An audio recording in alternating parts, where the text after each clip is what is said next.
Okay. Hello. I'm not 100% sure this is working. I mean, it's streaming something to somewhere, so I don't usually stream on YouTube, so I'm not too used to this right now. But we'll figure it out. How hard can it be? Oh, yes, there are people here. Hello, how are you guys doing? Yes. Good. Oh, wow, there's like quite a lot of people here. Well, that's good. Surprising. Let me, I guess I'll just put this over here. So, what is the plan today? Well, we've got the new YouTube channel coming up, right? And that is gonna be... Okay.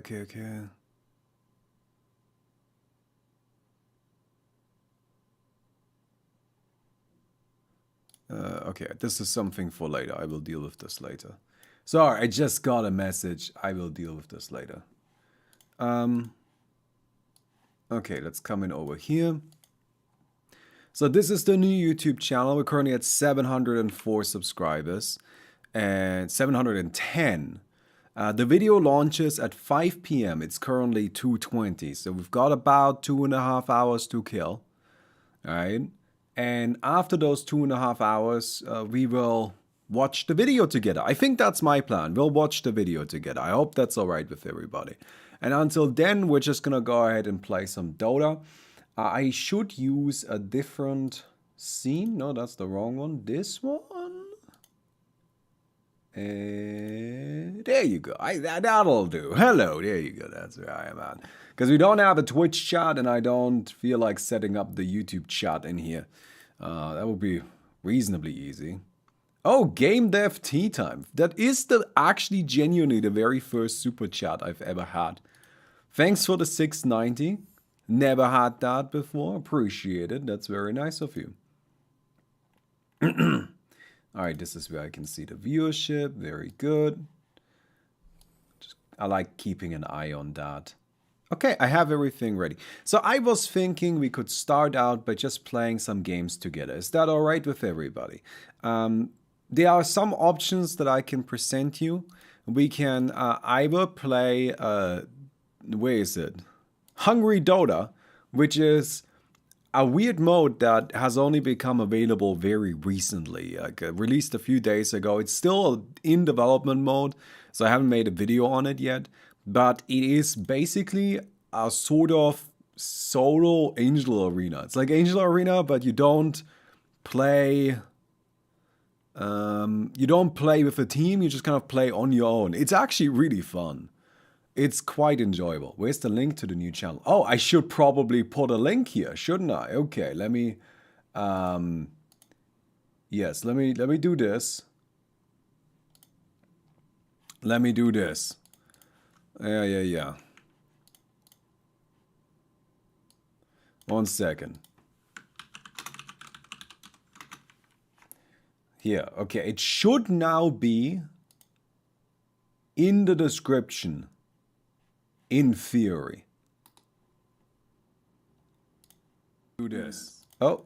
Yeah. No. Don't. You shut up, you idiot. Yes, it is. Very good. We have done it. We have done the most basic thing possible. So that is Hungry Dota. Hungry Dota, actually quite fun. But the other option is to just play around with 1x6. I don't think I've ever played 1x6 on a YouTube stream.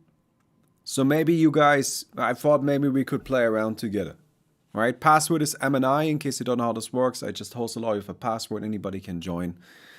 And then we'll play a bit. Oh, Straka is already here. Okay, so this is going to be a wiener lobby. Just be ready. This is going to be a bit of a wiener lobby. That's just going to happen. How many subs are we on right now? 766. Whew. But yes. So I thought we could just play around with this right now. Have a good time with this. And again, we have sort of 2.5 hours to kill.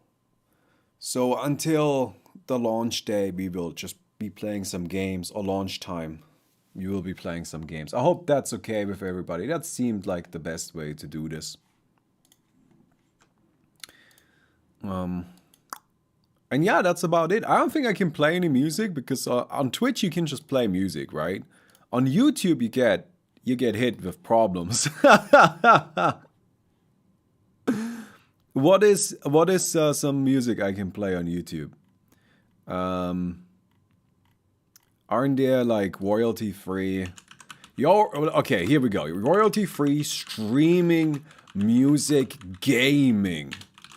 There you go. That will get me. Here we go. Perfect. Gaming EDM mix. No copyright music for Twitch 2020. Oh, never mind. Sorry, obviously can't use that. It's for Twitch. And it's just absolutely unusable. Alright, what about this one? 2 hours retrowave synthwave mixtape DMCA royalty free music for Twitch. What is it? Now that is just entirely unacceptable. Okay, 4.5 hours synthwave mix algorithm / royalty free copyright safe music. Perfect. Now that is gonna not there's no way this is gonna cause me any problems. Except this is synthwave music. Yeah, this is not gonna work for me. Okay, well maybe we just don't have any music. Oh my god. No copyright mix 2023 gaming EDM music for Twitch and YouTube streams. That's the one. There's no way I'm gonna regret this. There's no way this goes poorly. Can you use your Disasters music? I don't know. I don't own the Disasters music. Alex music would be great. Yeah, I do own the Alex music. I could use that, but it's very chill. Like, it's great music, but it's not necessarily like cool gaming music. So, I mean, I could just pop this in here. But you know, like, it's supposed to be, this is supposed to be like, you know, it's 10 p.m. at night, you're chilling, you're playing a very casual, chill game where you just like vibe. Right? So, while I can use this music, it's maybe a little too relaxing. It is great though, it's great music. I usually, whenever I work on anything with Alex, what I do is I have all of the music muted. It's just because I move around the menus a lot. And that makes it a little bit annoying to just like have the music. So I always have it muted. But every time I like listen to it again, I'm just like, damn, that was good music, right? Free Alex for the first 1,000 subs. No, I can't do that. I genuinely couldn't do that if I wanted to. If it comes to the selling of the game, I have not that much control anymore.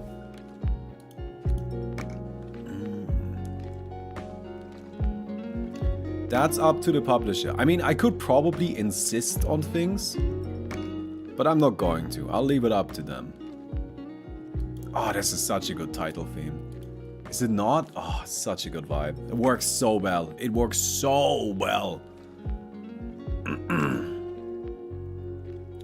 Alright, we need one more person here. Somebody didn't quite load properly.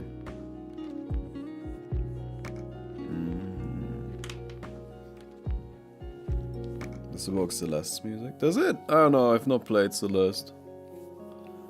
It's supposed to be lo-fi beats to chill and play video games too. That's what it's supposed to be. I literally, like, the person who made this music is an artist called Towers.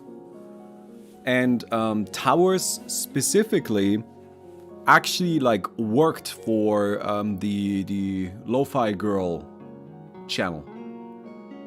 Like his music is on there pretty frequently, and he works like with them directly. So it's, again, it's kind of this like lo-fi music to chill to. That was the vibe I was going for. And I think it worked pretty nicely, honestly. Second channel out. No video yet, but there's a link. You can go check out the link if you want. We're currently at 840 subs. Should I put this on the screen? Wait. Add. Browser. Sub count.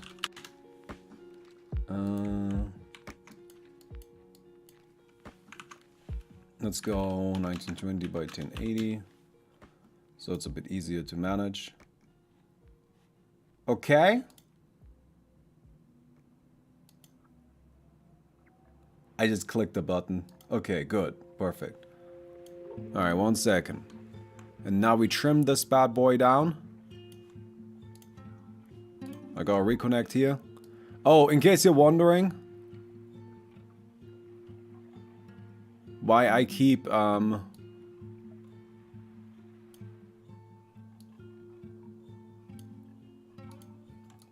disconnecting, that's just the arcade since the new patch. It's just what it is like right now. Alright, we just pop this bad boy in the corner. How about that? And then properties. Do I get to pick a hero? Or did I get disconnected during the draft? I don't think I get to pick a hero.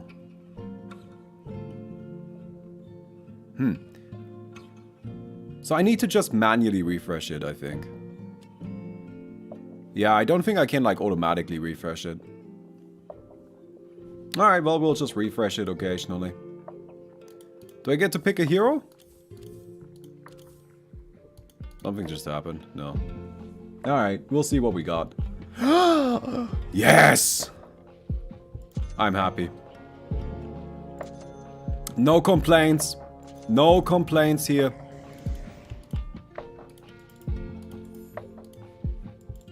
Not a single goddamn complaint.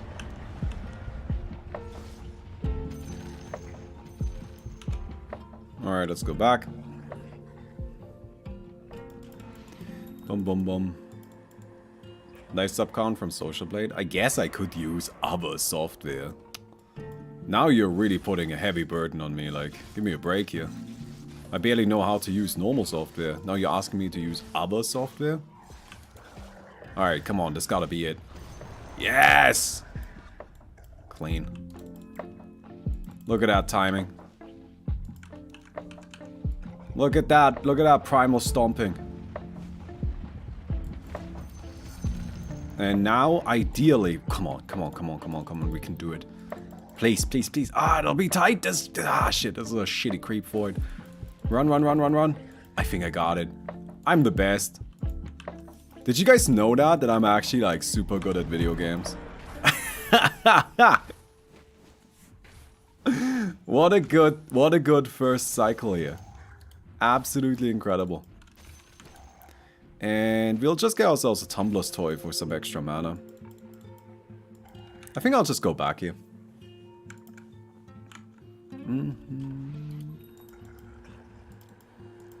Alright, we'll charge this bad boy up. Take this down. And then we make our way back. And what build are we playing today?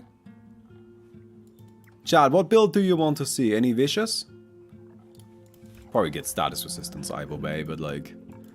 Does anybody have any favorite ideas?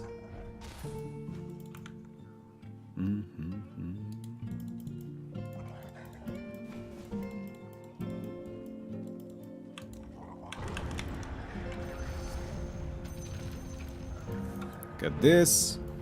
Trample damage, onslaught damage. You guys want E? Really? Okay. I mean, that's definitely the least interesting of the bunch, but if you just want to smack some people, we can go for the E. Sure, let's smack some people with the E.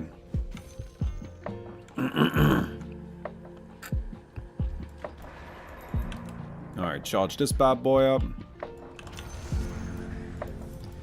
Before slowing enemies, Uproar roots them for 1.5 seconds and plus 2 seconds Uproar slow duration. Okay, I don't think we can... No, we did! Oh. Just perfect, honestly. Alright, let's see. We want to pick up some phase boots really quick. And then we will wind up this one.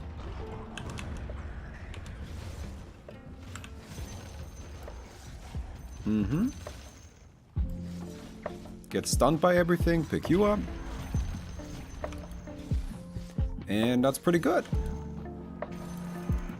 When you activate Uproar, you heal for 2% health for each ability stack. So what do you build then with this? I'm actually really not sure. Like, what do you get in terms of items for Uproar? I feel like I need to just get damage, but I also need to get close. So it's gonna be a harpoon. Yeah, it's definitely a harpoon. Pretty. Oh my god. Oh, what the hell? Oh, please have mercy on me. Oh my god. Alright, never. Oh, it cancels. Oh my. We're just being perma-stunned. Oh, come on. Alright, we're fine. We're fine. We're fine. Coming over here. Let's see what we can find. I don't think this right here is an effective way of showing the count. What did you say? Social Blade? Does anybody have the link for me? Can you link stuff in a YouTube chat? I'm actually not sure. I allow it on Twitch, but I don't know if it's like allowed on YouTube at all. It's definitely a chance it's not. And honestly, it's not unreasonable to just like ban linking. Okay. Any chance you will be uploading Dota 2 modding tutorials again? I've uploaded like 2 ever. So I don't know. Feels like you're giving me a little too much credit there.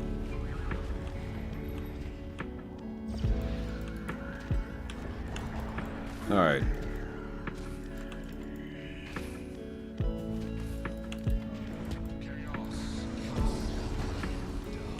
And pop this dude. Very good.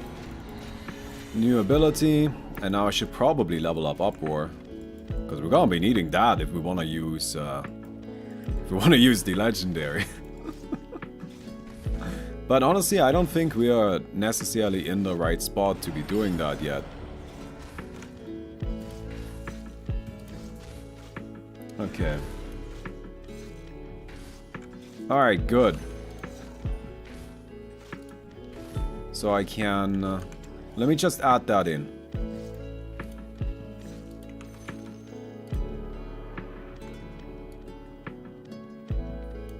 Uh-huh. Yeah. I will accept your cookies, please.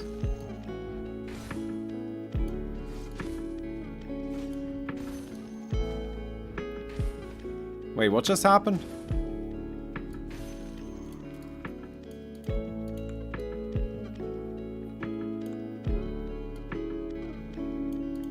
That was a pretty big jump.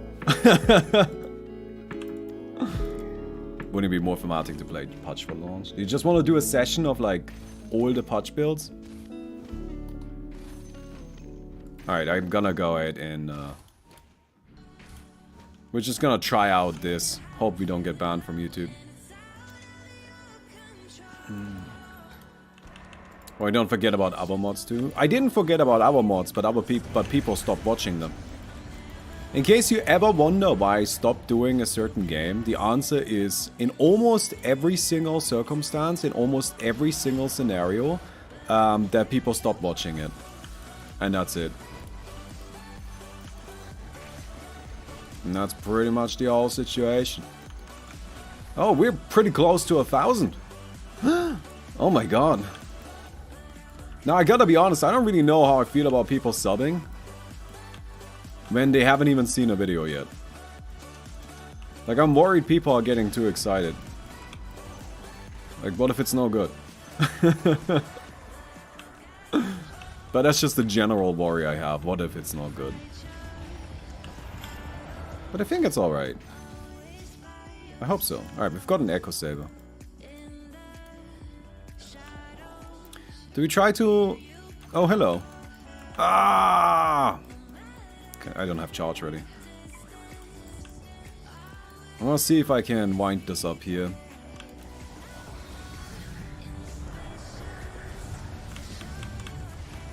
Yours.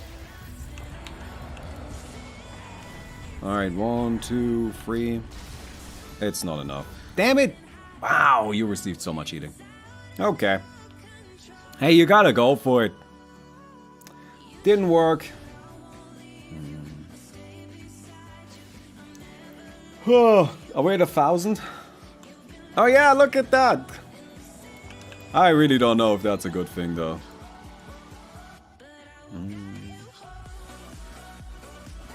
Why worry? We love your efforts. I'm sure the videos would be awesome as usual. Yeah, see, this is the problem though. You think my normal videos are good.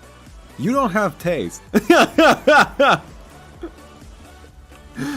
I don't trust your taste. Do you watch my normal garbage?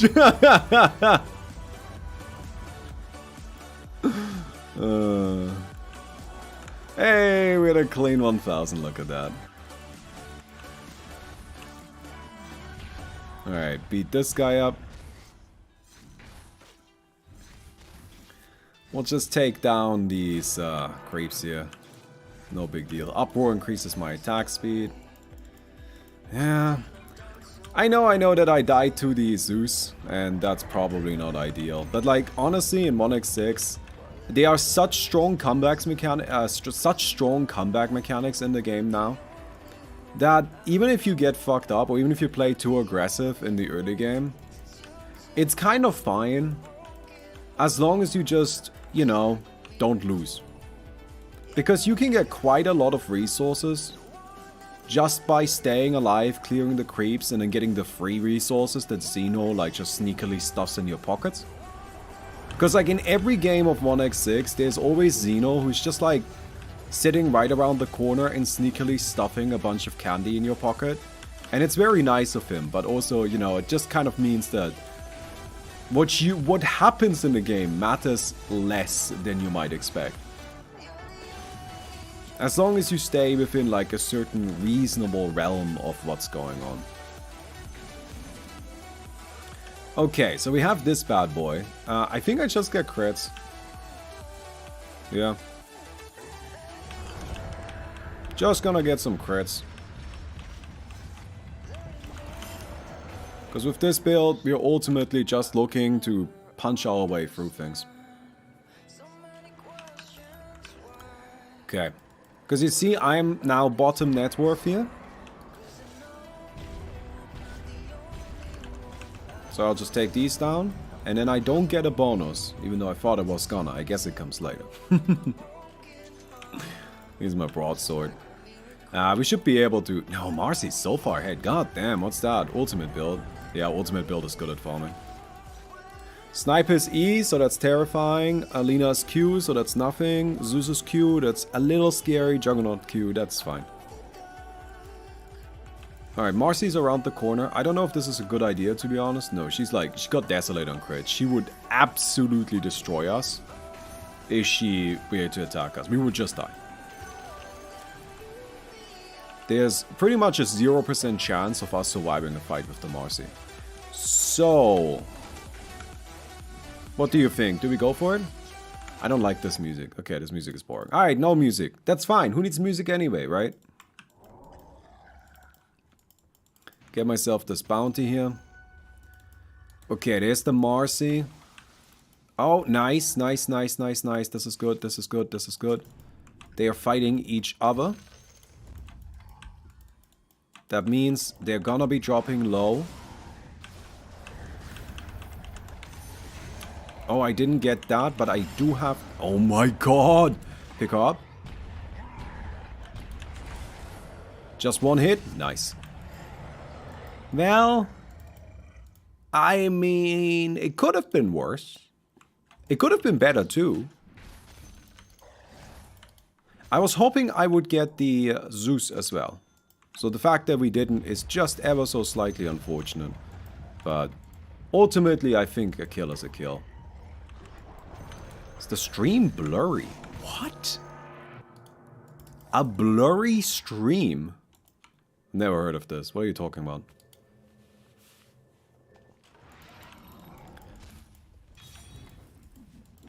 Oh. Well, yeah, but we've got some crits now. Honestly, with just some casual crits, we should do a ton of damage. Interesting. Do I need more armor? I'm gonna buy an Assault Cuirass. I don't really need lives. I think I just, like, get more damage. Like, screw it.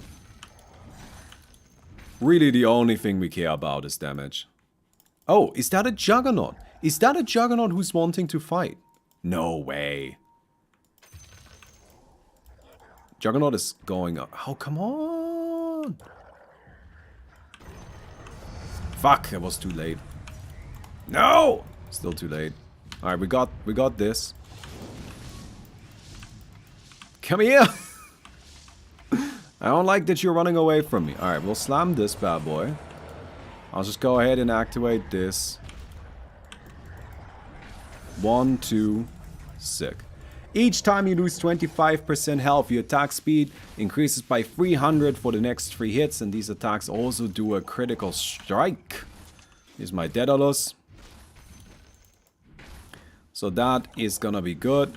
And we managed to steal the Juggernaut's creeps as well. Those are always worth a lot. Get myself a blue. We got ourselves the Daedalus. We got ourselves the Quelling Blade. This is not mine. No, it's not. And then, I think I just get an Assault Cuirass. I mean, we do care about attack speed. This does give us bonus attack speed. We get like 300 attack speed or something. And 300 attack speed is good, but it's not maximum. We could have more. So we're just gonna go for more. We're just gonna try to have more value. Alright, let me just say this. If the stream is blurry, then you should check your quality, because there's almost no way that's on my end. Plus 1 second active Uproar duration. Uproar increases your magical resistance by a maximum of 20% based on the charges that you have. Uproar and Blood Frenzy can be cast while stunned. That last one is really important. That last one is really important. So we've got all of our upgrades, really. Now we just need to, like, get some blues. Kind of continue on with the game a little bit. Yeah, and I'm gonna get a Soul Cuirass because there is a bunch of physical damage. Even the Zeus might actually start right-clicking.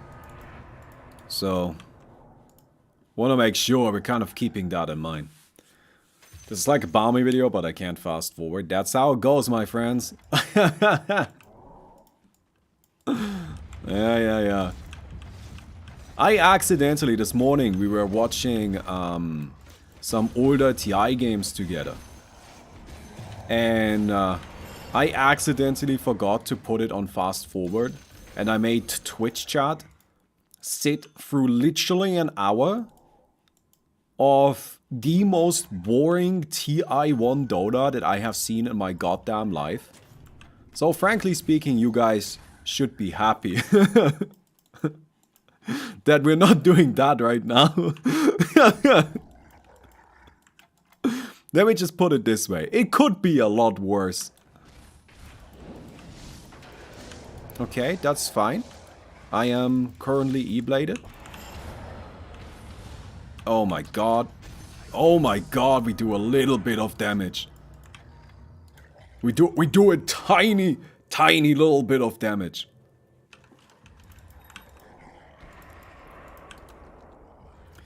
Yeah, so that was a painful match.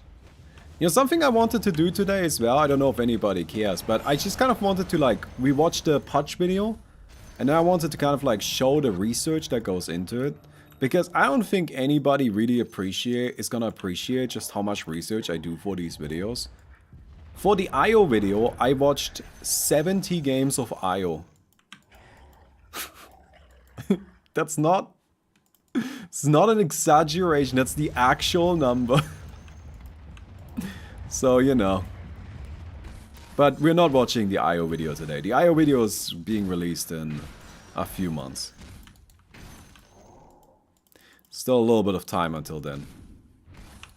I'll just put up a ward. Okay, so Marcy is still the scariest hero on the map. But I feel like I can take her. I feel like I'm fine. Alright, let's do this. Oh shit, god damn it. Yeah, I could take the Marcy, but not the sniper at the same time. Irritating. Well, I mean, I got the book, so it's fine. I'm just not happy that the sniper just showed up randomly. And now he's... This is a bad idea.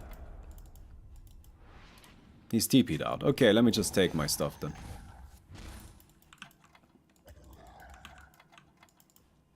Yeah. Coming over here. How frequently are we gonna upload on that channel? The first video is coming today. Oh, we had 1,100. The first video is coming today. The second video is coming in 2 weeks. The video after that, the third video is coming 2 weeks after that. So then we're at the start of June. And then we're doing a monthly schedule. So for the first 3 videos, the schedule is gonna be a little bit faster than it will eventually be. Eventually it will be a monthly schedule, unless I can hire a lot of people to make it go quicker. But it just takes a month to make one of these videos. Right? Like, they are literally feature film length. It just takes a really long time. Alright, let me check this. There's a bounty rune, which I appreciate. I get my soul cross. We're gonna need MKB. So I think we just get that next. Hello. Oh no. Okay, we've got the 5 stacks. That's good.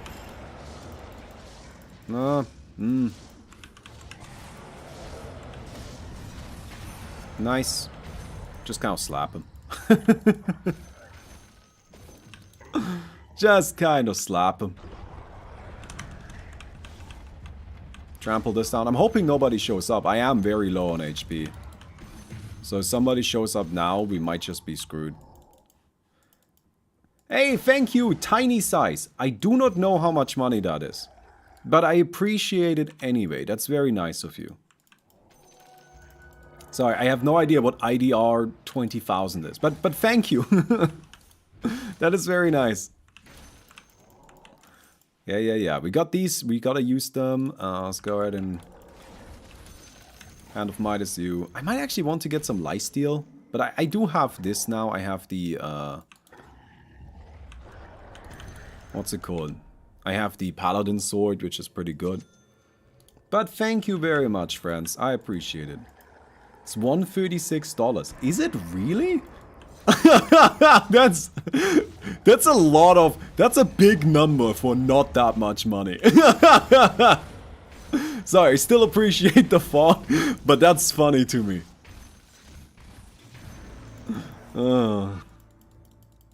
Okay, let's grab secondary attributes, because that's a bit of agility. Hey, who doesn't like free attack speed? Me. Free attack speed is really quite nothing. Okay. It's Indonesian's rupees. And you guys have like so many, such big values, I suppose. Is that how you put it? I do find that kind of funny. I know, like, for example, the Korean currency also is like that, right? Where you've got like 100 billion Korean dollars. And, oh, come on. Okay. Nope, I am currently not able to attack. That's fine. Alright, we activate this bad boy. Yeah, you just kind of hit me. Never mind. That's bad. Can't do it.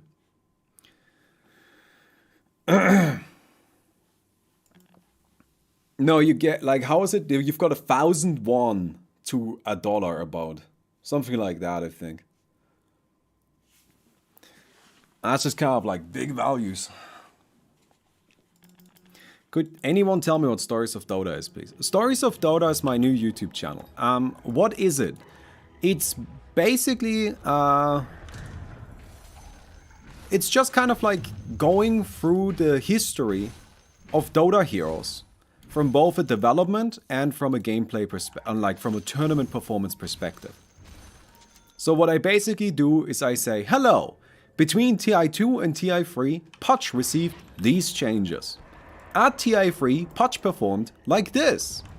Between TI3 and TI4, Puch received these changes. At TI4, Puch performed like this. And it just kind of goes like that.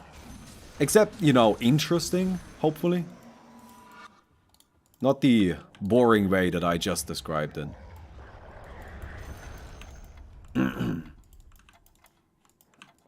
Okay, come in here. Thanks for the bounty. Rare upgrade orb. So we've got our stuff maxed out. I maybe should go for the neutral upgrades, to be honest, because with this build we don't care that much about the other stuff. But Trample is still a fine upgrade to get. Not Trample, Charge is still a fine upgrade to get. Because Charge is just like inherently very valuable, since we've got an Epic there that could be super, super, super good for us. Oh, I found the wards. All of them. Hey, Snorlaximus, thanks for the I don't know what. And Onyx, here's some of my life savings, the original. Okay, so you guys are just giving me like random currencies that I don't understand at this point. I feel like now this is just being done intentionally. Oh, this guy is real. Oh man, I've got no idea which one. Got him. Ooh, yeah, you don't want to just attack me. That's not a great idea. Go for hunt. I just tried to kill her and I died. I'm not gonna do it again. Look, the last time I tried to attack the Marcy, I died. It's just not a good idea to go for a hunt on a hero that will just kill you. That's not called hunting, that's called feeding. And, you know, that's just not a great idea. Something we want to avoid. I need this here. Good. Anyway. Oh, 1170.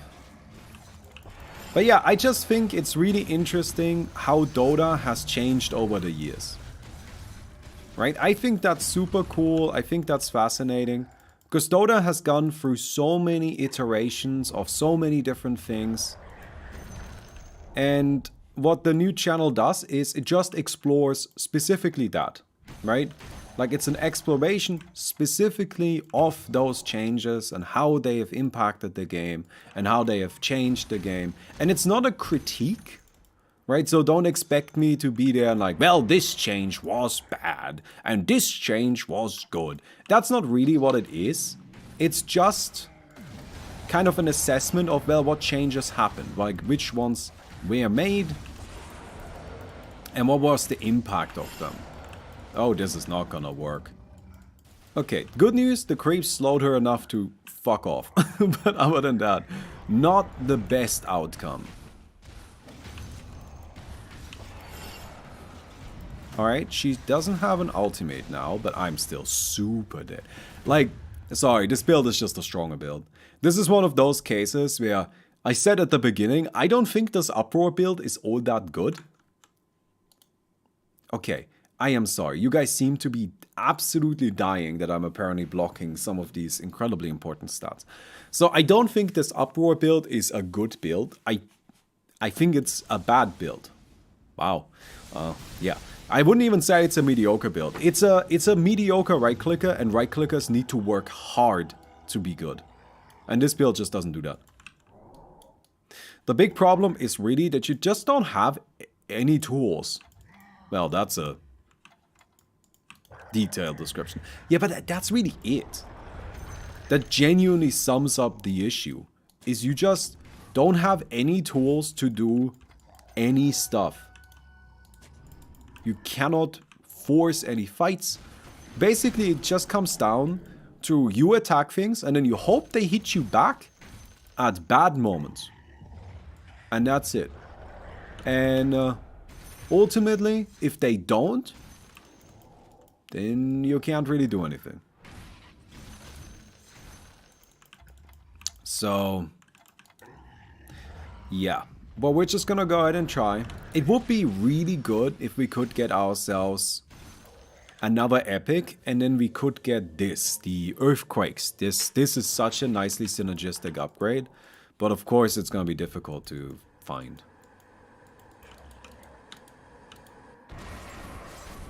Alright. There we go, take you down, activate this. Ooh, I can stack these? I just learned something new. Okay, maybe the build is a bit better than I was giving it credit for. I didn't think you could stack these. Huh. Grab myself a claymore. There's my bounty rune. I'm just working on the... what's it called? The satanic right now. It's gonna be good, just so we don't get disabled. We don't want to be silenced. That's the big thing we want to avoid. Being stunned is actually fine. I don't mind being stunned. But being silenced, that's a bit more of a problem, because then we can't use our abilities. We can use them while stunned. Okay. This is not mine, this is not mine. But nobody else is here. You can't deal damage from that far away. Okay. Mm-hmm. Ugh. Nope. See, this is what I mean. I just don't have a way of actually doing anything. And this is now on cooldown forever.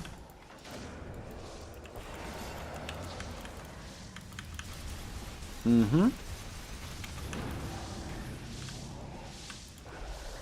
I'm gonna need to charge this up, but I don't think I can get there in time. No. See, this is why this build is just really not very good at all. Like, it does a lot of damage, but that's actually really not that impressive. There's a lot of builds that can do a lot of damage. You need to be able to actually hit things.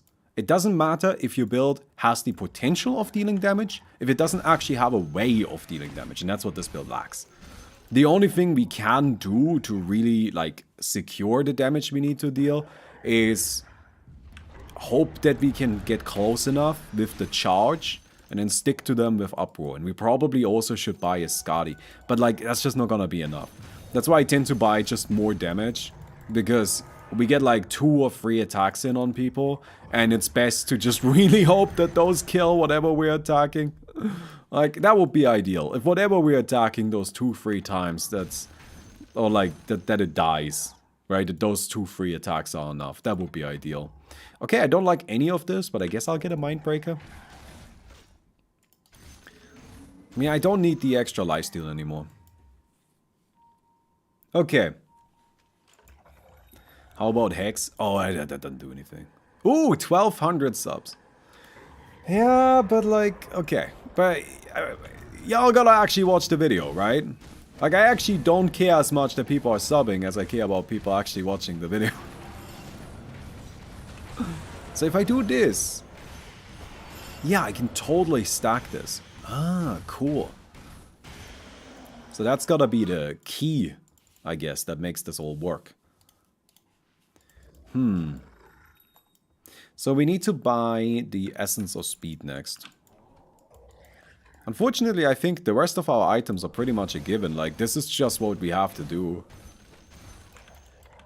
Yeah, I don't see any way around this specific set of items, unfortunately. I mean, the damage output is okay. So at least there's that. Alright, there's this. Yeah, I'm gonna need you to attack me. And just one hit. Oh, come on! Ah, I was one hit away from taking that one. Oh. So close. So close.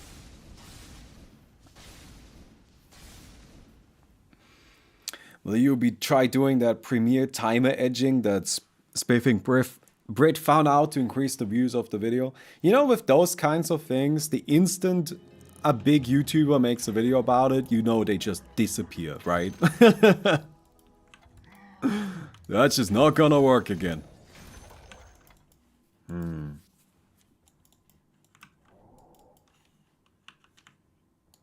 Also, setting that aside, I don't really want to do something like that. Because it's just the kind of thing where I'm like... It seems like it would be annoying for the viewers, right? When if they see that number constantly update. And I understand what it's trying to abuse. But it's fine.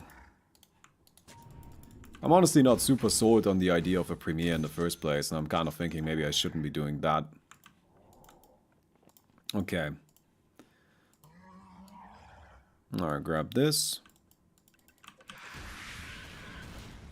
So, it's either Skadi or like a Basher. I think... Or we could just get more damage. Like, legitimately, we could just buy a second Daedalus. Well, knowing you guys, I know what you want.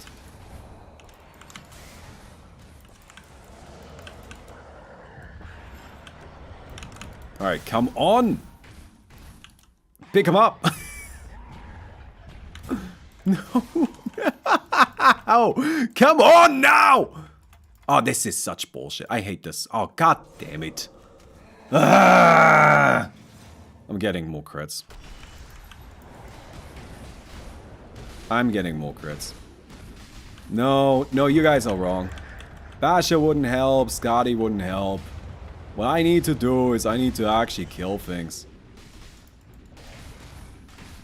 Keep in mind that Basher doesn't stun us long in him. I just need to make sure that when I'm attacking, I kill things. But yeah.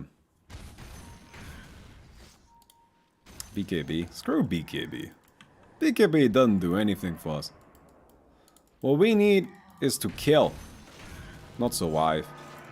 This is definitely not the kind of build that tries to... Oh wait, is that mine? Oh, no, it's not. I was excited for a moment. This is not the kind of build that tries to outlive people. Right? We just try to get the kill faster. Then they can... Where did he go? Is he already gone? This is such bullshit. God damn it. Ugh. Maybe I need Nullifier. Alright, I'll take you down. More damage. The only thing I care about. So.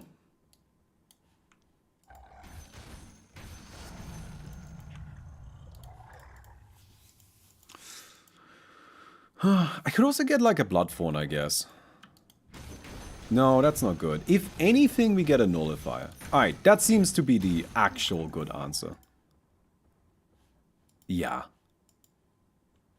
Right? Like, that's gotta be the one. I think Nullifier. It's damage. It helps against Zeus. It's gonna... it provides a bit of a slow, doesn't it? And... it also gives a tiny bit of armor, which is gonna be somewhat useful against the Marcy. Oh, hello. Come on. There we go. Alright, that wasn't enough. And we're dead. Oh, never mind. Just hit him.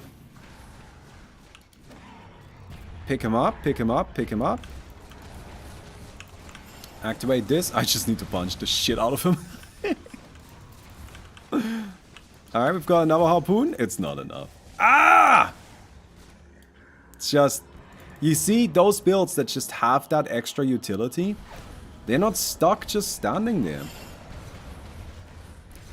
Okay, we'll go ahead and take down these guys. You can really see kind of the difference between some of the newer 1x6 heroes and this one, which is a slightly older build. Yeah. Oh! Now you see, that is how you know that I'm extremely good at this video game. I obviously planned on getting rid of my arch nemesis like this by distracting the sniper just long enough. Distracting the sniper just long enough that I can take him down by having him die to the creep wave. Oh, you need to attack, thank you. Oh, you're also dead. Okay, people are just kind of dying left and right now. Let's see. Good, base disabler. I'm thinking we go and say hello to the Juggernaut. Right? I mean, he won't appreciate it, but that's more or less the point. So, let's just pop in. Hey buddy, how you doing? I hope you're having a good time. Hope you're enjoying playing the video game. You don't worry about me. I'm just cleaning up a little bit. You know, like somebody needs to take care of the trash, so to speak. I'm not... You know what I mean. I'm not talking about you. No, why would I be talking about you? Don't be silly. Hello.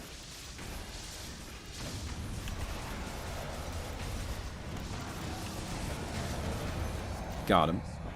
There we go. And now we just punch him. Oh, again. Alright, let me just finish up this. And then I try to hit him, but... nope, can't do it. Yeah. We can kind of power through things. That's our play. That's our... power, I suppose, our strategy, is to just kind of take the hits and hit them back harder, at least to the best of our abilities. Oh, I should probably put a clock on the screen, like time to launch. That's probably a good idea.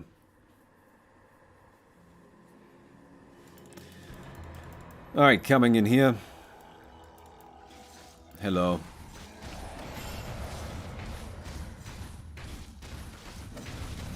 Nice.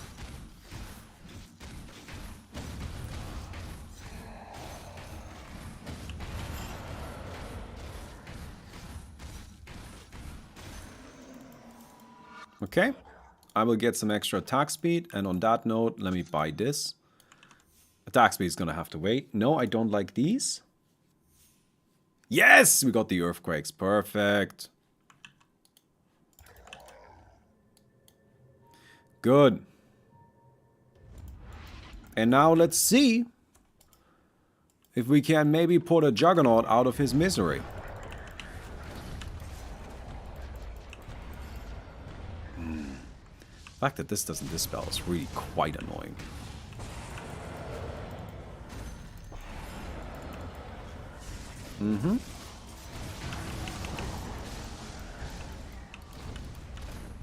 Wait, what just happened there?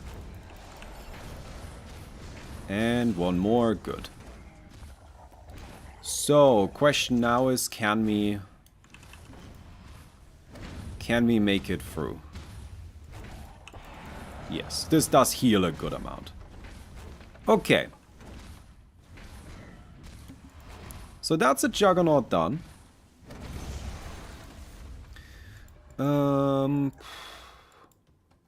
I guess the Onslaught thing. I don't actually like knocking things back, but I think in most scenarios that actually won't make a difference. Because when I cast Onslaught, what's gonna happen is that things are just gonna... Yes. Wait. Yes? Yeah? Yeah? No, it's gotta be the Stygian, right? Let's not be stupid. No! Is it over? It's not over yet. Doesn't look like it. I think I get Stygian. Just maximize damage, right? That's what we've been talking about. Nope. It might be over. I guess not. The Marcy isn't here.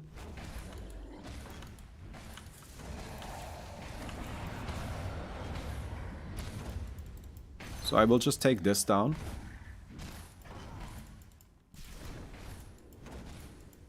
Yeah, no, you're too late. I mean, I just need to win a fight against Elena now.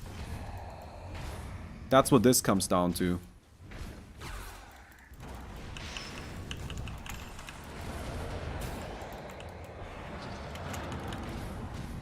And can we do it? Nice. Okay. Alright. Well, we're gonna have the damage boost. We should be able to finish up all of the items that we want. Get ourselves 2 more epics. All around. Not too bad. Not too bad. Let's go back. I'll buy this, and I will buy a moon shard. Oh, this is the wrong thing. I guess it's not the worst thing to have vision on her. Moon shard.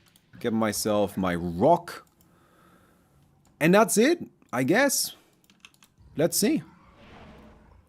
So, the Marcy build is just a much stronger right-click build, to be honest. But I do have the damage boost. And who knows, maybe we can pull it off, right? Like, I can see this being possible. The unfortunate thing is, I bought the nullifier to deal with Zeus, and then Zeus immediately died. So it's really not been that useful. But okay, I don't think there's enough time to swap it out for anything that's gonna be better. It'll be fine.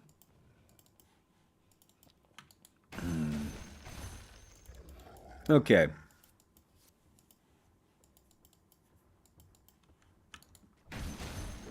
Oh, hello.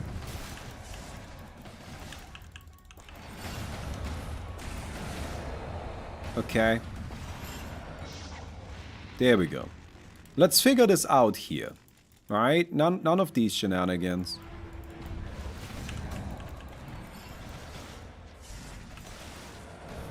Alright, so I just need to attack. Oh, good damage. Just hit her? No. Alright, nearly. We're just getting bashed a lot, right? We're just getting bashed a lot.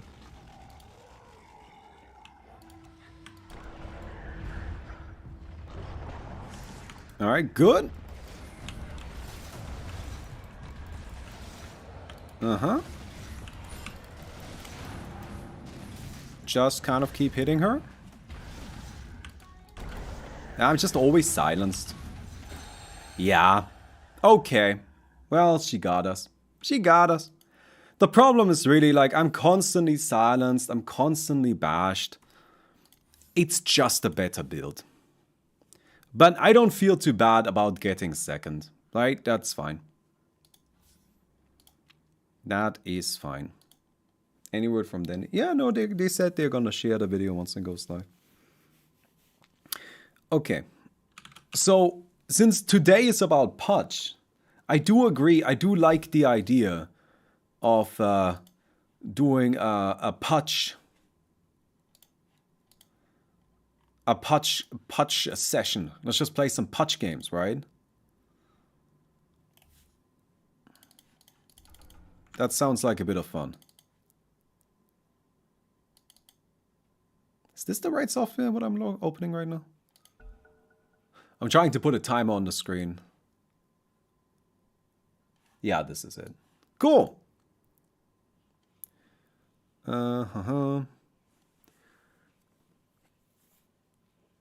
This is the countdown to a specific time. Today is the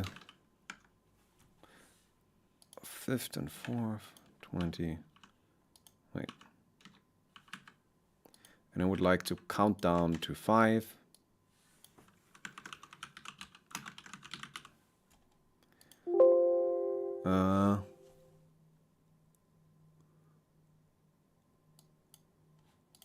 Says, okay, so that doesn't seem to work. Oh, is this weird American times? All right, good. Okay. Let me go ahead and add this in.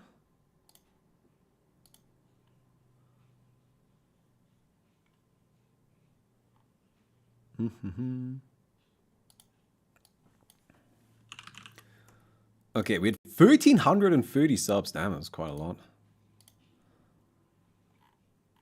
One moment, I'm just adding in a timer so we all know exactly how much time we still have to wait.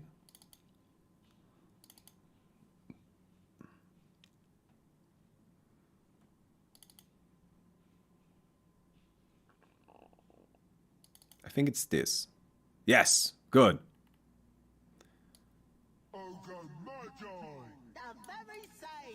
Alright, we have a bit of time to pick.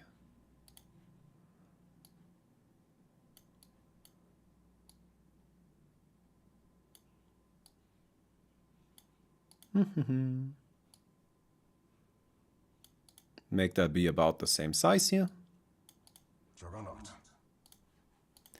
Alright, where's my Pudgy boy? Good! What Pudgy build do you want to play first?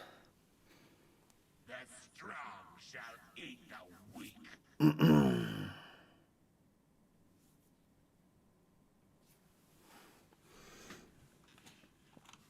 Does anybody have an idea? Anybody know what they want to do?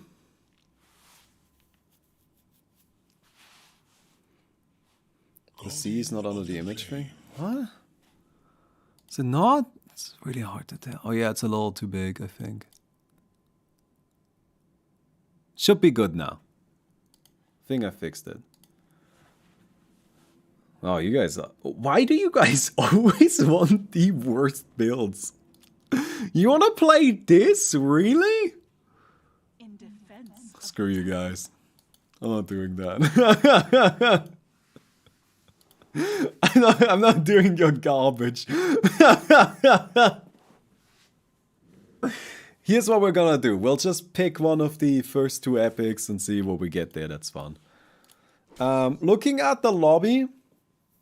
Actually, E would probably be okay. Alright, you know what? Let's do the E then. I think it's a fine build in the lobby. I think it is fine. Alright. See, this is, by the way, I don't like what I'm doing right now, but this is something where few heroes just immediately like get a head start because they have the ability to clear out a camp before the timer starts, and I think that's really stupid.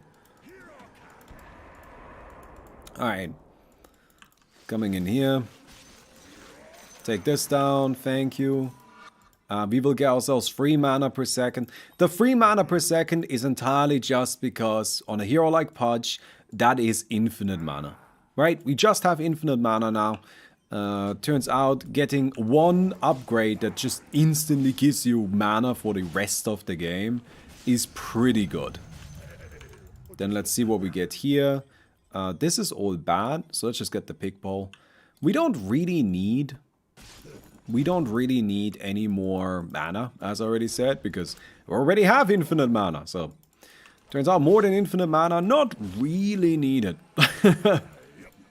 The only time we'll really have to worry about mana is if our opponents end up getting like a bunch of mana burn, which is very much a possibility. Like that could be an issue, but if that is an issue, we'll deal with it then, right? There's no need to worry about it ahead of time. We'll just kind of figure things out as we get to them. You know something that really surprised me about Pudge? You would think that Tranquil Boots are a good Pudge item. Right? Like, obviously, Tranquil Boots on Pudge, that's like the most natural thing in the universe. Turns out, no. I couldn't find a single game at the International, not even one, where a Pudge player actually bought Tranquil Boots. That's just never happened. Which I thought was kind of weird and surprising and kind of funny. Alright. Ooh, we're kind of dying. Let's run. Let's go, let's go, let's go. Go back, heal up really quick, come back in. And then we'll Rot and Flesh Heap one more time. And that should take care of these guys. Not a problem. We're level 6. So we're just kind of feeling nice and powerful already. I think Nyx will be good for this. No, Nyx is not a good fit. Nyx is a team hero. Right? 1x6 is best for heroes that are individuals. Ah, nothing. Okay. While your health is below 30%, all your incoming damage reduces by 10% plus 1% for each Flesh Heap stack. So currently, by not really that much. We're just gonna need to get some Flesh Heaps. That's all. On that note, let's get ourselves an Aghanim's Shard. Because with that, we can farm Flesh Heap from creeps. And then, because we are Pudge and we should be able to do some early fighting, I'm gonna go ahead and get myself a Hand of Midas. Which, in case you're not familiar, in 1x6, it's a fighting item, not a farming item. Alright, it makes it so you get more value out of fights. Extra Flesh Heap, thank you. But yeah, nobody has ever really gone for Tranquil Boots on Pudge. And I thought that was kind of funny. Like, I don't know. I expected something else. Oh, you think Mana Boots? No, people didn't really go Mana Boots either. Like, wanna guess what the most popular boots on Pudge are? I don't have 100% stats on it, but I watched all of the Pudge games, so I think I have a good idea. It's just power treads. It's just power treads. That's it. Just good old power treads. No shenanigans. Nothing complicated. Because turns out having some decent stats works on every hero. Is Pudge Rot build on 1x6 bad? I am pretty convinced that Pudge doesn't have a bad build. He's just always good. He's just always solid. Okay, I don't like... I think I'll just get the neutrals here. Just get the neutral upgrade. Ooh. Did you leave this for me? Ooh, this is maybe a problem. Ah! Okay, never mind. Wow, she did way more damage than I thought she was gonna. Yeah. That was actually pretty scary. It's fine. It's all a setup. It's all a plan. Because you know what this does? This serves a greater purpose. Now, I have a minus 10% on her. Or a plus 10, I guess, for us. Which means she can't really come mess with us. Because sure, she managed to kill me while I was basically dead. Oh no, how impressive. You do that when I'm full HP and I have the 10%. It's not happening. Okay, we have this now. So this is a different ability now. It has a 30-second cooldown, increases attack speed, status resistance, and doubles our Flesh Heap charges. And if we get a kill, we get twice the Flesh Heap. Which is nice. The problem with this upgrade is that it kind of makes it so you don't have Flesh Heap anymore. And Flesh Heap is a really, really good ability. Oh, never mind. Oh. Alright. It would have been nice if I... Yeah, I need to farm up a little bit more. Okay. But yeah, the problem with this is kind of you don't have Flesh Heap anymore. And turns out you kind of need Flesh Heap, ideally. Since you use it to farm. And with this, Flesh Heap becomes entirely a fighting-based ability. And it's good at fighting, don't get me wrong. It's just that fighting alone isn't really all that we can or want to do. So it just kind of limits us a little bit more, right? Limits us a little bit more, makes our life ever so slightly more difficult. That is when we're not fighting heroes. When we are fighting them, this is a pretty excellent ability. Oh my god. Really? Through Flesh Heap? Okay. All this is not going so well. It seems today we're having some bad starts. I'm not gonna get these. Oh well. Didn't expect that to kill. It's fine. We'll get Blade Mail. Continue building up some power. So with this build, the problem is, of course, to get Fleshy, we need to get kills. And we need to get kills to make Fleshy powerful. And we need Fleshy to be powerful to get kills. So we are in that awkward little loop where it feels like nothing we do actually really does what we need it to do. At least not yet. But we will eventually get there. Alright, let's run. This is why I'm gonna get myself a Blade Mail. Because with a Blade Mail, our opponents are gonna have a much harder time overwhelming us. And we can just kind of take them down with some attacks. Oh my god. Okay, that's a problem.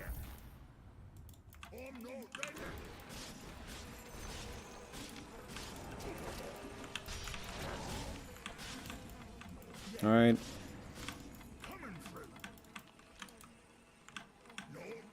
I'm dead. Yeah. Damn it!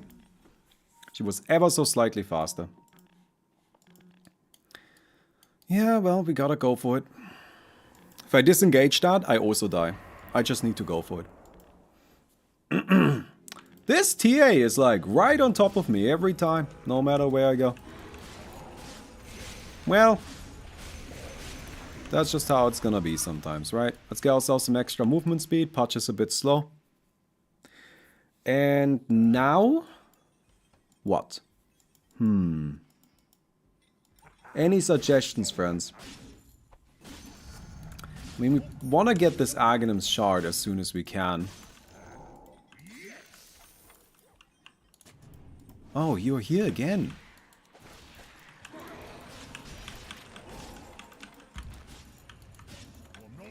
Alright. Oh my god! No, I can't do it. Frustrating. And now my stuff is on cooldown. Harpoon? Yeah, that might be a good way of going.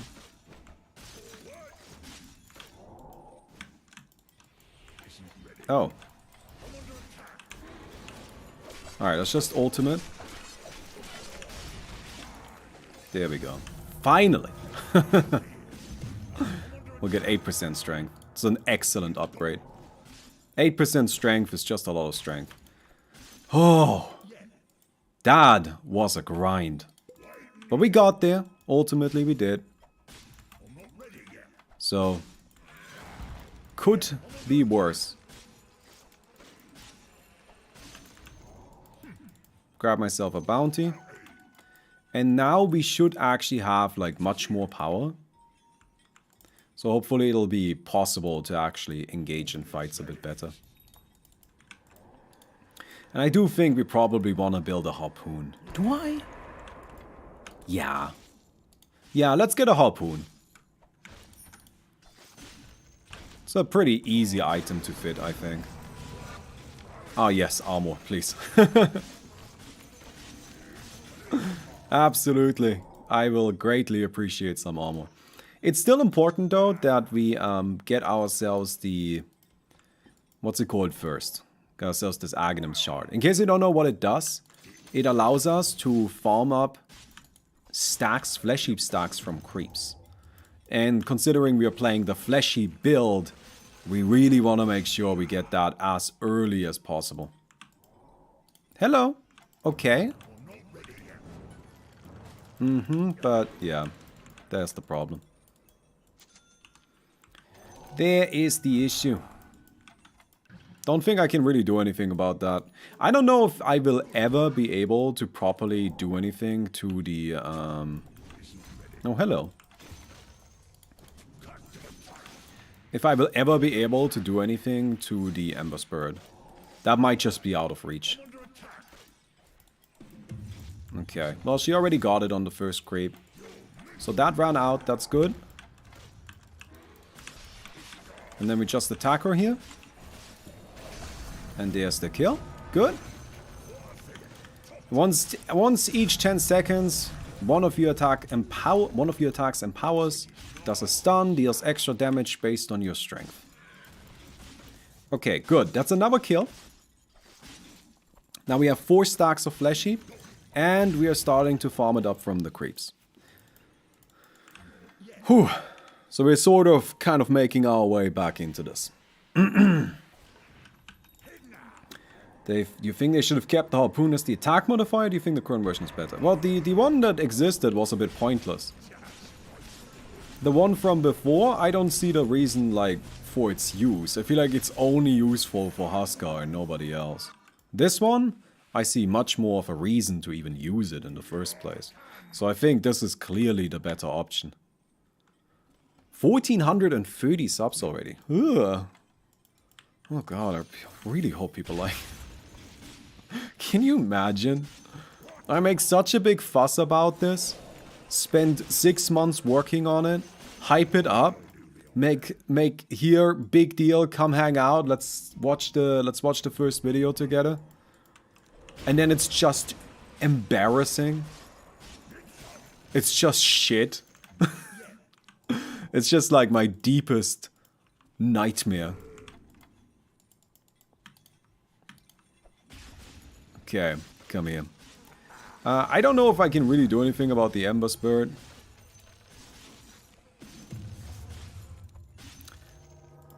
Pick up here. Thank you. Get a blue. So, oh, I found the Ember. Oh. Wow. How did he know I was still here? Ward up here? Yeah. Found it. Okay.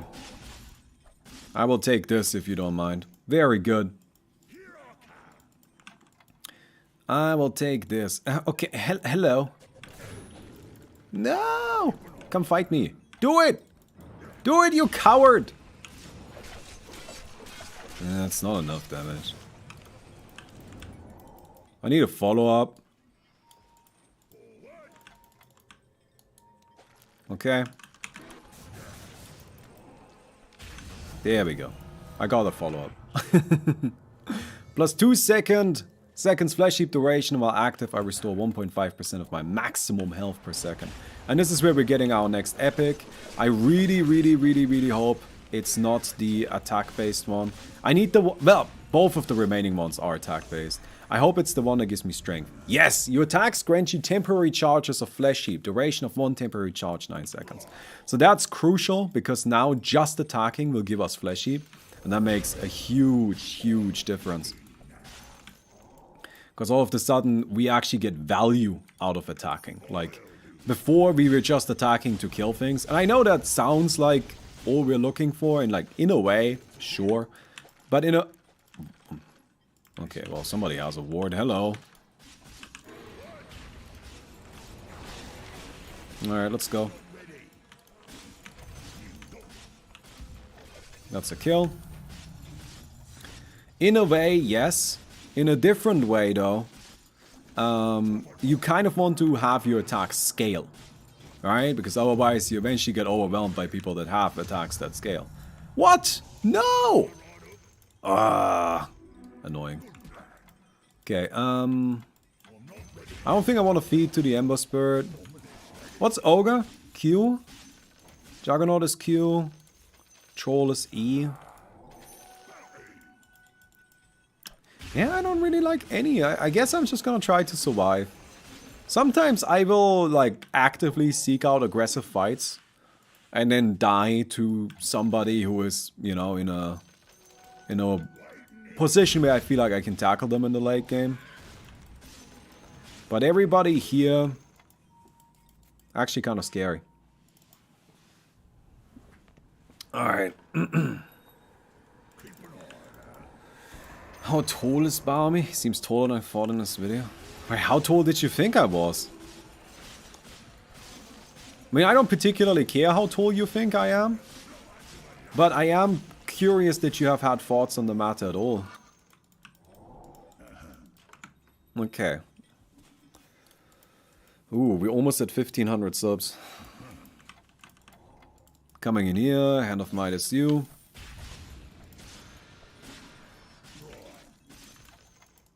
No, I'm not that tall, but I'm also not tall. Does that make sense?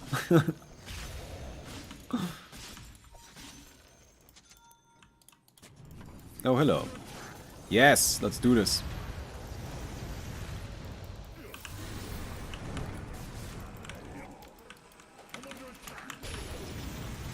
Alright, there's one kill.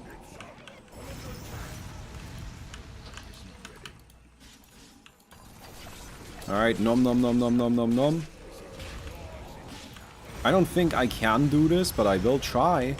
Yeah, I'm super dead. Yeah, that's probably okay. It's a bit annoying that the Ogre got the kill on the Ember Spirit as well. But ultimately, if I'm gonna die to somebody, I think I'm okay with it being the Ogre.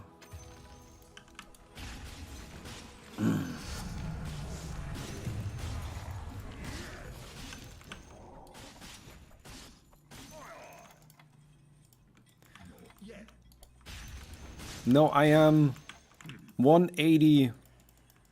A little more than 180. Last time I measured myself, from what I remember, I was 182. I don't know if I've shrunken since then, though.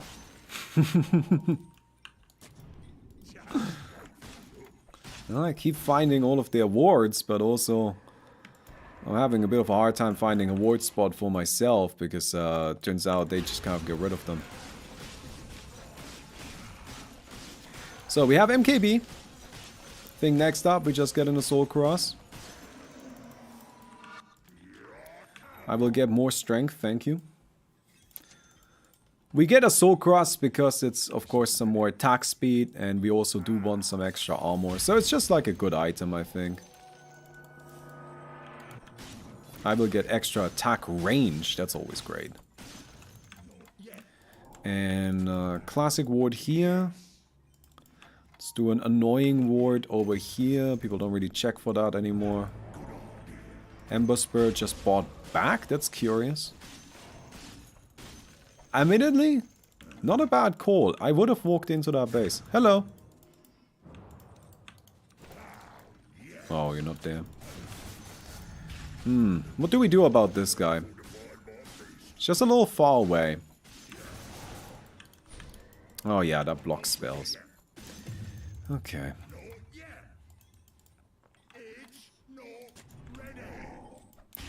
Just a little bit far away. Not allowing me to engage in the fight. Oh, TP'd out too. Alright, well we have too much stuff. We can get ourselves an Ogre Seal Totem for what it's worth. I get myself another Claw of Midas. So that's what it's actually called? No, it's a Hand of Greed. I know, it always looks like a bird claw to me. I mean, I guess that's what it's supposed to be. I don't think that's just me, you know, like interpreting something into it. Alright, so the Ember Spirit is over there. So the Ember Spirit is just very actively dodging me. I think I need to just go on the other side of the map. Like, I don't know who I can fight. And I do want to keep fighting. I do want to keep getting fleshy. Right? Like, Pudge cares about getting these flesh heap stacks. So it would be best if we could secure some more of them.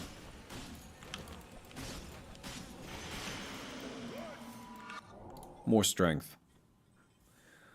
Okay. What's that line in the middle of the map when you hold ult? What? What do you mean? I don't even know what you're saying right now.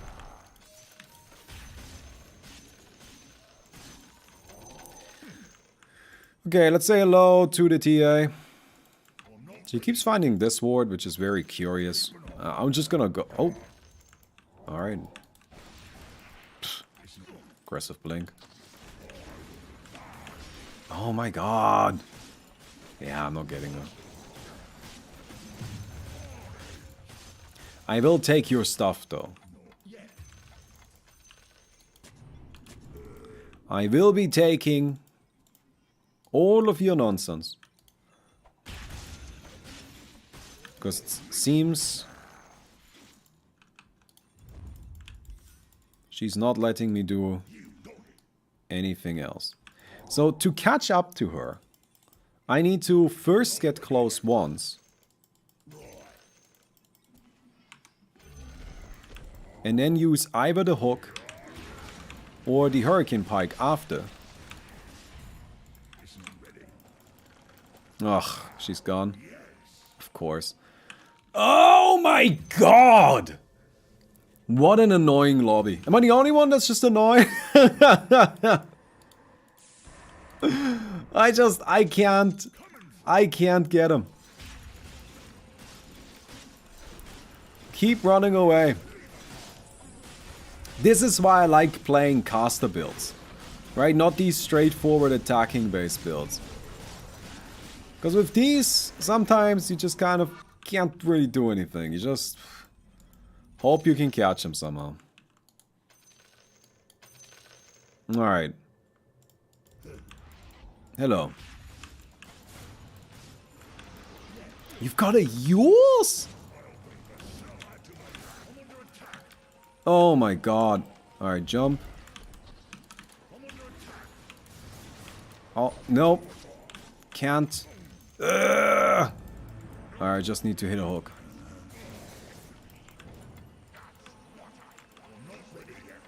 Nope, can't do it. Can't do it. Too fast. Too fast. Alright. Oh, there's the TA now. Well, that blocks it. Oh, that's a Lincoln's effect too. Yeah, can't do that. Well, here's my Soul Cross. Let's get this at least. I'll get the Rot slow. That seems reasonable. 1500. Oh, let's go. That seems kind of good. Maybe I'll just like go fight the Juggernaut. You know, the rest of this shit isn't really working out for me. Alright. Oh.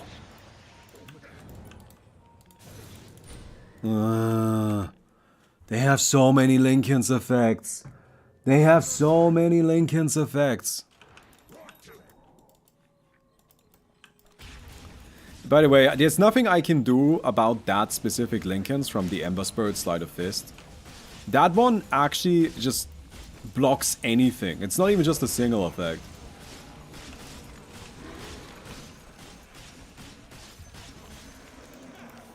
Okay, we'll grab some more attack speed.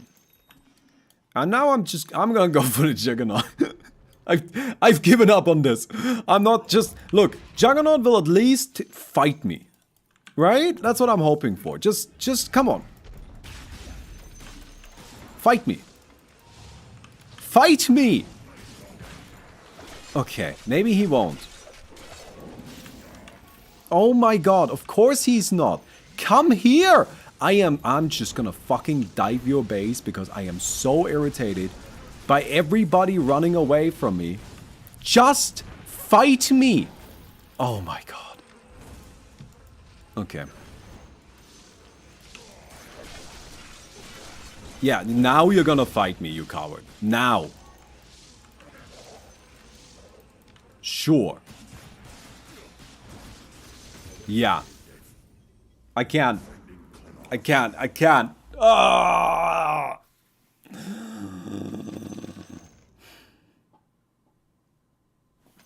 So now you see why I don't do these kinds of builds all that often. Look, after this one, I am picking. After this game, I am picking the next build.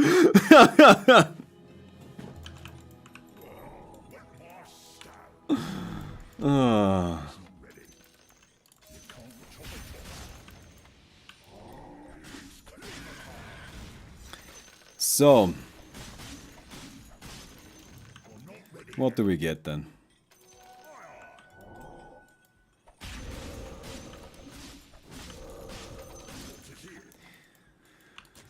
I mean, really what I should have gotten, considering how everybody's playing in this lobby, is I should have just gotten...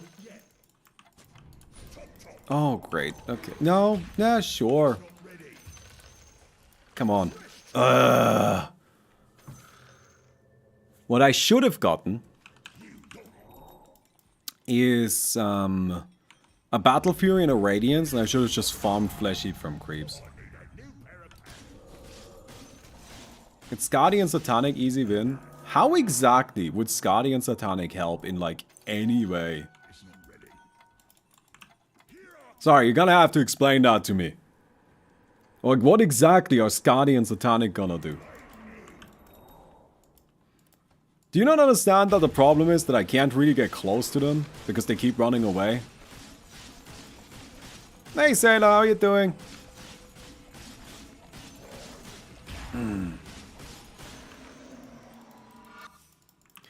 More movement speed, that's what we need. Maybe I just buy a Yasha. Saint and Yasha, just so I run fast.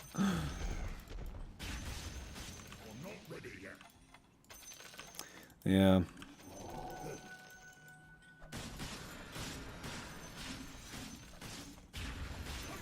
Alright, we'll just go for center patrols. I mean, people are still gonna keep kiting me. Ugh. Yeah. But that's okay, because if it comes down to just like taking down the center patrols... Did I not? I got this. Yeah. Mm-hmm. Oh, you're just gonna... You were attacking me! You were attacking me! Why did you disengage that? You guys are so obsessed with running away that you run away even when you try to kill me! Oh my god! Ugh. Just like casually blinks out while attacking me. Alright, well, all of this is pretty useless. So that's unfortunate. Grab this here.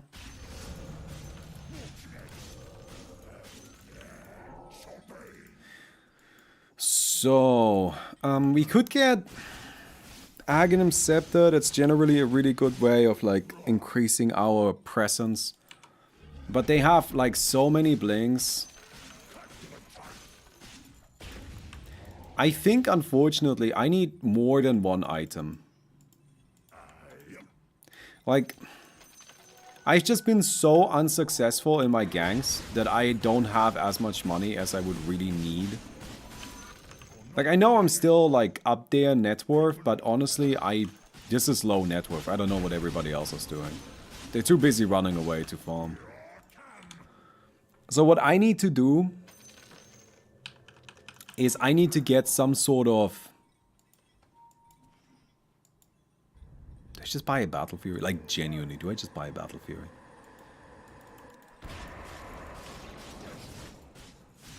No. I think I just buy a heart. I know that may sound stupid. But like, honestly, let's just get a heart. Let's just get a heart. And just make them come to us. And let's just break down their buildings. Right? Like, that's it.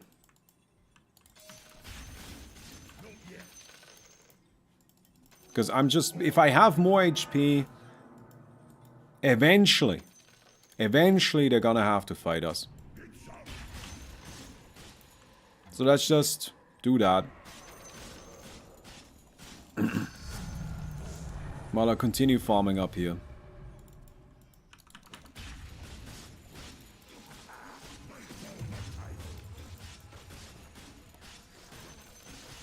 And then we get ourselves Aghanim Scepter.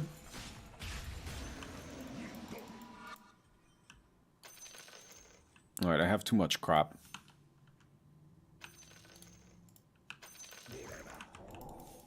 There's my base disabler.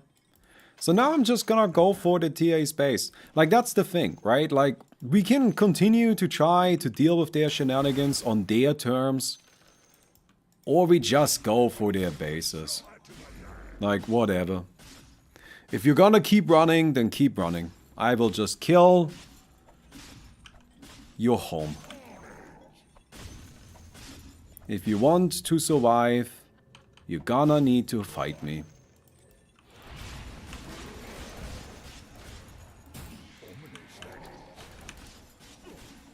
There we go. There's one kill. Oh, she's blinked away. Sure. Like, that is fine.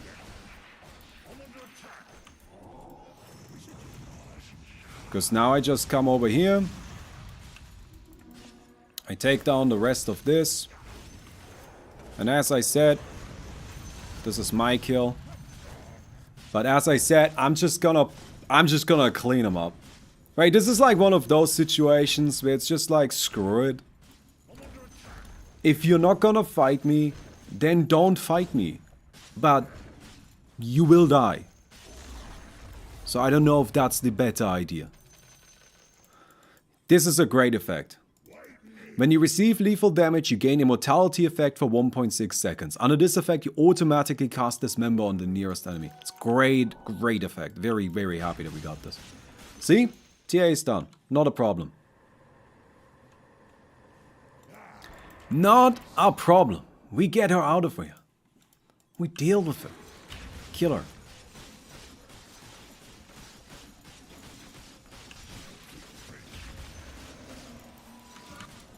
Alright, we get ourselves some attack speed. How much attack speed do we actually have? 370, so that's not too bad. Okay, now... I think Orchid.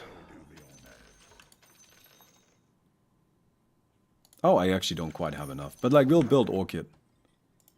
Why do I have a bottle? There we go. Extra attack range.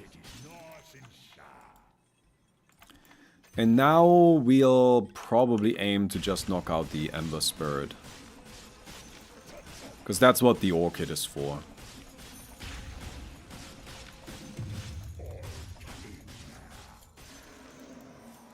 But we do need a good... God damn it. Never mind. I'm just gonna do it anyway. I'm just gonna do it anyway.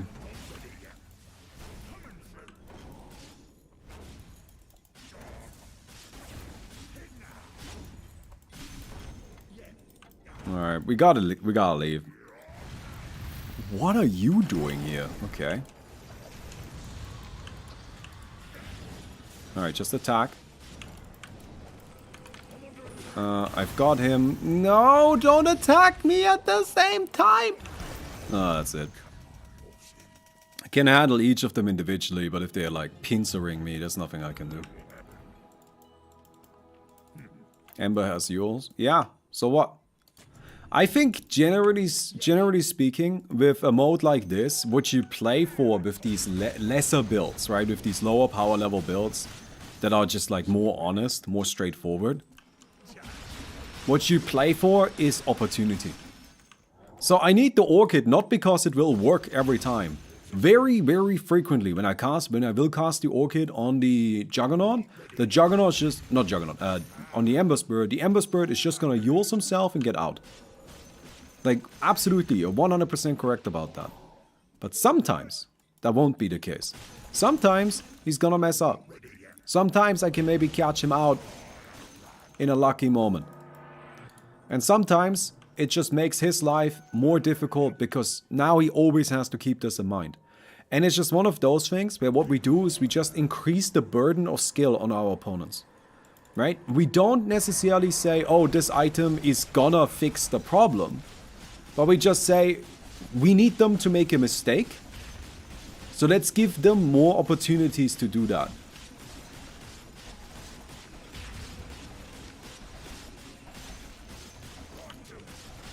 And that's where it's a really handy tool to have. Why don't you all? Because I deal more damage attacking.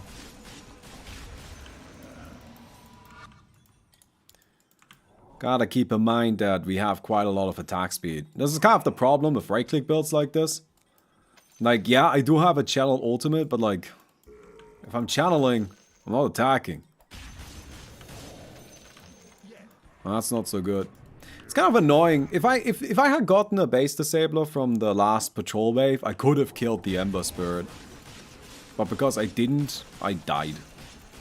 But there's a big RNG factor there. It's just how it is.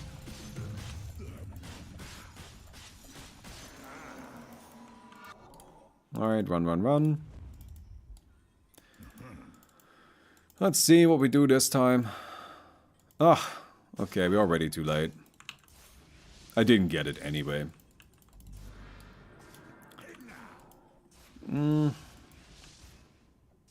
My hook doesn't do anything. So I can't do anything here. This guy's coming in. I mean, that's our best bet, actually. Yeah, it doesn't do anything.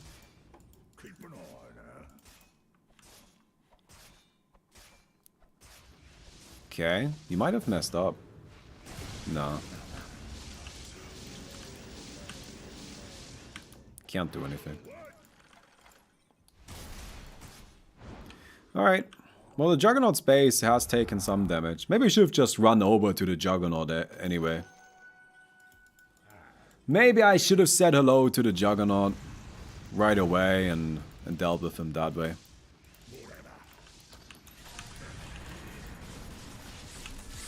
And nom nom nom nom nom nom nom nom nom, it's not enough. Yeah, okay, we gotta go.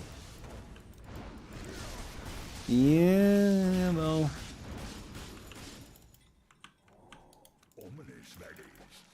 Nice dodge. So, we can't do anything about him. I mean, I just need to focus on farming. That's honestly my biggest regret in this game. So I needed to get another farming tool. I should have just bought a Battle Fury. I know a Battle Fury on Potch is like really bad, but I went for a killing based build and I only got like 5 kills, which is really just not enough. really need more kills than that. Alright, we gotta finish this game quickly. If we can finish this game quickly, we can do another game in time. Otherwise, it might be a little difficult.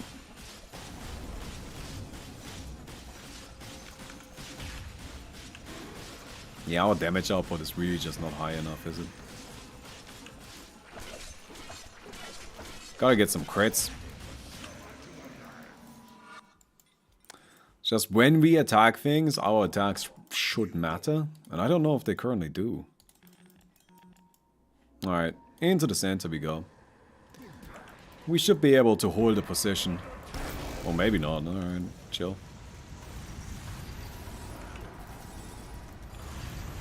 Alright, lots and lots of stuns. Oh, it's just not enough damage. And there's the Juggernaut now. Ooh, that came out after I used my ultimate. Now they're both going for me. But I do just kind of die.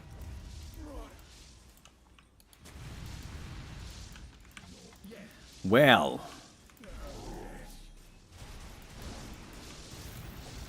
No, creep! Get down, Mr. President. No, stop running. Ah! Alright. Nice. Extra attack range, extra cost range, extra armor. This is not my book. Well, we'll just try to kill the Juggernaut. This is just our winning play, I think. Because Juggernaut is closer nearby. There's honestly not much strategy that goes into this. Juggernaut is just closer nearby. And ultimately, we gotta get rid of him. Both of them are gonna be extremely difficult to win against in the final duel scenario. I think that was a mistake what the Juggernaut did. Because the Juggernaut thinks I need to fight him, and I disagree. I don't need to do anything to him. Yeah, that was not a good play. Cool. That works for me. I don't think I need to fight the Juggernaut in any shape or form. So we have the boost. We have a tier 5. I don't like these. I guess it's a pirate hat. I mean, arguably the Fallen Sky is better. How much attack speed do we have now? Plenty. Okay then.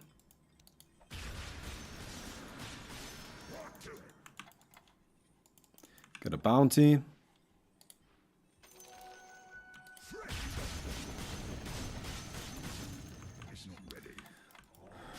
Whew. What do I do? Alright, so we definitely get rid of this. We definitely buy a Skadi. Do I get... I think I do need movement speed, unfortunately. Like, I don't actually see a way around movement speed. We could have gotten an Epic or a Moonshard or a Soul Dis, maybe. But I don't think any of them are actually an option, because I do need the movement speed. Alright.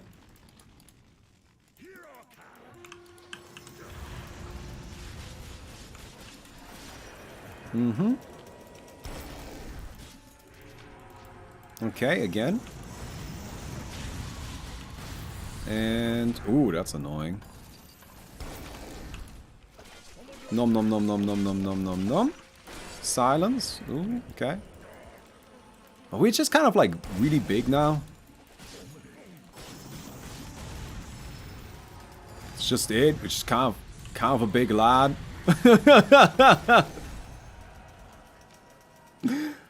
We're just kind of a big lad.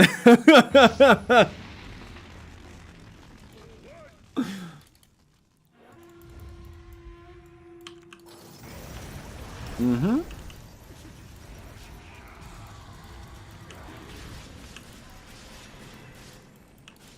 Alright, come back here. Ooh. Hook ourselves in.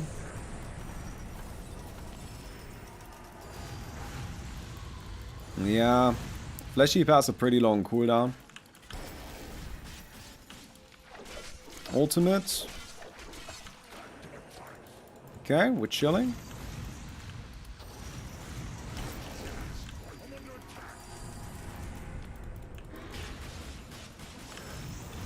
Mm-hmm. And ultimate. I think we got him. Yes! Hey! God. I'm still annoyed by this lobby.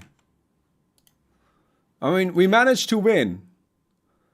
But I'm still annoyed by the lobby.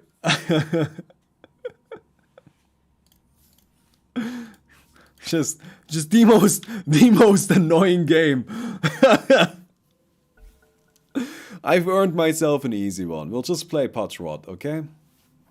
No, I'm not playing Patchrod actually. I'm playing Anti-Mage Q. That's what I'm doing. We have just enough time for one more game. To all of you who aren't aware of what we're doing today, which would be, I don't know, a little odd if some of you weren't aware of what we're doing today, but today we're launching the new YouTube channel. You can see it in the top right corner, right? And it launches in 15 minutes. And then we're gonna watch the video together. Now, once we do that, what I would appreciate is don't just watch it on my stream here. Actually go watch the video. Like, even if you just play it in a separate tab. Like, but you know, we actually want to get the views on there. Like, that's actually pretty important. Because that's all that matters. That's the only thing that's important here. Is that the video gets the necessary views. And we need a good chunk. Like we need a good amount of views. Let me just put it that way. Well, nothing unreasonable. Like a best case scenario for me right now is 200,000 views. That would be great. I would be very happy. If we get 200,000 views, we're in a great spot. So of course, difficult to get that many views on an entirely new channel. But we'll see.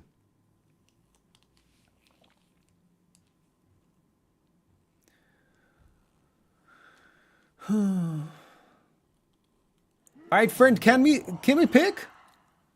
Come on, we gotta move here. We got 50 minutes. We got 50 minutes. We don't have forever for you to choose your stuff. Alright. I'm the brain. How long is the video? 90 minutes. Someone needed Ha! I was lying, so you don't counterpick me.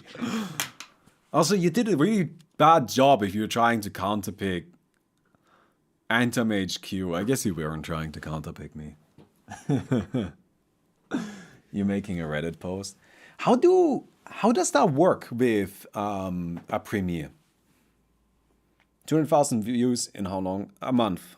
A month. How does that work with a premiere?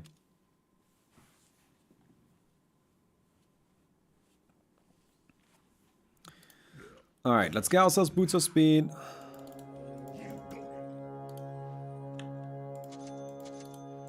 Go, go, go, go, go. Be fast. Be quick. Like, I actually feel like I maybe shouldn't have done a premiere. I maybe should have just done a regular scheduled video. But oh well. Okay, coming over here. Thank you.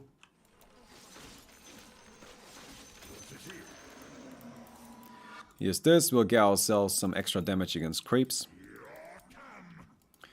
We don't need as much movement speed with this build. It actually does quite fine in that regard. Ooh, that's stinky. Let's get Fairy Trinket.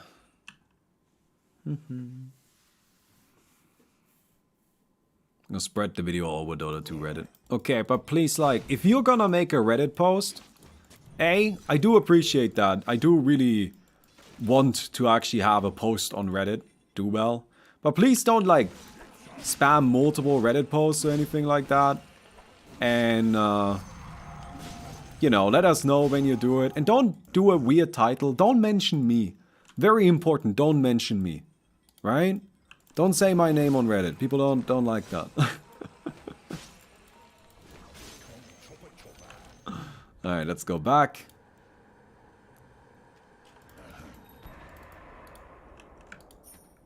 We still want face boots. No! God damn it. One creep just decided to run past everything. How annoying.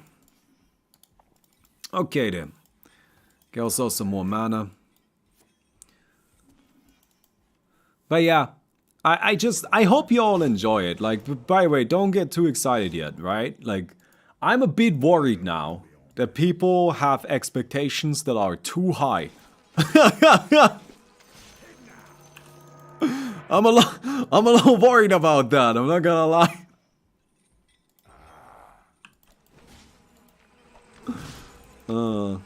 What did you do to the Dota 2 Reddit community? Nothing really. You know how Reddit is. They just decide randomly that they don't like certain people. Like, if you go on there and you ask people why they don't like me, they always give you these, like, vague, non-specific answers, which is just like, well, he's just a jerk. Or, well, he's just mean in this game. And it's just like, okay, yeah, sure. Then occasionally you will just get the people that are, like, blatantly lying. Like, people who are just like, well, I played a game with him in normal Dota last week, and he was just a real jerk over the mic. And it's like, okay, yeah, sure. I mean, like, okay. You know how people are. Alright, let's get the Radiance. How much better is your writing for the IO video compared to the patch one? Way better. Way fucking better. It's just I've gotten better at it. That's it. Like, the patch video has lots and lots of smaller mistakes that I see now that I don't think you guys will necessarily notice. So I don't even want to tell you about them. Like, there's no, let me be clear here. There are no factual mistakes. There's nothing wrong with what's being said in the video. It's just the way it's written. I would like it to be different. Oh no. Okay, I guess we're fine. That was a little scary though. But I think my writing is much, much better. I honestly, but like the thing is, I feel like my writing is getting better for every single video. What? What? What? What? How is what? Okay, I'm feeling a little scammed there. How the fuck is that the Shadow Fiend skill? Ugh.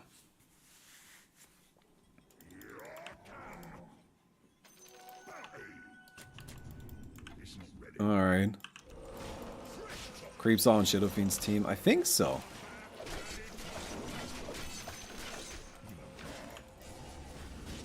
Yeah, we're probably dead. Damn it. Damn it.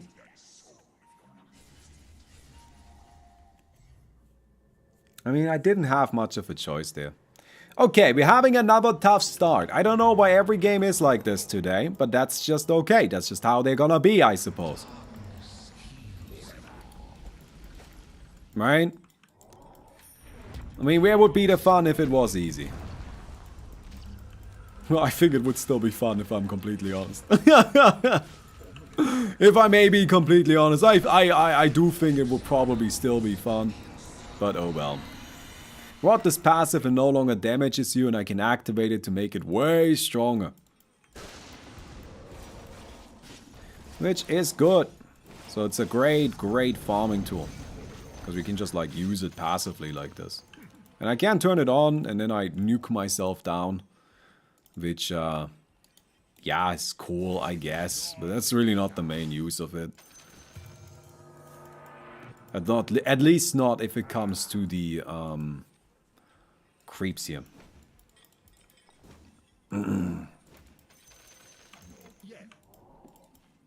Yeah, I know that for some reason there was no 10% bonus while we were fighting the Shadow Fiends. I guess that first blood wasn't a proper first blood or something. I don't know. There was a weird thing going on. It was a weird situation. It's fine. Right? Let it be weird. Sometimes that's just how things work out. Like Shadow Fiend both got a kill and didn't get a kill. And no, I did definitely die either way. I was gonna say, and I kind of died and kind of didn't die. But no, that's not true. I just died. I did die. I feel like that is definitely still the case, no matter how we look at it. Alright, we'll get more dismember duration. You may notice that I'm getting a lot of upgrades that aren't rot. It's because we really don't need rot upgrades that badly. And there's a lot of really good upgrades with patch that aren't rot that we can get that will synergize and work really well with us. So it's just kind of, I think, better to focus on some of the other elements right now while we are getting them, right? Like sometimes it can be a little bit difficult to actually get the upgrades that you want. Just because you need to roll for them. So like if you were to max out all of the rot stuff right away, then sure you have all of the rot shit. But now that you've got all of the rot shit, you don't really actually have a great way of you know, getting the other upgrades that you're also looking for. You don't have a way of guaranteeing those. So I like going like this. Because it just makes our life ever so slightly easier. Alright, so this is an ultimate? No, it's an E-build. Ooh, shit. E-build is scary. Alright, never mind, he's not here. Let's just go for it. Just TP'd back, I'm guessing. Alright, we're leaving. Totally fine. Great outcome. Super happy about that.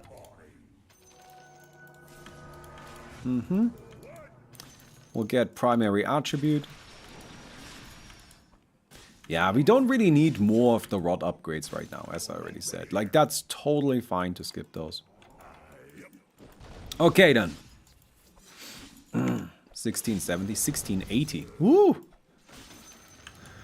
Oh, I just hope that y'all liked the video. Hey, oh yeah, I was talking about it. Like, so I feel that my writing has gotten a lot better along the way, right? And I mean entirely just from like a prose perspective, just from a writing style perspective.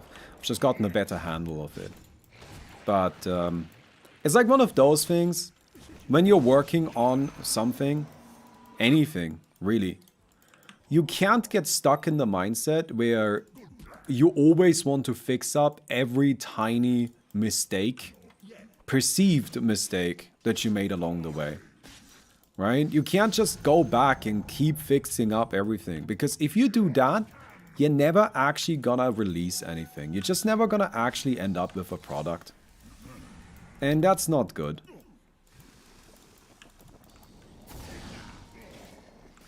So I don't think this is winnable. But I think I should be able to just run away. Yeah. That's definitely a bit of a tricky part about like trying to do creative work a bit more professionally. Because it's easy to just always aim for, you know, perfection. Wow, you did so much damage. Holy fuck. Wow, that was 1,000 damage from Ignite just like that. Right, but it's easy to always try to like aim for perfection, right? You aim for what's ideal. You aim for the, you know, perfect final version. And the problem there is that you get better as you're doing things, right? Like as you continue doing your project, you're gonna improve. And every time you improve, you wanna go back. At least I do. I always want to go back. I always want to go back and okay, well, now I know how to do this better. Now I know how to tackle this issue better. Now I figured out how to approach this problem. So you always want to go back. But it just does not work. You cannot think like that. Because if you think like that, if you always just try to fix up every tiny thing, any tiny mistake you made along the way, if you try to make your past self as good as your current self, well, you're never gonna finish anything, right? Because hopefully you're always improving. That's always my goal. I always want to get better at what I'm doing. But if I'm always improving, that means there's never gonna be a point at which I say, oh, now the previous version is good. So what I do instead, because it's impossible in my opinion to reach a point of like, I guess, general satisfaction in that regard, is that I just aim for, okay, here's my schedule, here's my time frame. And it just needs to be done within that time frame. And after it's done, it's done. Hands off. Don't get to fuck around with it anymore. And yeah, sure, that's then annoying. Because it could be better. I look back at it a few months later and I'm like, yeah, I can now do a better job with it. But of course I can. But that's not a very productive way of thinking about it now, is it? You get what I mean? You see what I mean? Like that's kind of my point. When I say that I wish the patch writing, like when I make statements like that where it's like, oh god, I wish I could go back and like fix up the writing. It's not because I think the writing is terrible or if there's any major problems. There isn't. I just feel like I've gotten better at writing. I just feel like I've improved my skill. And because I've improved my skill, now I want to apply it. But also apply it on the old stuff. And that's just not... If I think like that, I'm never, ever actually gonna work on anything new. I'm just gonna be fixing up the old things over and over again. And that's not... You just can't do that. You need to move on. Right? It's really, really important in creative work to be able to say, no, this right now is fine.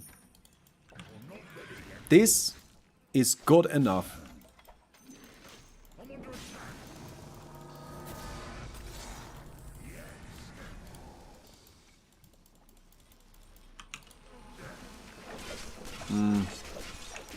Alright, never mind. Never mind. And then, sure, the next one will be better. You will improve for the next one. But even with the next one, even with the techies video, right, which is the second one, I think to myself, damn, I could have done that better. With the Juggernaut video, I think I could have done better. But when I finished writing the Juggernaut video, I remember I was really proud of myself. I was like, damn, that's a really good script. I really like it. I think it's super, super nice. And then I finished writing the IO video. And then I was like, oh, I could have done better on the Juggernaut video. Because I feel like the IO video is better than the Juggernaut video. And now I finished writing the Drow Ranger video. And I feel like that. I feel like the Drow Ranger video is by far, like by a mile, the best one.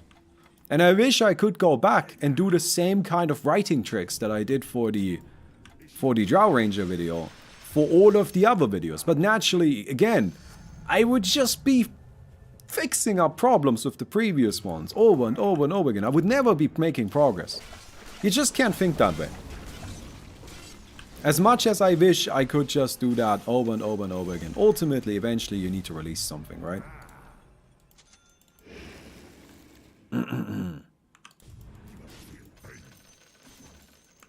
Good.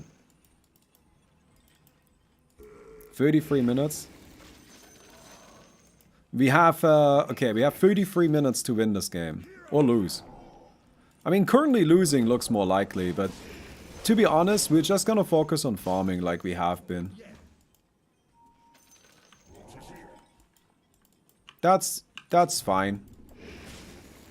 Our farming speed is very good with the Blink Dagger and the Radiance. And we just kind of continue doing that. Avoid fights. And then we should be fine in the long run. Okay. This is the Alchemist.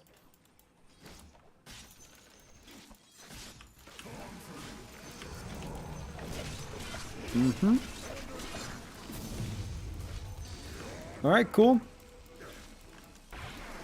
I need to run. Yeah, he's got me. Oh, yeah, no, he's got me. He's got me. I think I got most of those creeps, though. Yeah, it's just the Wiener Alchemist who's not getting challenged properly. Like, the Ogre Magi, instead of ganking me, should be ganking the Alchemist, right? Like, that's what you gotta be doing here. But that's not what's happening, so not much I can do, unfortunately. You gotta limit yourself so you can release something. Right, that's what I mean. And if you are working in more of a, you know, just like casual fashion, if you're just creating something for the sake of creating it, then I do think you have the luxury of going back and just continuously fixing things up over and over and over again until you're actually happy with it. Right? Like, if you're just doing it as a hobby project, you can do that. But in a professional capacity, not an option. Because eventually you need to release things. Otherwise, it's not being a professional. And that's how I treated this new YouTube channel, right? I mean, that's how I kind of treat my current one too. Just like, with my current one, it's not so much about the quality of the videos that's the most important thing, it's the schedule that's the most important thing. Alright? The most crucial, most important part about my current, about this channel right here, is just the cadence of videos. There always needs to be something. At the same time, every day, that reminds me, I still need to upload today's video. Really hope Toski put it in the folder. Gotta check for that. Alright, here's a bounty rune. And we'll just come in there and kill these guys. Thank you very much. The new channel banner looks cool. Yeah, do you like Hoodwink getting mic'd? That's all I can see. We actually made a fixed version of it, but for some reason never uploaded it. Gotta do that sometime. Oh, it seems that these guys were listening. Well, have fun, I'm leaving.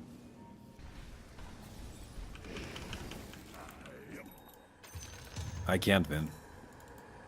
I can't take them on right now. I had way too weak an early game to be able to challenge them. That's fine. From my perspective, I'm perfectly happy to just kind of continue farming. Because you may notice that I am still third in net worth.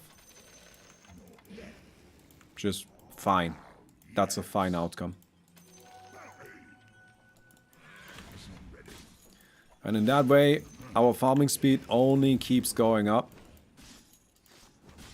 And I'm just gonna kind of keep the tempo going.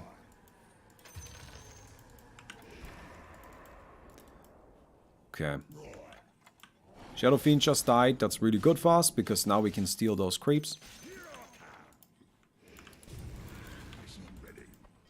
I will activate this too. I'm just gonna go for the maximum damage on this, so nobody can steal it from us. Alright, we've got a teleport. Definitely not fighting the ogre. It's definitely not happening. I actually don't really like any of this, but I guess this is some spell lifesteal. I will gain extra armor. Look, armor for strength on Patch, that's just great. That's just super good. 100% I go for that every time.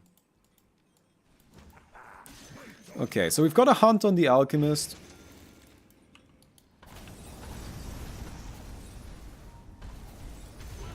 Wow, that was fast, never mind.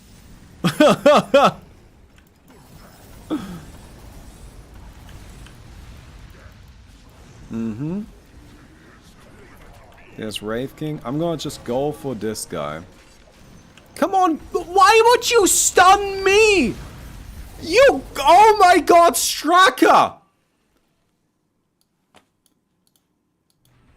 Just... Idiot! Well, great! Now we're both dead! I wanted to share the kill on the Ogre Magi! Oh... Okay, it's fine. I'm sorry, it's just Straka is just an idiot. You guys don't know this. You don't have to deal with him every single day. Like, if the Wraith King there doesn't stun me and stuns the Ogre instead, after I finish my channel, we can kill the Ogre Magi. And then we just disengage, because we can't really kill each other. But instead, he stunned me out of my ultimate, and then the Ogre killed both of us. So I hope that's what you had in mind. Ugh, some people, dude.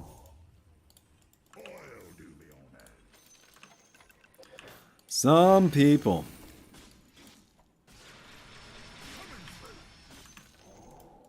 You know, it could have worked out really well for us. That would have been a lot of money. No, I don't want to fight this dude. Stay away from the ogre. Oh, nice stun. Okay. Yeah, there's the acids. There's the ogre coming. Crap.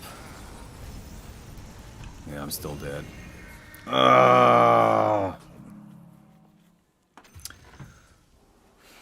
Okay. Pudge struggle is real today. Unpaid intern. Straka actively sabotaging us right there. Like, I know this is a free-for-all game, but you gotta kind of keep the intentions of the other players in mind. It's not teaming if in the middle of a fight you decide, actually, you know what, it's better if we kill this dude together. That's just called being smart. Alright, get some status resistance. I don't even know what to buy. That ogre build, like, super hard counters us. Genuinely no idea what I do against the ogre and the alchemist. Like, you might be wondering why am I performing so poorly. It's just because I'm next to two heroes that have builds that, like, pretty much hard counter mine. Like, the ogre and the alchemist build in specific, they're just super good.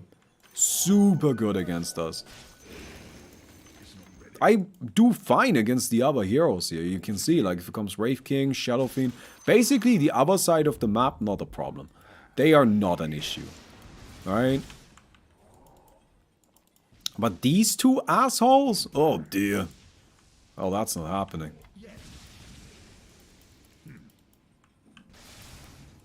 Okay, we'll wait this out. Oh, that's still hit. Giga Chunk Radius. Can I still catch that? No, you're way too far away, right? That dude's already teleported home. No, he hasn't. Okay. Alright. Can I use this? But it's just not enough. Alright. No, don't kill me. I actually have to buy back. Look at how low my base is. Alright, this is fine. This is all just an elaborate ruse. So we actually get to play, the, or like we get to watch the video on time. That's what this is. It's all just, this is intentional. I'm not just getting fucked up. I didn't just have to use buyback at 25 minutes because my base had taken so much damage. Man, I really thought I was gonna be able to do some damage to the Shadow Fiend. Maybe the problem is that I don't have all of these upgrades. But like, honestly, this is heal and this is like attack speed slow. This would not have made a difference. You know what, maybe this build is a lot weaker than I gave it credit for. Because I thought this was a pretty alright build. But like, I just don't do enough damage. And that's oftentimes a problem that's incredibly difficult to fix. Right? Because sometimes you have a build and you're like, okay, well, it's difficult to make this work. Like, for example, the Flesh Heap build. Right? That's a build that's just kind of like, okay, it's difficult to actually connect with my attacks. Right? It's difficult to get enough hits in. But when you do, you kill your opponents. So the damage is there. It's just kind of hard to actually get to use it. And those kinds of builds tend to be okay. Like, sure, they require some struggle, but you can make it work. But then there are also sometimes builds that just don't do enough damage. And that's really, really difficult to deal with. Hey, buddy. If you don't do enough damage just straight up, more often than not, you're just screwed. Come on! Fuck! See, this is the kind of thing. This is what I'm talking about. I didn't do enough damage. And now I can't kill him.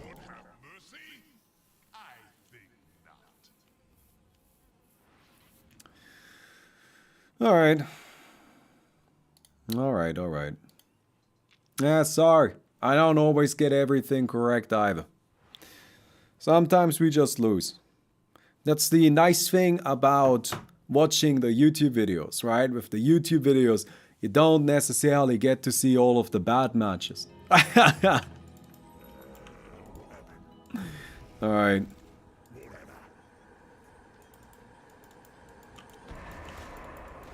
Fearl's a good call. I disagree. I don't think it would do anything.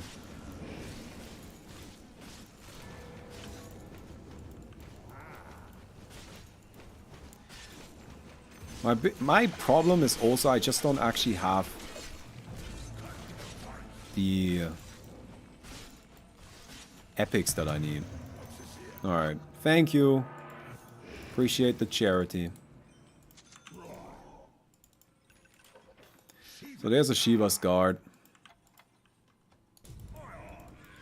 Xeno reaching down and giving us a helping hand.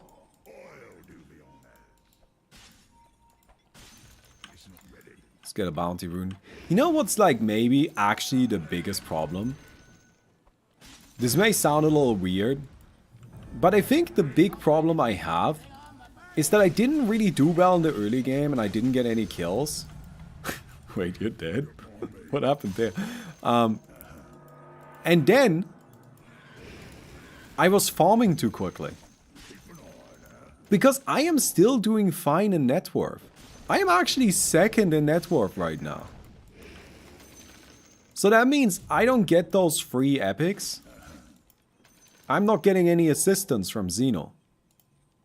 And that's making things tricky. Okay. So. I need more burst damage. I also just need like... Do I ever get Octarine? Lower cooldown for the Dismember. 25% cooldown reduction. Is that by itself like enough to justify the whole item? Maybe? I don't know. Oh, wow. Alright, Zeus goes down to the Wraith King.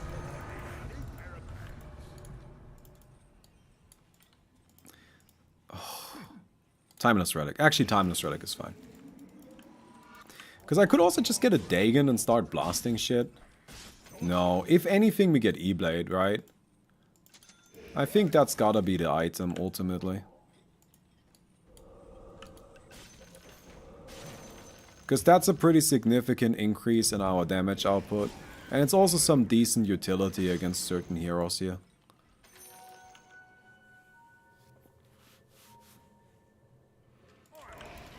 Well, I have 8 stacks of fleshy. It's not that much, but I have it.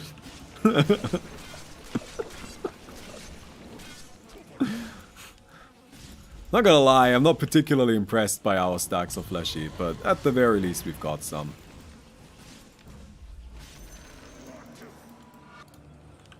Alright, get some more strength. Always get more strength. And we'll get an E-Blade. I mean, I could also get rid of the Blink Dagger eventually. This build doesn't actually need a Blink Dagger. Because ultimately we have the rot that keeps things close already. So as long as we ever get close to somebody, they can't really run away. We don't really need to chase them.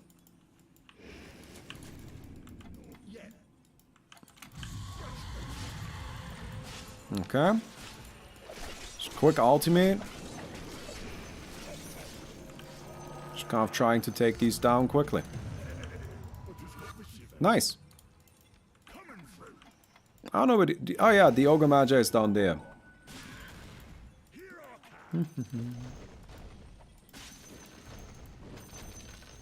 Alright, get this.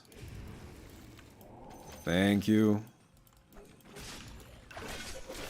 E-Blade.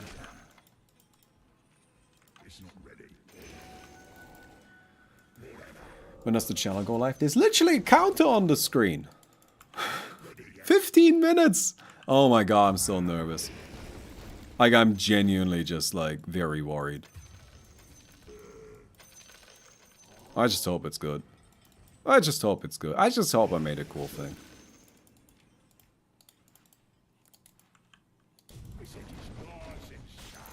Alright, let's see what we can get here. Ideally, I would like a respawner. Good. Yeah, I prefer that over a base disabler here. Because ultimately, our priority is just to stay alive. Why am I doing this? This is a bad idea. But... oh, that's rude. Okay. I might have been able to get something there.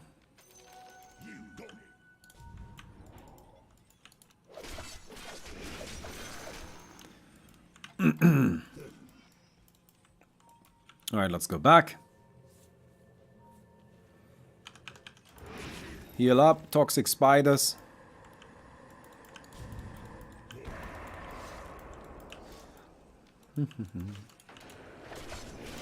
Just go and nuke these guys down really quick. I mean, our damage output is pretty okay now.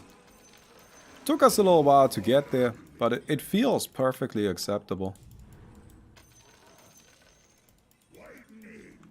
So, what are we buying next? Well, we get ourselves the consumable boots. We do need boots. That's just gotta be something we gotta keep, unfortunately. There's the Ogre Magi. I'm not convinced I can really tackle this dude.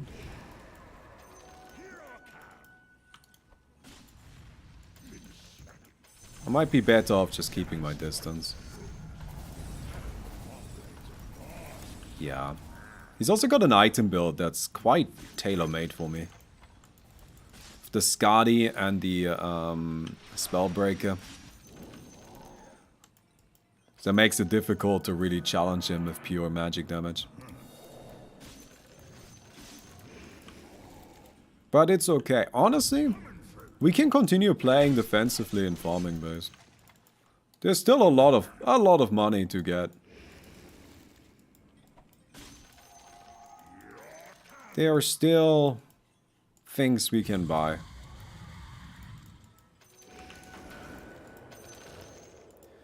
Very good.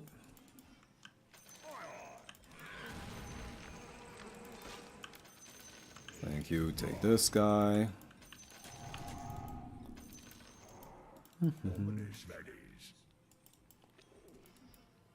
So we replace our boots. And we could get, I think, honestly, I'm gonna get Octarine. I know it's actually a bit of a questionable choice, probably. Because all I'm lowering the cooldown of is my items. And Dismember mostly. But I just think Dismember is actually quite important here. Ooh. In the base? No, I don't think so. I think it's just a random kill.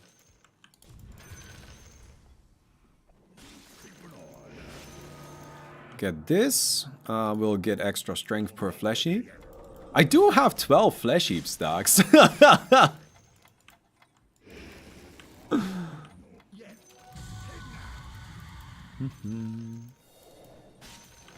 Dagon. We can get Dagon to replace the Blink.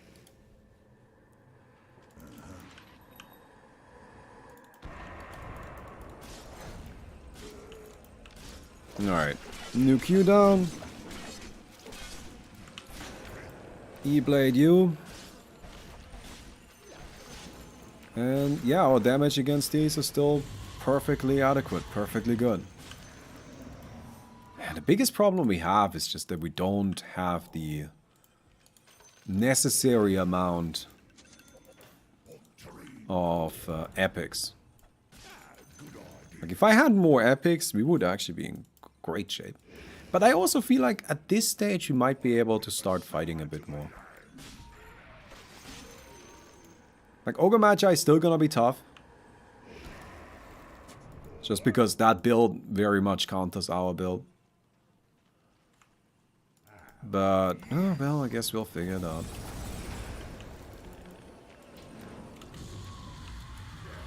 Alright, there's this.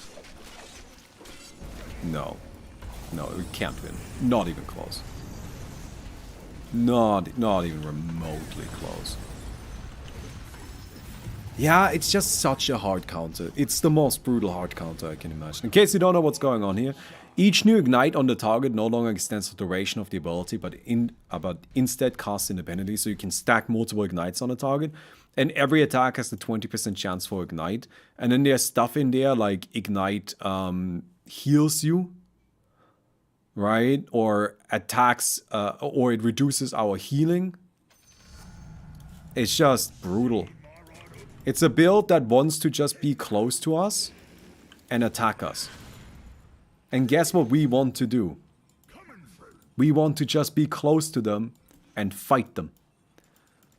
So it completely destroys us. Because we don't have that same level of damage output. If you dispel it, you just get stunned. So that doesn't exactly work either.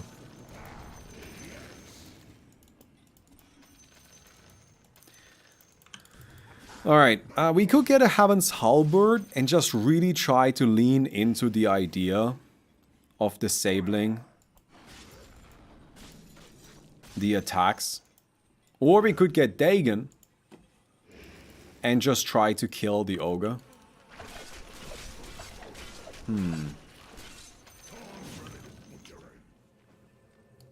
Oh, this could be a problem.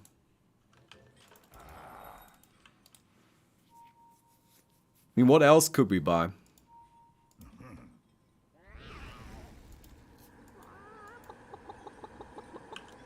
I don't really think there's anything else. I stand by my assessment that it's just a brutal matchup.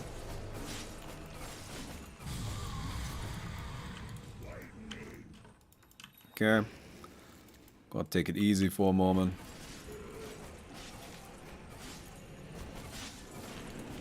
Ugh, got stunned again. Alright, this is just a tough wave for us. Okay, think we just get a Heaven's Halberd. No more Blink Dagger.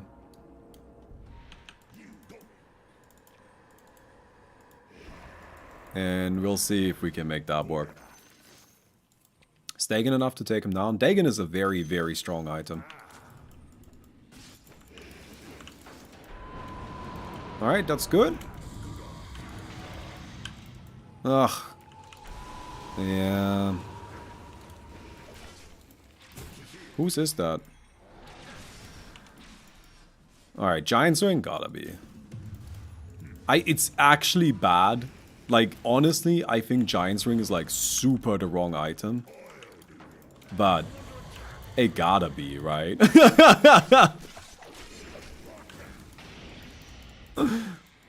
I don't think you guys would forgive me if I didn't get Giant's Ring.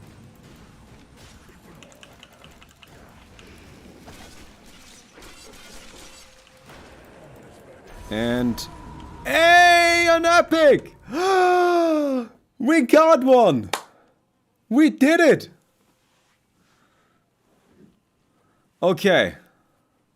That's good. That's good. So, now we just buy our last epic. And then, you know, we might be okay.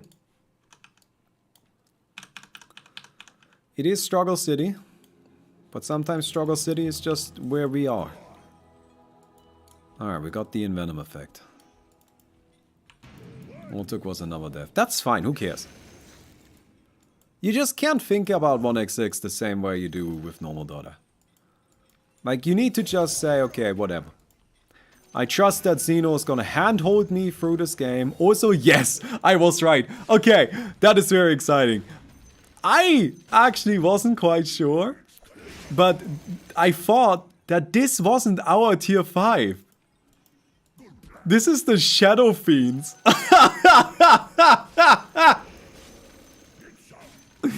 That's a good outcome. That's very good. So now we can actually get ourselves a Book of Shadows. Wait, I can't? Oh, that's disappointing. Alright, well, I guess I'll have this then.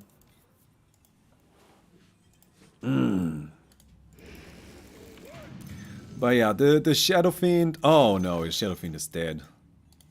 But the Shadow Fiend didn't have a tier 5, so that's kind of funny. Alright, we gotta put an end to this game. This game needs to end now. Next Creep Wraith, and then we'll figure it out. We'll just kind of run at somebody until they're dead. Because we have just about 5 minutes remaining. We had... Oh my god, look at that. 1,860 subs already. You guys don't even know if it's a good video. What if it's terrible? But you're gonna feel really silly then if it's a terrible video. What if it's literally just a rickroll? What then, huh?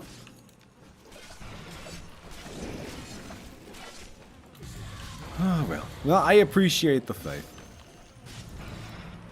Oh my god. Wait, are they killing each other?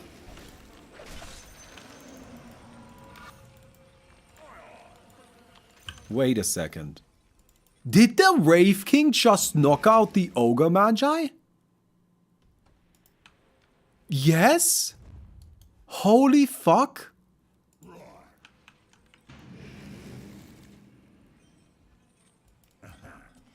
What just happened? Can I get here? Come on, come on, come on. No! Shit! I should have used the teleport. I wasn't sure if it was gonna be faster because we do have the cliff walking.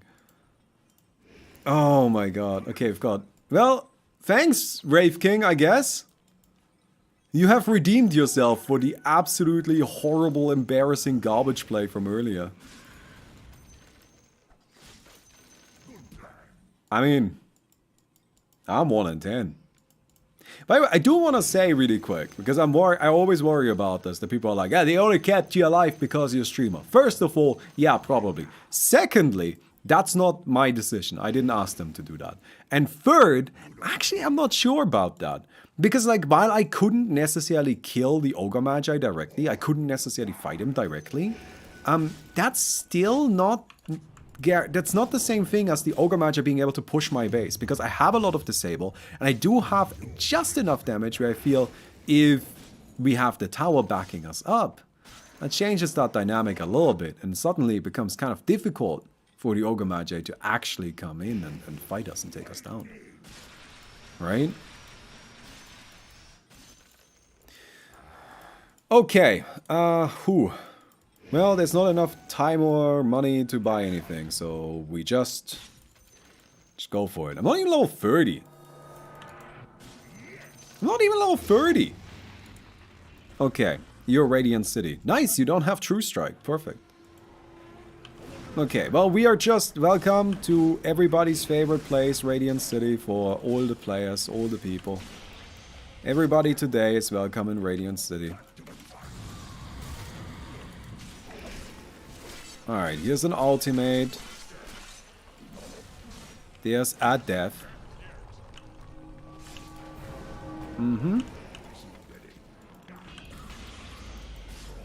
Alright, disable, disable, disable, disable, disable, disable, disable, disable. And here is another death. Come on, come on. Yes! I did it!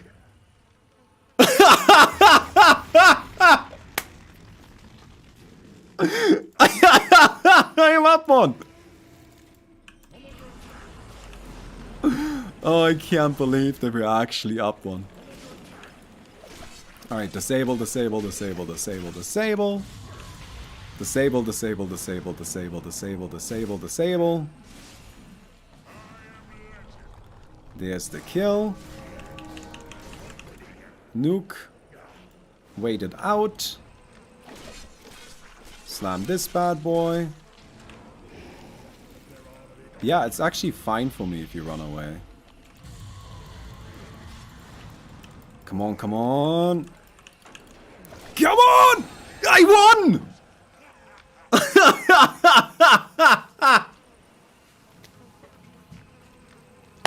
I was 1 in 10 going into that.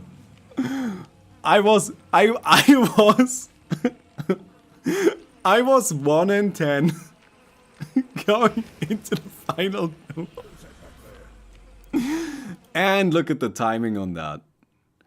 Countdown is done. Oh shit! Okay, wait. Alright. Okay. Yeah, it's still got this. There's the timer. There's a bit of a timer here.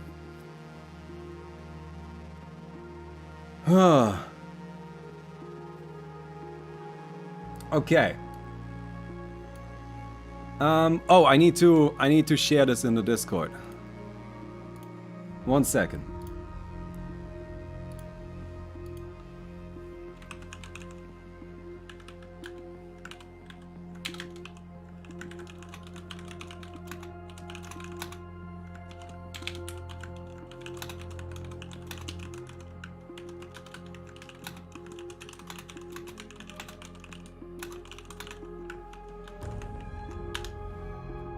Alright.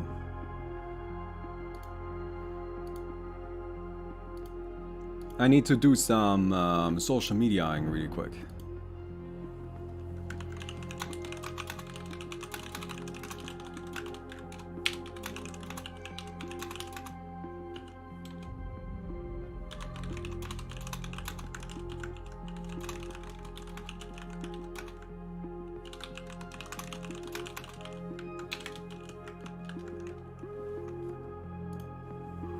Okay.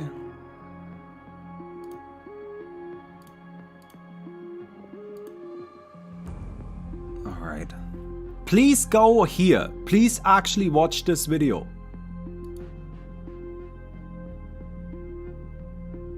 Right? Don't just watch me here. Actually go to the video and actually watch it there, okay?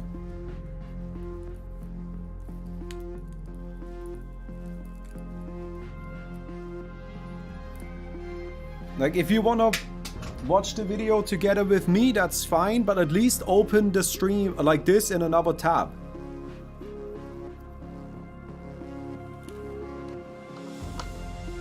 Here. Here's the link, I'll put it in chat.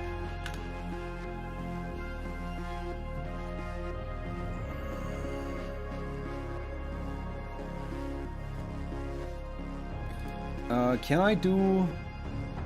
I don't need this anymore. Does this work? I think so. Okay, good. Oh my god, I really hope people like this video.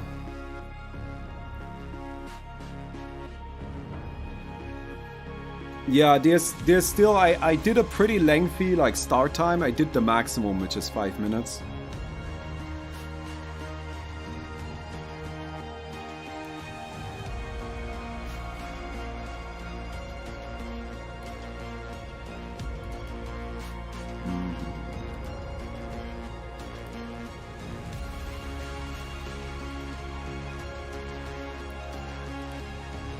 Okay. Oh my god.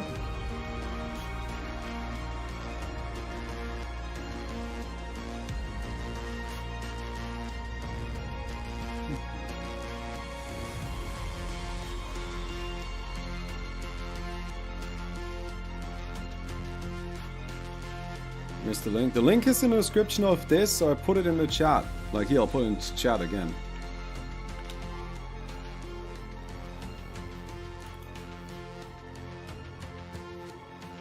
Well, it should be starting any minute now. It's 5:04 now. Do I have time to cook noodles? This is an hour and a half video. So if you want to eat something, you should get it now.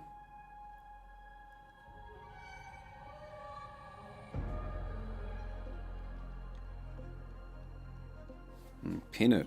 Can you pin stuff? I don't know how that works.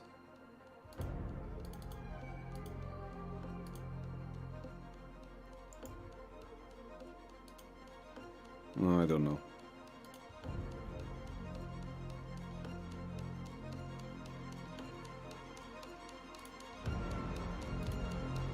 Oh, we're starting. Okay.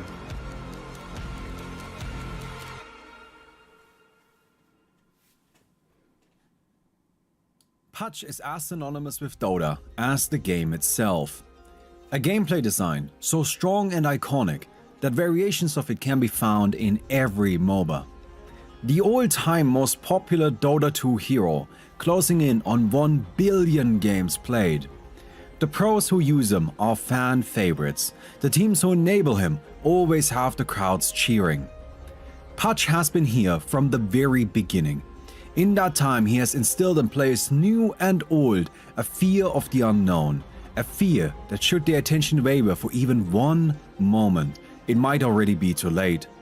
His status as one of the most recognizable Dota characters is undeniable. But did that extend to his performance in the competitive Dota 2 scene? Today we're going to examine how well Putsch performed across competitive Dota 2 history, specifically relating to the international tournament series. We will also investigate how Putsch changed over the years and how these changes have impacted him and his players. So, how good was Putsch the Butcher?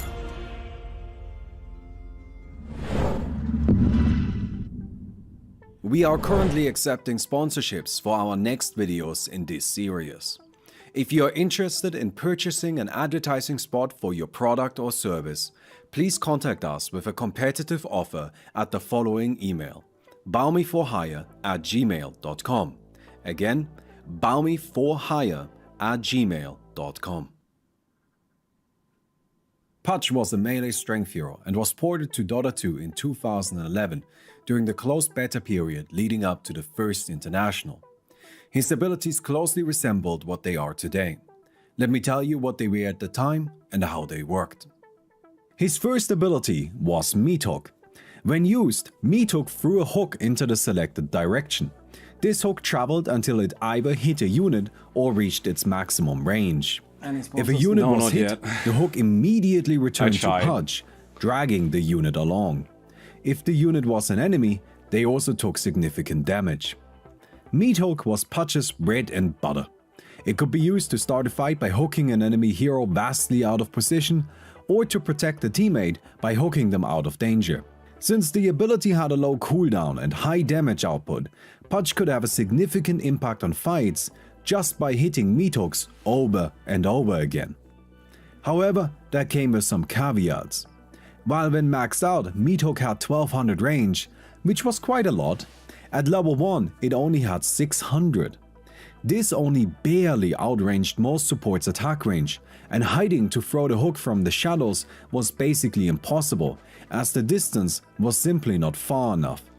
As a result, this first iteration of Putsch really needed to get to level 7 quickly to level up Meat Hook. Another problem was mana. 140 mana cost to cast wasn't a lot, but Putsch also had very low intelligence, making even that small ask quite significant. It's also worth keeping in mind that Meat Hook was hard to hit. While landing good hooks was very valuable, landing hooks in general was required, and that could be difficult, especially when playing on a stage like the International. One final quirk directly related to Meat Hook was that Putsch wasn't allowed to buy Blink Dagger. To clarify, Blink Dagger wasn't bad or out of meta for the hero, but he simply wasn't allowed to buy it in the first place. The game wouldn't let you. There are two reasons why. First, the map was set up differently from modern Dota and had quite a few cliffs that you couldn't walk down from. In theory, a Putsch with Blink Dagger could get onto a cliff, then hook an enemy and blink down from the cliff, trapping them up there. However, if I may be so frank, I don't believe this is the main reason why, because other heroes like Darkseer and Rubik could do so easily by just throwing people up the cliff. It doesn't make sense to me to specifically restrict Putsch, who needed to hit a hook before even getting to do it. Side note, Vengeful Spirit wasn't allowed to buy Blink Dagger either, for probably the same reason, although her combo was much easier. I think reason number 2 was the real culprit. The specific way Meat Hook worked was that it would drag the target to Pudge, no matter his current position or where he was when he cast the ability. In theory, a Pudge with Blink Dagger would have been able to throw a hook, then blink backwards away from the direction the hook was thrown. Then when the hook landed, it would drag the target the whole cast range of the hook and the distance of the Blink Dagger to the Pudge.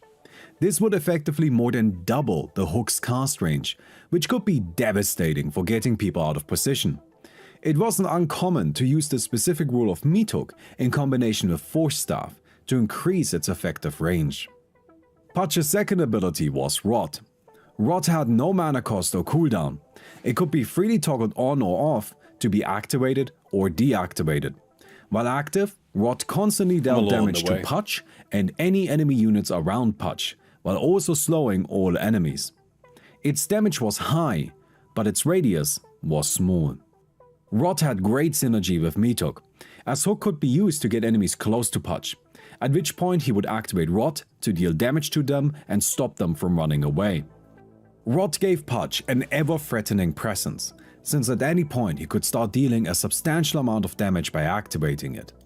However, Rot also dealt damage to Pudge. This turned any fight into a race where Pudge was trying to kill his target before he killed himself.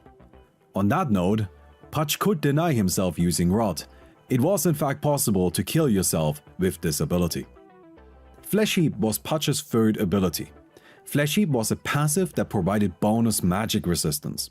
Additionally, whenever a unit died in a 400 radius around Pudge or was killed by him, Pudge gained permanent bonus strength. This bonus applied retroactively, meaning that kills earned before the ability was leveled up would still provide bonus strength. Flesh Heap helped Pudge in his health trading game plan. The magic resistance reduced the damage he took from Rot, and the larger health pool, courtesy of the additional strength, gave him more to pull from when exchanging hits. Pudge's ultimate was Dismember. Dismember was a channeled ability that dealt damage over time to a target and stunned it for the duration of the channel. The channel lasted up to 3 seconds on heroes and up to 6 seconds on creeps. This was a fairly long duration stun, especially since it had a short cooldown for an ultimate of only 30 leave a seconds, like on the video and like a comment it pierced and through whatnot. Black King Bar. Yeah, I like it. However, sadly Dismember came with some problems. It only had a melee cast range, it could easily be disrupted, and it just didn't do that much damage. Still, it combined nicely with Pudge's other abilities. Meat Hook got an enemy close, then Rot dealt damage and Dismember locked them down. Hopefully this got the kill, granting a stack of Flesh Heap. Dismember also had an Aghanim Scepter upgrade that increased the damage of the ultimate by a percentage of Pudge's strength and made Dismember heal Pudge for the damage dealt. This video series is about Dota 2. As such, we don't usually talk about changes to heroes that were made before that hero was implemented into Dota 2.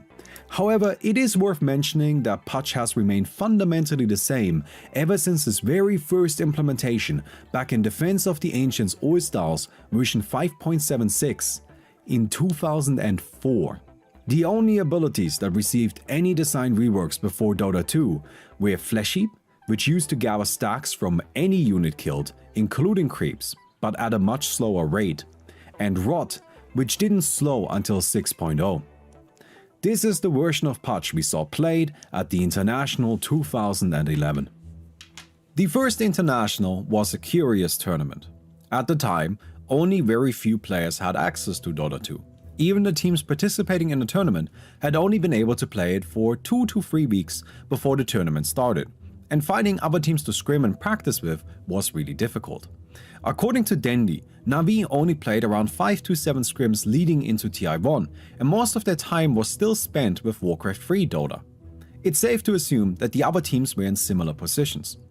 This resulted in a noticeable lack of experience from all teams, since Dota 2 wasn't the same as Warcraft 3 Dota, mostly because Dota 2 only had 46 heroes at the time, the rest hadn't been ported yet. This led to a metagame that was very distinctly unique to the first International. This specific hero selection meant that most teams were fairly low on damage, as many of the burst-based Dota heroes were missing from the game. This put more emphasis on mana. Heroes couldn't be bursted down, so you needed to cast your spells multiple times to get kills, resulting in longer, more drawn-out fights. The teams really played into this as well, buying tanking items like Vanguard or Hood of Defiance first on most cores, and only afterwards transitioning into damage or farming items. Anti-Mage was by far the most powerful hero of the tournament, precisely because he would take away your precious mana, while being able to take significant hits after buying an early Vanguard. TI1 was also composed of mostly best-of-1 matches, which discouraged teams away from picking high-risk, high-reward heroes like Pudge. This all meant that the environment was not right for Pudge, and he was only picked a single time during the first international. However, this pick came during the Grand Finals, and as you might expect, from none other than Na'Vi. Up to this point, Na'Vi has been uncontested in the tournament. They've won every single game they played, and most of them in a dominant fashion. Because Na'Vi is coming into the Grand Finals through the upper side of the bracket, they gain an advantage of 1 game. In other words, Na'Vi only needs to win 2 games to take the tournament, while the opponents home need to win 3. In the first game, Na'Vi picked Pudge as their position 1 core, played of course by none other than... Artstyle? Yeah, surprisingly Dendi was playing Viper in the mid lane instead. Pudge played the safe lane, supported by Chen and Tidehunter. He spent the first few minutes farming up, building Urn of Shadows, Magic Wand, Boots and Vanguard. This remained the standard item build for the next few years, although if the Pudge was played mid, a bottle was also common, and depending on the game, the Vanguard could be replaced with either Hood of Defiance or a BKB. As for his skill build, Artstyle maxed out Hook first, then Rod second, and leveled up the ultimate whenever possible. Fleshheap had to wait, but that wasn't a problem, as he could get the bonus strength stacks for kills even when the ability wasn't leveled up. After he secured his early items, Pudge started involving himself in the action around the map, participating in ganks and pushes. Pudge had to fight. That was the understanding most players had of the hero. Of course, there was the natural synergy with fighting. Fleshheap farmed up permanent bonus strength stacks as you got kills. But the main reason was that Pudge didn't really have a clear item build path, nothing to invest money into. In the long run, this would leave Pudge out-carried by any other hero that just had a good item build. To avoid this problem, teams would try to use Pudge to end the game before it came into play. Na'Vi was attempting this here as well, but unfortunately it didn't work. Pudge didn't contribute enough pushing power to break into the Dire space, and eventually Doom outfarmed him so much that Pudge's impact became negligible. This game ended up being Na'Vi's only loss of the entire tournament. While Pudge performed reasonably well in the early game, after some items came online, his impact was not enough to justify the position 1 core pick, and his overall performance was disappointing. Pudge received no properly catalogued changes in the year between the International 1 and the International 2. However, we did figure out that the cast range of Meathook was increased to a maximum of 1300. The game environment as a whole did also change significantly. Not because any major patches were made, the game was fundamentally the same, but instead because a huge amount of heroes were implemented. Between these 2 tournaments, 44 additional heroes were added into Dota 2. This changed the meta entirely, transitioning the game into a more aggressive pushing style. In addition to all the new heroes, 5 new items were also added, but none of them were particularly relevant to Pudge. Yes, including the obviously synergistic Tranquil Boots. They just weren't bought on him at the International. The most important change to Pudge wasn't actually a patch at all, but instead the increased notoriety of a specific player. Dendi became known as the premier Pudge player, and even the top teams feared him on his signature hero. During the International 2 group stage, Pudge was picked a few times. Absolute Legends played him twice versus LGD, but they lost both games swiftly. This felt a bit like picking a meme hero for a game you know you're going to lose anyway. Mouse played Pudge in the second game against Zenith. They do an interesting setup with a Pudge and Io mid lane, where the heroes split the farm and then try to become active early.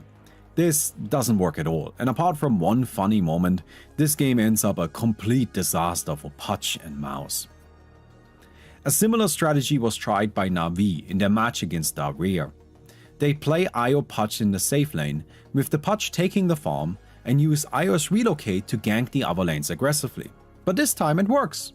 Na'Vi wins all of their lanes and leverages this aggression into a fairly one-sided game, very much carried by the Pudge. Using Pudge as a core to suppress the opponents through sheer ganking power was the style at the time.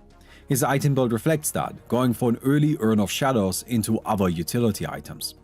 This strategy is risky, as Pudge needs to do well for it to work, but when it works, it's powerful, as the hero can be overwhelming. Na'Vi showed this again in their match against Complexity. Dendi played Pudge as a solo mid and started roaming quickly after the laning stage. His game plan was all about shutting down the enemy team, not about winning through farming. As a result, the Radiant was essentially lacking one farmer and gambling on Pudge being effective early. This worked well here, and Na'Vi won the game quickly off the back of many Pudge kills. During the main event, Pudge went unpicked entirely. However, he was banned 9 times. Every single ban was against Na'Vi. This gave Pudge a 22% contest rate with 0 picks, which is incredibly unusual. Sadly for Pudge fans, this also showed that the hero wasn't actually a good fit for the tournament, and most teams simply respected Na'Vi and Dendi enough to warrant a player-specific ban. After the International 2 concluded, Pudge received a small buff. His Flesh Heap now gives more strength per stack than it did before.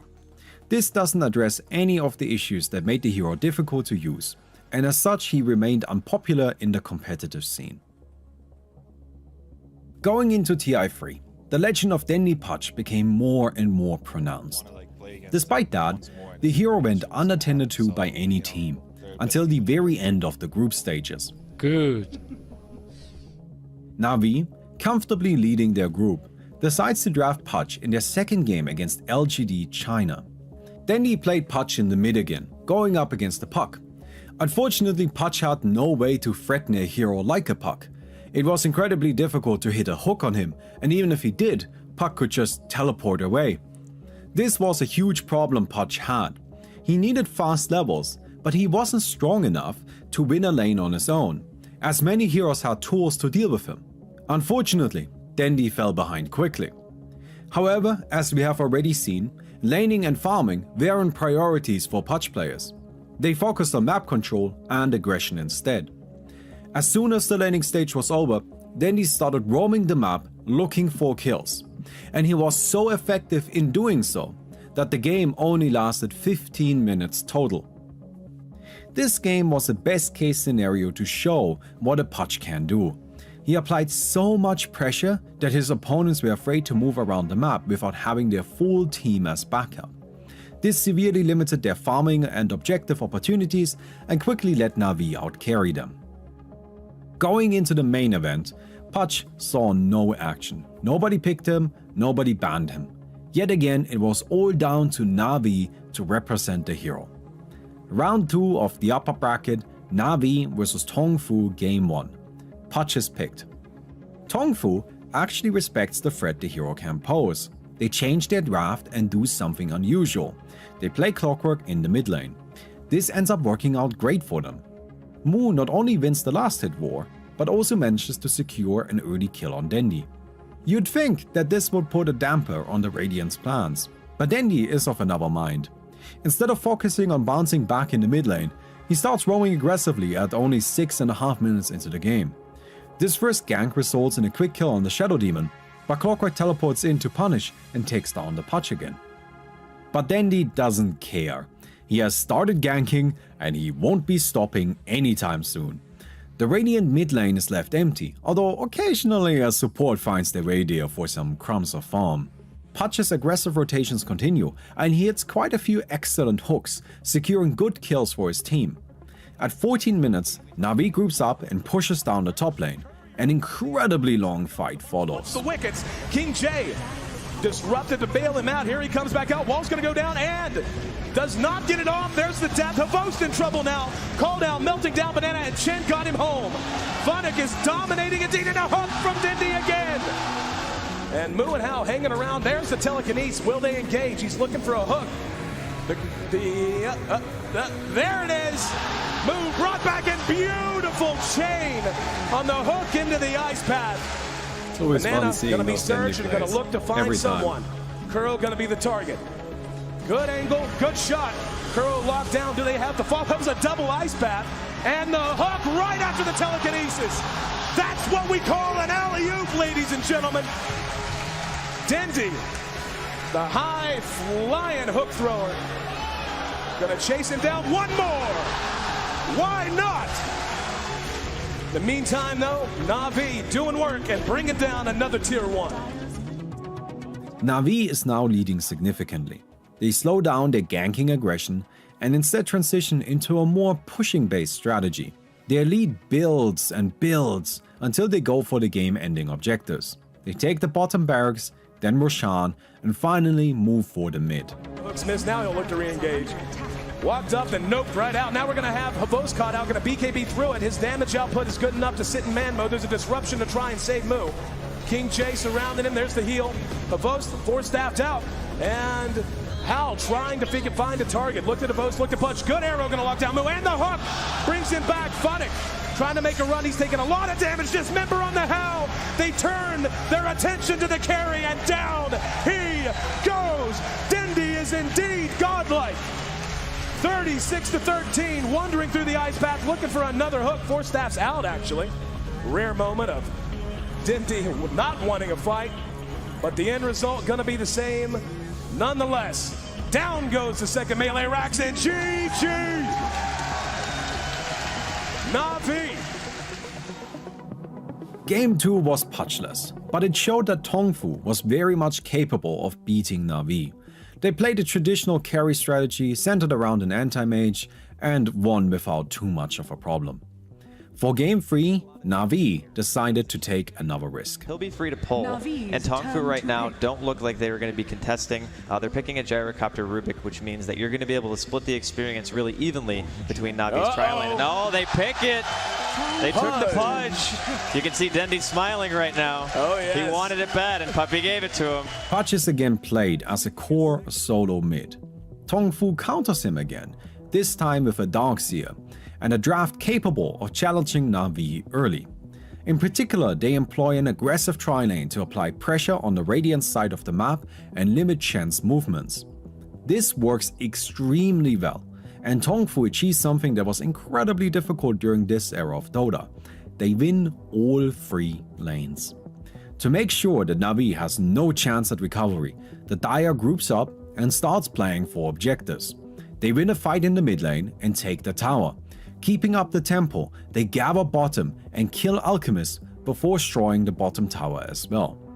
Na'Vi can see the writing on the wall. During this era of Dota, comebacks were very difficult and their team wasn't built for a long match. They need a miracle, and at just the right moment, they have an idea. And move all the Visage familiars staying in the way, and oh, he missed it. The timing would have lined up, but he missed the hook. Let me explain to you what you just saw. At the time, Chen's ability Holy Persuasion could be cast on allied heroes to teleport that ally back to the fountain after a short delay. We discussed earlier that Patch's hook will drag the target hit to wherever the Patch currently is. Using both of these abilities together allows for a bit of a combo. Chen casts Holy Persuasion on Patch, meaning that within a few seconds the Patch will teleport back to his fountain. The Patch then waits until the last moment before their teleportation and throws a meat hook. If this hook connects on a unit, it will then drag that unit to Patch's current position, which is of course in the fountain. The fountain attacks any enemy units inside of it, so all Patch has to do is use his ultimate to lock down the target and secure the kill.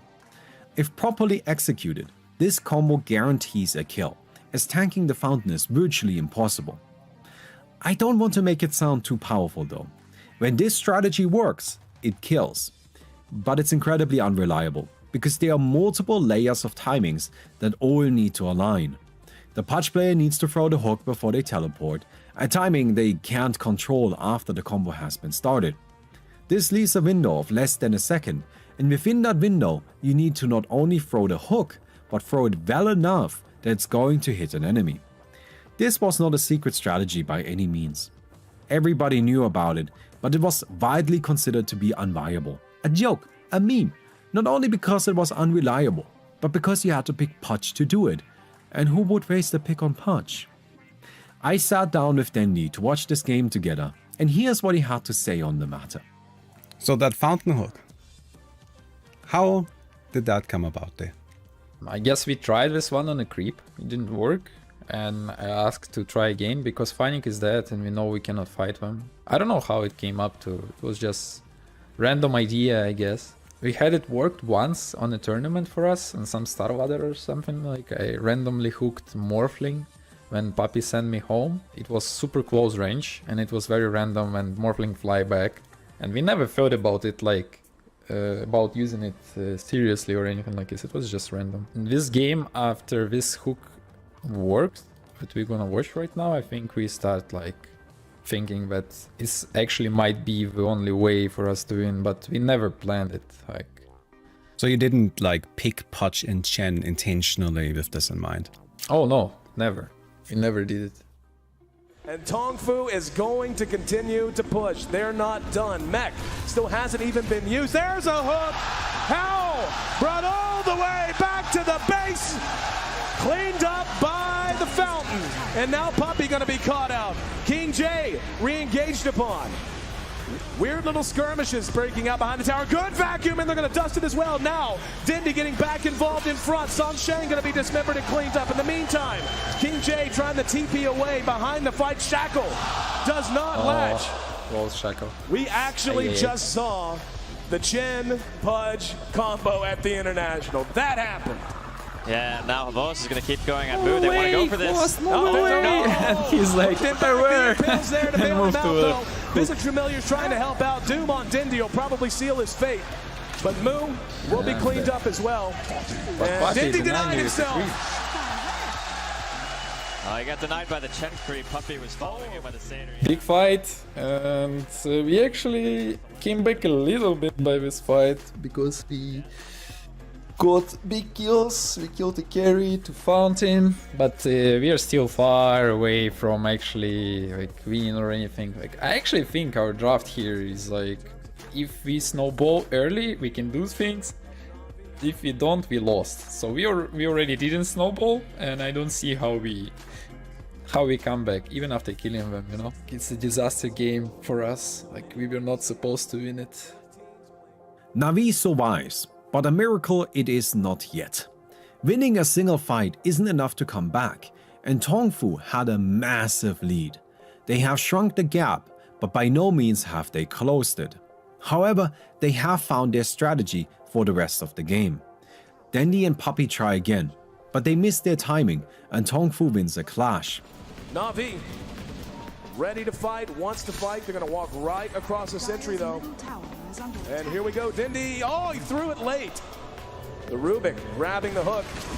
And now they're going to be able to do a little hook of their own. Cliff going to be used, and the hook comes out. What a hook! Sansheng grabs out. They're going to mech through it. The Havos is just going to town. He is doomed, though. Now going to be cleaned up. The call down connects on a couple. The rest of Tong Fu falling back. Another hook. Going to grab him back.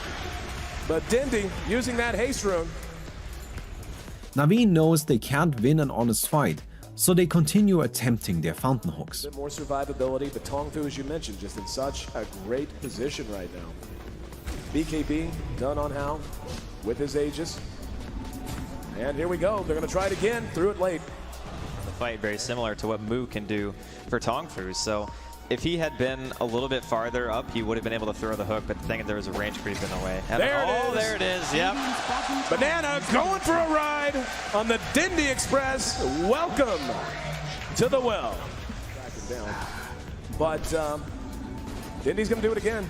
Oh, close. We'll follow our little guy back. Made it. barely able to get away. Now Na'Vi, though, in position. They might try something. Dindy's going to try it again. Can he? Got him that time. See you in the base move. Welcome home. And a post. Not that he needed to. Gives him a little assistance. While not all of the hooks land, they still manage to buy Na'Vi a lot of time. And eventually, Alchemist takes the top net worth position. Tongfu is starting to get visibly worried, and they seem anxious about not having closed out the game yet. So they attempt Roshan. And here we go. Moving their way in, Medallion used. Dindy up on the high ground. Hobos not being there. Gonna be a very difficult fight. Closest place he can TP is the tier 2 mid. He's just gonna farm for the moment. They made you get. They're just gonna give it away. He just goes to Tongfu. And now charging back out. Dindy gonna be spotted, and he gets, no, he doomed to Chen. That's a much better choice. Oh, he got him. He got him. Not gonna follow it all the way because we got a battle to watch with Puppey. Trying to get away from it, gonna be telekinesed back. And they will be able to get him as well. There you so a 1-for-1 trade. And wow, Hal still alive down there. Finally. So the thing is, like, how many factors should connect into the same time for this to happen? We could fountain hook try to fountain hook earlier. We knew Rosh. I could just try to blind hook where I didn't know it's even Doom Illusions. Okay, maybe I understand when I saw 2, so I could just fuck up right there. So if we fuck up the fountain hook, I'm going to the base. I don't have a place to TP back. Like, it's only tier 2 tower or whatsoever. I need to find an angle, right? Like, Visage Bird can block it and it's done. Like, as close a target to me, as harder to do the fountain hook, because there is less time for me to shoot it because of how the mechanic work, right? So there is so many things, and if this doom me, I'm not gonna fountain hook anybody. Like, it's gonna be over right there. If Chen didn't manage to cast a spell before doom on him, this game is over. Here I actually screamed, help, help, I will not kill him. And I think Uro TP is back, you know, and Hvost runs fountain to finish with Gyro second time. I thought he gonna like run away. There's so many things that can just, you know, win game for them, but not for us at that moment, at this exact second. But that's how things work, you know. That's why Dota is a beautiful game, because things can, like, you can get lucky sometimes too, right? So I don't know, like, if too many things clicked for us in this moment. That's what I think. This was a huge kill, effectively denying Aegis and taking down the Dire's main farmer. After this kill, Na'Vi starts moving around the map with much more confidence, and after landing another fountain hook, this time on the Visage, they managed to wipe out Tongfu and take the mid barracks. While Na'Vi was saved by their impromptu cheese, fountain hooking isn't all a Pudge can do. See Stun go out, and he's gonna go fishing and find Sunshine. Cleaned up, so immediately coming back out, and Kuro catches Banana. Shackle is there. Going to tail, called out on Moo. Moo being dismembered, being locked out, being killed off, and Hal can't stand up to the damage.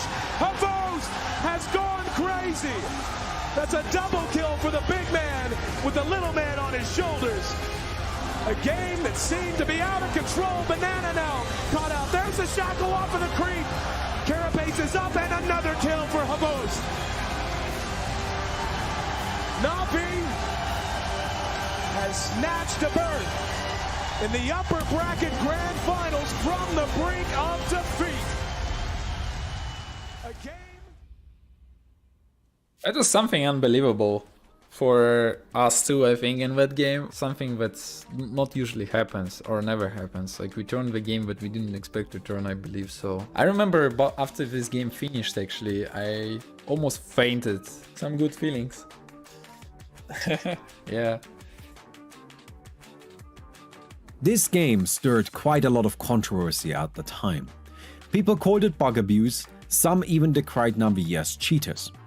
These voices didn't only come from the spectator community either. as even some pro players were unhappy about the outcome of this game. We need to get them to remove that from the game. That was the biggest joke I've ever seen. The biggest fucking joke I've ever seen. How can it even be allowed to win that way? Tom Fu had that game. Is that balanced? You hook a guy with Aegis? It should be. Oh my fucking god. To be absolutely clear, what happened here was neither a bug nor an abuse. This is simply how these mechanics interacted, and it was fully consistent with all of the game rules. Should the Fountain Hook have existed? Probably not. But I do want to reiterate that Na'Vi did nothing that wasn't intentionally implemented by the game developers. The strategy wasn't a secret either. As I already mentioned, people knew about it. It just wasn't considered good. As such, Na'Vi deserves full credit for the win, with the most legendary Pudge performance in Dota history. Thank you very much. Okay, this is just like a little interruption, like give it a thumbs up and shit like that. Yeah, is it okay? We've got an hour left to go.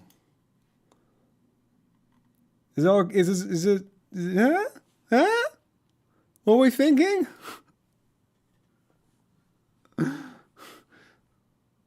You know.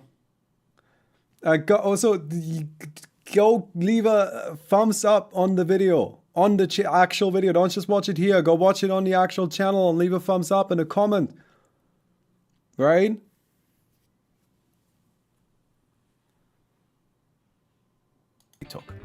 We will also be in active communications with our members to figure out what heroes we should do next.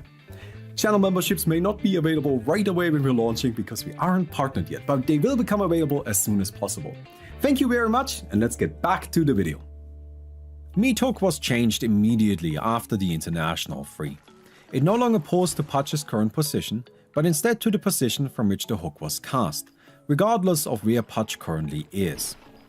This is obviously a direct response to the Fountain Hook strategy, which is now no longer possible. However, this may have actually been a blessing in disguise, as 6.79 allowed Pudge to buy a Blink Dagger.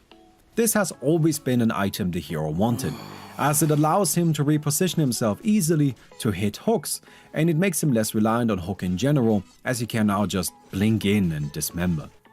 To prevent the other possible abuse with hook that we talked about earlier, Valve made it so that when a unit gets hooked onto impassable terrain, they get unobstructed movement for a little while. This allows you to simply walk down a cliff should you get hooked onto it. In 6.80, Blink Dagger became even better on Pudge, as it no longer had a 75 mana cost and instead is free to use. 75 mana isn't a high cost, but for a hero like Pudge it definitely mattered, as his mana pool is not very impressive. Pudge also received two other changes. Flesh Heap now gives more magic resistance at lower levels, but less at high levels, and the damage bonus given by Aghanim Scepter was buffed. These changes were nowhere near enough to give Pudge any sort of presence at the International 4, and he only saw play in a single game, played by Fnatic versus Cloud9 during the group stages.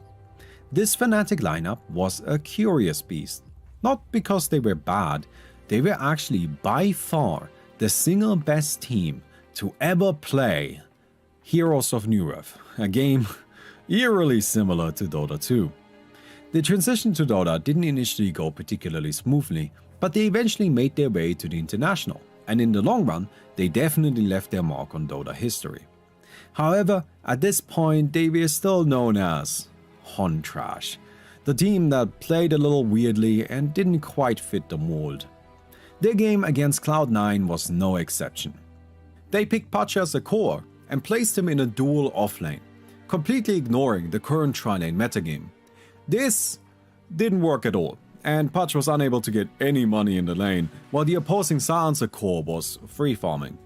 Trixie tried to play an aggressive style from here, but he didn't manage to have a significant impact. He itemized the same as we saw before, except Blink was included and used quite effectively. The game was ultimately carried by Tiny. While Fnatic put on a dominant performance and earned a convincing victory, Pudge wasn't a significant part of it, and could easily have been replaced with a different hero, which would likely have yielded better results.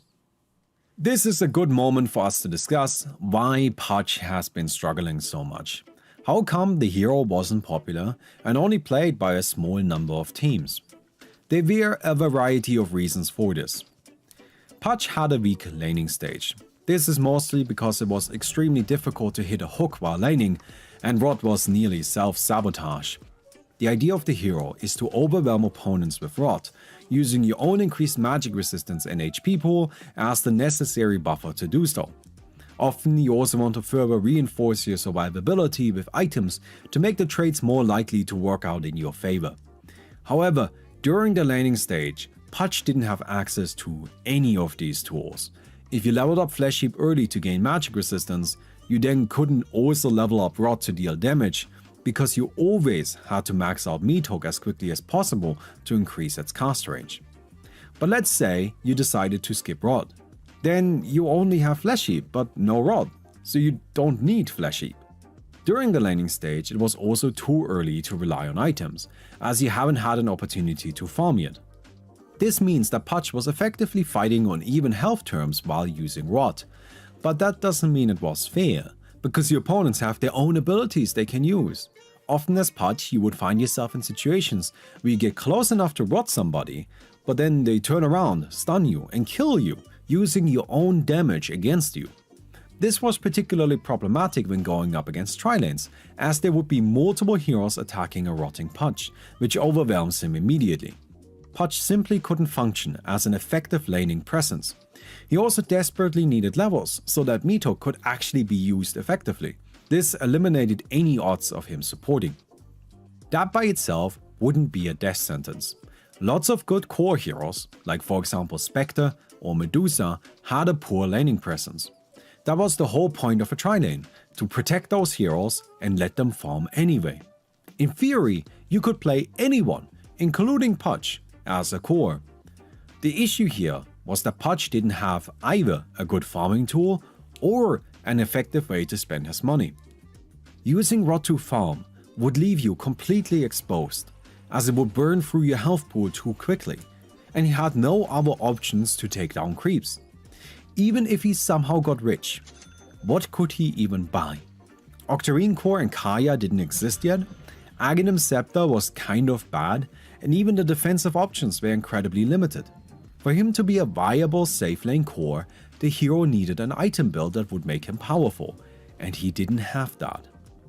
This left the possibilities of playing him as either an offlaner, in which case he would just be free food as he has no escape or lane controlling mechanisms, or as a mid. In the mid, Pudge would at the very least get experience quickly and become dangerous. However, that didn't undo his lack of laning presence, and the hero would always lose on last hits, giving the opponent basically a free lane win. Still, all of that could be fine, as long as the hero just offers enough power to be worth the hassle of enabling him. Sadly, that wasn't the case. Hook was easily Pudge's most powerful ability, and it definitely had incredible peak potential, but it wasn't reliable.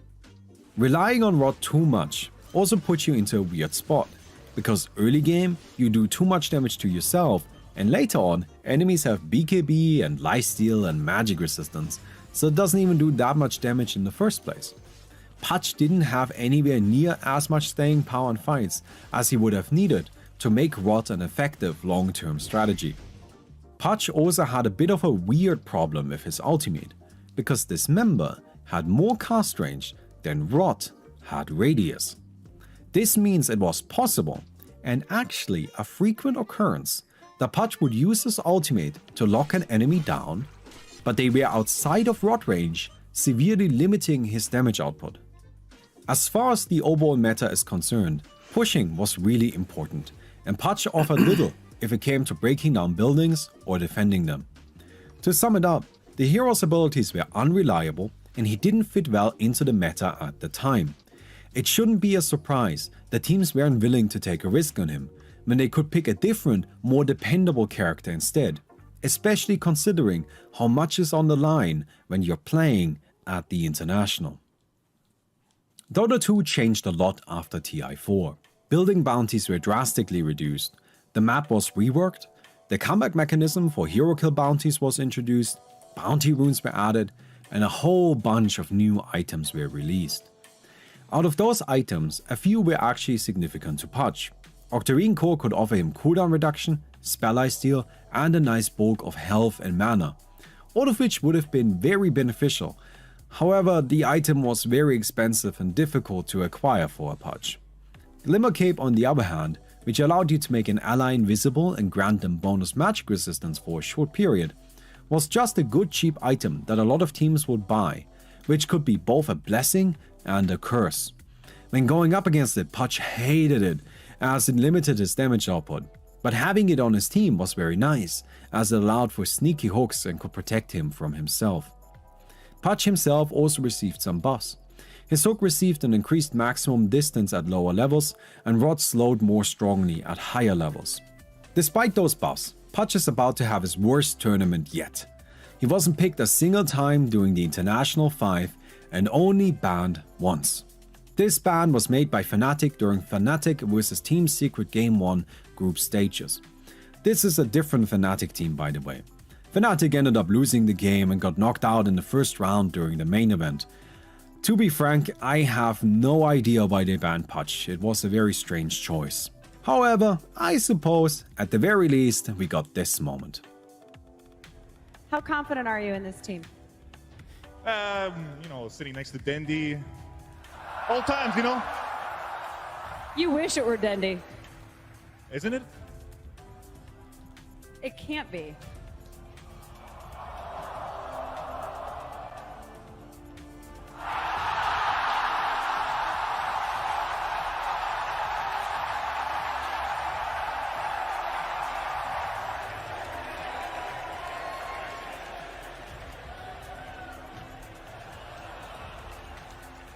This is shaping up to be a great match. Are you ready, Dendi? Opa Dendi. After going completely unpicked for an entire international, it was finally time for Pudge to receive some bigger changes in 6.86. Rot had its damage and slow increased. Dismember was reworked to now always include what was previously the Aghanim's Scepter effect. It now dealt a percentage of Pudge's strength as part of its damage and healed Pudge for the same amount of damage it dealt. This was an enormous change. Dismember now did more damage and scaled into the late game. It also finally gave Pudge what he had needed for such a long time. A way to deal with Rod's self-damage. However, this change didn't fix all of Pudge's problems. While the heal was powerful, it was limited in timing and could only be used once during a fight. And if Dismember was used on a hero with BKB active, it would deal no damage and consequently also wouldn't heal. Finally, Pudge's Aghanim's Scepter was reworked to now increase Meathook's damage and reduce its cooldown to only 4 seconds. While this isn't the most game-breakingly powerful effect, it was strong enough to justify building an Aghanim's Scepter, which in turn finally gave Pudge a proper item to work towards. In fact, this Aghanim's was deemed too good, and it got nerfed shortly after. In addition to that, Aetherlance was added into the game, an item that was built using a cloak, ring of health, and energy booster that provided magic resistance, mana, health regen, cast range, and spell amp. This item was tailor-made for Pudge, which is why it was unfortunate when they immediately nerfed it and replaced the cloak with a 550 gold recipe. The item was still okay on the hero, but not as much of a priority. Valve let these changes rest for a bit, and then decided to give the hero another boost in 6.88. Rod had its slow increased even further, and Dismember had its cooldown reduced and damage increased. Despite all of their efforts, Pudge only got picked 3 times during the International 6. All 3 picks came from Wings Gaming, and the sincerity of those picks is questionable. They first played the hero during group stages in their second game against Evil Geniuses, the champions of the International 5. Unlike what we have seen up to this point, Wings used Pudge as a support. This made more sense now because Meathook already had most of its range at level 1, meaning Pudge needed less levels to be able to use it.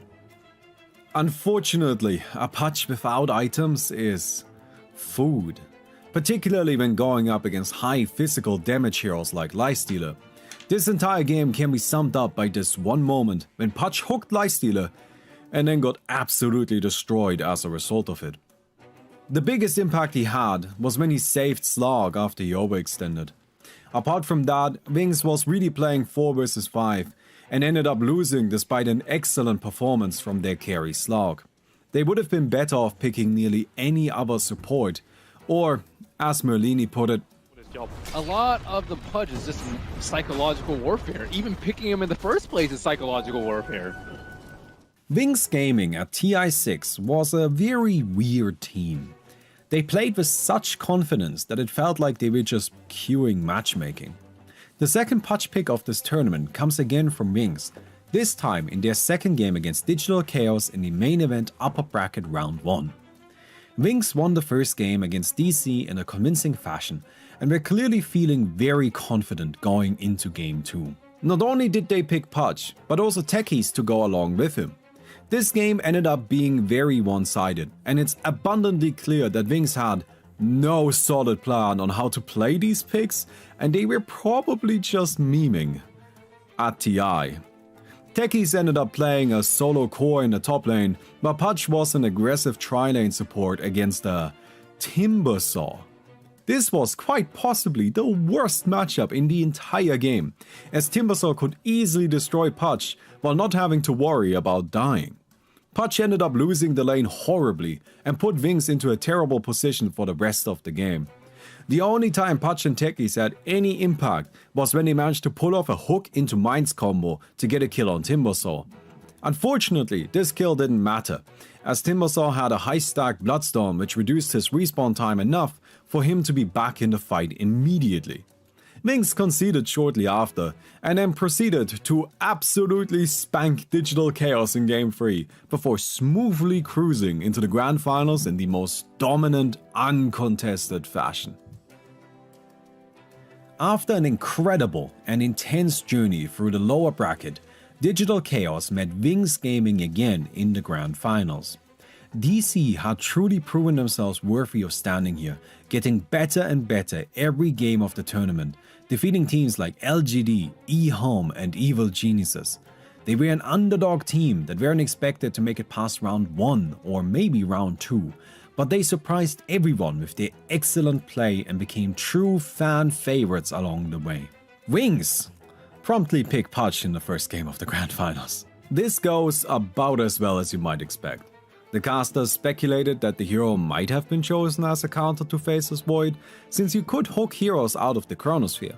In practice, this doesn't end up working out, as Pudge is again an impactless support that ends up sabotaging his own team when he sets up a beautiful initiation for the Faceless Void with his hook. Хукшот, Мо, хорошо, прыгает Резоль, Купол по троим, фантастика, вот Мистиклэр сейчас пойдет, проблема Блинка, второй раз погибает, будет ли Мистиклэр, нет, Мистиклэр сейчас не надо заливать, ждет до конца сейчас Виха, чтобы залить кого-то другого, Ветра поднял, и будет ли Мистиклэр по Фейсбиану, нет, не надо сейчас Мистиклэр, а вот сейчас, именно нужный момент для этого Мистиклэра, Фейсбиан, тоже в таверну, Teamfight, Digital Health, делают это, 16-12, фантастическая драка. This was actually a unique property that Pudge brought to the table.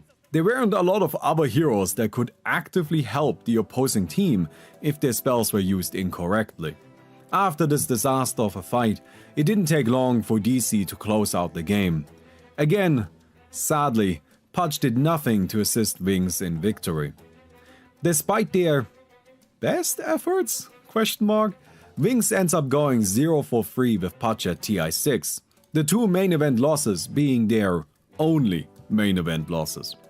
While it may not have been a successful tournament for Pudge, we did see a change in how the hero was played.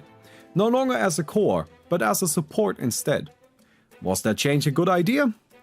That's a bit hard to quantify, as I don't feel like Wings offers us too much valuable data. Following TI6, 7.0 was released, and with it came a huge amount of changes to the game. Unfortunately, none of them were beneficial to Pudge. His talents weren't awful, but they also weren't good, and for some reason his movement speed and hook speed were both nerfed. I think that era was so full of changes that needed adjustment and balancing that making Pudge viable just wasn't a priority. 7.06 gave him a slight increase to his strength gain and then let him loose on the International 7. As you probably already predicted, he didn't do very well. He was only played for a single game during the group stages by LGD Forever Young, going up against Digital Chaos. LFY used Pudge as a support again, and while he did okay in the early game, he ultimately got overwhelmed by the physical damage from DC's Drow Ranger lineup. LFY ended up losing without much resistance, and nobody else looked at Pudge for the rest of the tournament. It was at this point that Valve finally decided to do something about Pudge.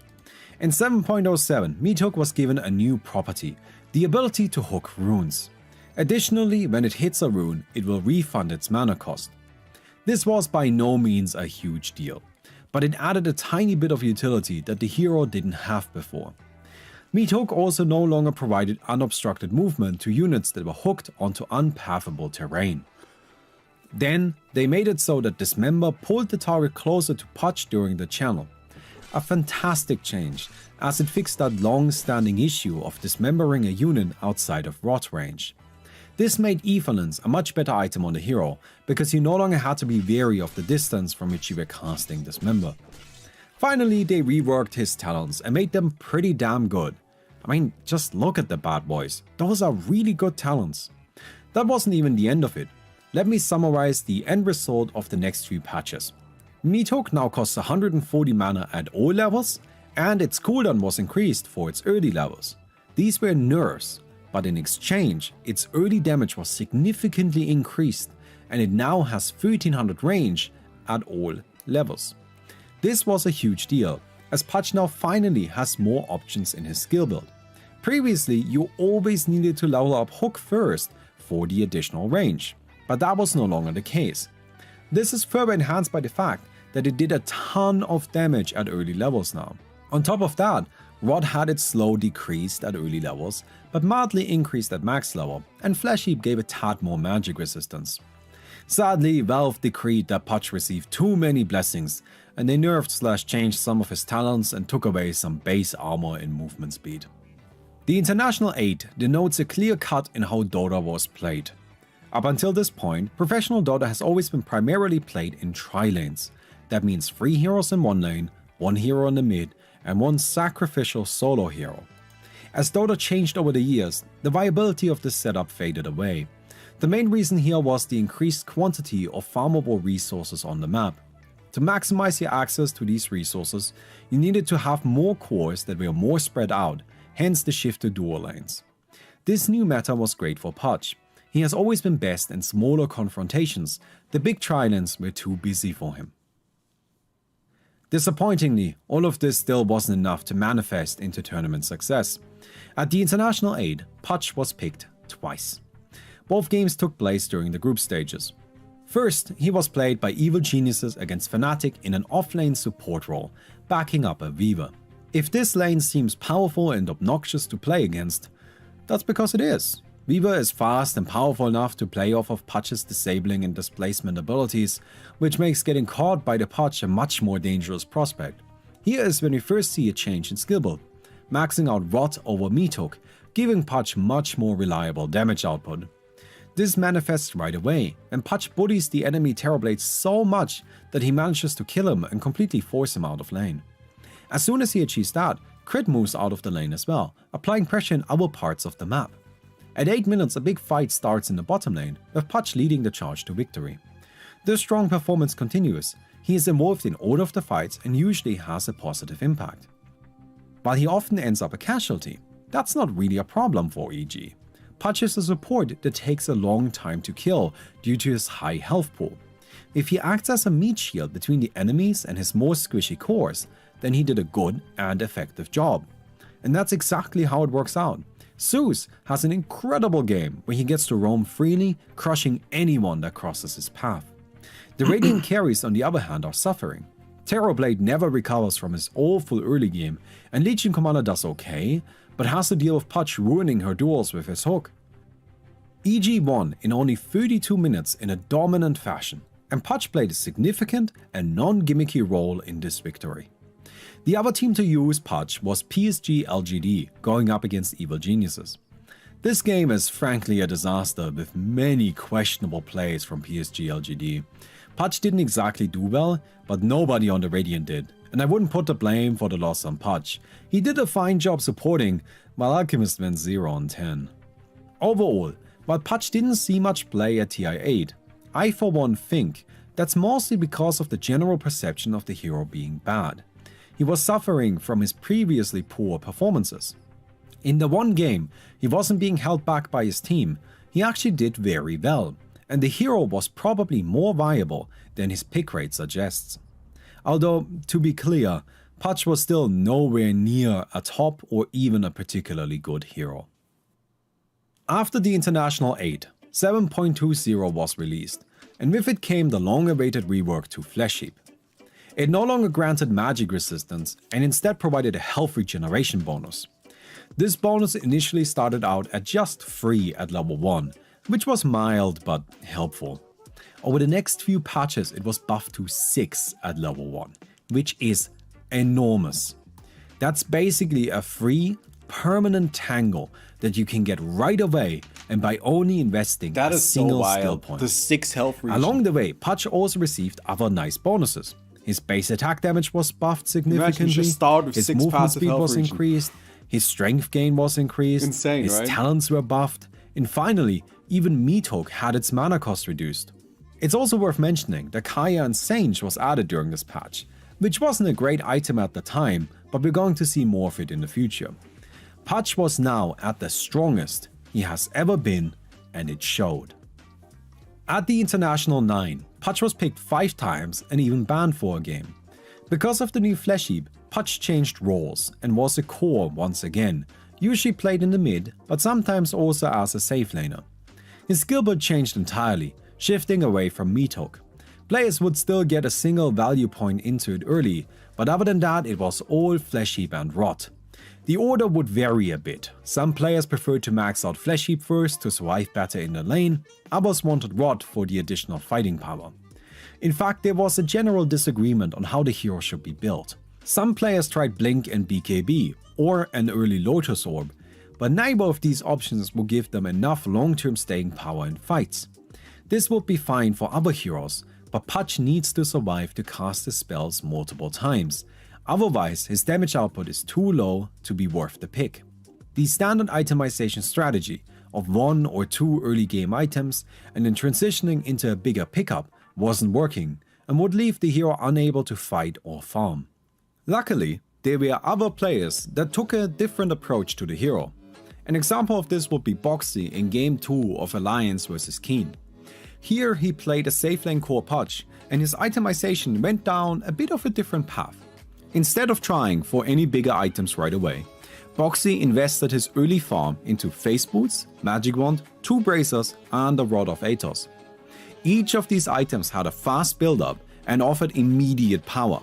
They were also cheap, which shows that Boxy acknowledged the still existing limitations of Pudge's farming speed. While other players tried to use Pudge to take the spotlight, Alliance instead used him as a supporting core. His main job wasn't to be the one to carry the game, but to enable his allied Morphling and Death Prophet to excel. Boxy intentionally made himself a huge target that took a long time to kill, acting as a meat shield for his more squishy allies. His next items played into this as well, with BKB providing even more staying power and Blink Dagger making him a dangerous nuisance. Alliance even had one more trick up their sleeve, Morphling's Aghanim Scepter. Morphling's ultimate was Morph, which allowed him to transform into an enemy hero and use their non-ultimate abilities. At the time, Morphling had a level 20 talent that let him use Morph on allies, and an Aghanim Scepter upgrade that reduced his cooldowns and mana costs while increasing his cast range when using abilities acquired via Morph. Keep in mind that Pudge still had the 4 seconds Meathook cooldown and damage increasing Aghanim Scepter effect, which Morphling would also gain. This led to a rather fun end to the match. Nice, he got it on the Disruptor. Oh, he's going in for another hook. Oh, he doesn't have Pudge anymore, timed out. That was the never hook. mind, we're back on. Alright. They're just gonna take the top Rex, that's what I'm gonna pump ult. Oh, he sees Nina. Oh, he got it! Maximum Wow. range. Lina. He has another one. He has another one. He has his eyes on Gyro. Gyro! Oh. You see that? He waveformed shorter than he wanted to, so that he could hook him farther back. Oh, wait. It's gonna... The stun's gonna hit. He's gonna hook from boxing. Oh, that was... He aimed for the headshot punch. Yeah. While Pudge did very well in this game, the hero was still visibly lacking. His main issue remained that he couldn't keep up in farm, and even if he got money, he didn't have great item choices. However, at the very least, he had some actual laning presence now. There's one more game I would like to show you, although this is more of a tangent, but I found it, so I gotta talk about it. In VG vs Fnatic Group Stages Game 2, Fnatic fell behind early on, and by 30 minutes the game was looking rough for them. They used Pudge as a safe lane core, but he had little impact. Fnatic's only saving grace was the Arc Warden, who was doing quite well. Unfortunately, just an Arc Warden alone wasn't enough to win a fight, so they tried something a bit weird.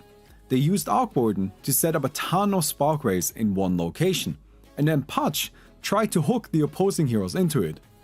This may sound like a silly gimmick, but it worked. First, they killed Shadow Fiend after the Dire took Roshan. Then they used the strategy to defend their base for 20 minutes, during which Pudge was just sitting there, waiting for an opportunity. Somehow, this scared the Dire enough that they didn't push until they had a 50,000 gold lead. And then they lost the fight to it anyway, when the Pudge managed to hook the Gyrocopter straight into the combo. Sadly, there is no miracle here, and after another 15 minutes of farming, the Dire managed to close out the game. The International 9 was easily the best year for Pudge yet. Teams were legitimately trying to make him work as a non-gimmick hero. Sadly, he only had a 20% win rate and wasn't seen at the main event. Usually we have a 1-year gap between internationals, but due to COVID, TI10 was postponed by a year. That means there are twice the amount of changes in between the International 9 and 10. One of the first changes is actually a bit sad. Rod could no longer be used to deny yourself. While this makes sense from a game feel perspective, as Rod could be frustrating to go up against, especially if the Pudge had a soul ring which allowed him to burst himself down to 1 health, guaranteeing the deny, I can't help but feel like the hero lost an iconic element with this change. His Aghanim Scepter was completely reworked. It now reduced Dismember's cooldown and allowed it to be cast on an allied hero to protect and heal them. This effect stuck around for about a year, before it was moved to his Aghanim's Shard, and his Aghanim Scepter was reworked again to increase Rod's AoE by 200, its damage by 80, and causes it to reduce enemy health restoration by 25%. This was buffed shortly after to instead increase the radius by 225 and the damage by 100. While this new Aghanim Scepter effect was very powerful, it was arguably too powerful. Pudge already struggled with tanking his own damage before, and now he would just melt through his health pool. On the other hand, it finally gave Pudge what he had needed all along, an item to work towards, as the effect itself was incredible. Dismember had always pierced spell immunity, but up to this point that also meant it did no damage and hence no healing. 7.23 reworked that into action, as spell immunity no longer provided magic resistance. Now when Pudge used his ultimate on a spell immune target, it would deal its full damage and provide the full healing. This was a huge boost to the hero, as he had always wanted to use the ultimate on spell immune targets to disable them while they are spell immune, but you would be giving up a lot of damage and survivability to do so, but not anymore. Along the way, there were a few other changes to Pudge, the most noteworthy being that his strength gain was reduced from 4 to 3. We also saw neutral items and the Aghanim's Shard being added. 7.28 introduced 2 new items that were very nice for Pudge. Eternal Shard provided magic resistance and spell lifesteal, both attributes that Pudge appreciated. Overwhelming Blink was a late game upgrade to Blink Dagger and synergized with Strength, which was ideal for Pudge. However, the biggest change came right before TI10. 7.30 sneakily introduced that Meat Hook now instantly kills any non-ancient creep it hits. This change made all of the difference in the single Pudge game of the International 10. Picked by Team Asta going up against Evil Geniuses in Game 2 of the group stages match, Pudge was again put into a supporting role. This was a really interesting game. Pudge basically played the entire match as a jungling support, using the new insta-kill property of Meathook to farm creep camps, while roaming around the map and engaging in fights wherever he was needed. His skill build went back to the classic, leaning entirely on Hook. Unfortunately, despite Pudge's strong performance, the Dire didn't manage to build a significant advantage, and the game became a farming match. As you might have guessed, this didn't bode well for Pudge, and he quickly fell behind. This fight at 28 minutes fully encapsulates all of the struggles Pudge has faced over the past decade. He was supposed to be the tanky guy that goes in and scares the enemies, but instead he gets disabled and killed. All the changes, all the reworks, none of them have addressed the fundamental issue that Pudge is a core that can't farm. He has good tools, but no way of using them. When he's played as a support, he is too unreliable, and when he's played as a core, he can't keep up. Team Aster ends up losing the game from here, and Pudge wasn't even looked at for the rest of the tournament. Valve finally decided that enough is enough. Clearly, Pudge's current kit wasn't working. Immediately after TI-10, Meathook's mana cost was reduced to 110, which is a pretty big deal for a hero as limited as Pudge. Then 7.31 rolled around, and with it came a complete rework of Flesh Heap. It no longer provided magic resistance or health regeneration. Instead, it gained an active component. When activated, Flesh Heap provides damage block to Pudge for a short period of time. The damage block worked on all sources of damage, which means that you could reduce attack damage, but also damage from spells. The damage block wasn't very high, which meant it wasn't very effective against attacks. However, this is where we have to talk about how Dota handles damage over time effects. When an ability deals damage over time, it always has a defined tick rate, as in a defined speed at which the damage occurs. This varies from ability to ability. For example, Darkseer's Iron Shell deals 10% of its per second damage every 0.1 seconds, while Warlock's Shadow Word deals 100% of its per second damage every second. To put this into practical terms, let's say both abilities deal 100 damage per second and Flesh Heap offers 20 damage block. Iron Shell would then deal 10 instances of 10 damage each, while Shadow Word would deal a single instance of 100 damage. This new Flesh Heap would fully negate all Iron Shell damage, as none of it ever crosses the 20 damage threshold, while Shadow Word would deal 80 damage instead of 100. So, the question is, how many damage instances per second is Rot? 5. Flesh Heap could now be used to not simply reduce the damage taken by Rot, but to almost completely negate it, while also reducing damage you take from enemies and providing bonus strength per kill. After a few additional number adjustments and buffs, everything snapped into place. Meathook now had a low mana cost and one-shot creeps, guaranteeing important last hits during the laning stage, while still offering all of the excellent utility it always had. Rot was a powerful slow and AoE pressure tool that could force enemies out of lane quickly and secure kills if they ever got too close. It also functioned as an effective farming tool and offered a strong item build because of the powerful Aghanim Scepter upgrade. Flesh Heap enabled and protected Pudge. The spammability of it allowed him to use Rot aggressively for harassment, fighting and farming. No longer would he find himself on low health after nuking down a creep wave, and in teamfights he often seemed impossible to kill. Flesh Heap even provided late game power by increasing your strength. Dismember now fully pierced spell immunity and did huge amounts of damage and healing. Due to his talents, it also scaled excellently into the late game, often guaranteeing a kill on its own. A property Dismember had all along suddenly became relevant as well. It lasts twice as long when used on creeps. This let Pudge tank and kill ancient camps quite early, as you could Dismember to heal yourself while rotting them down.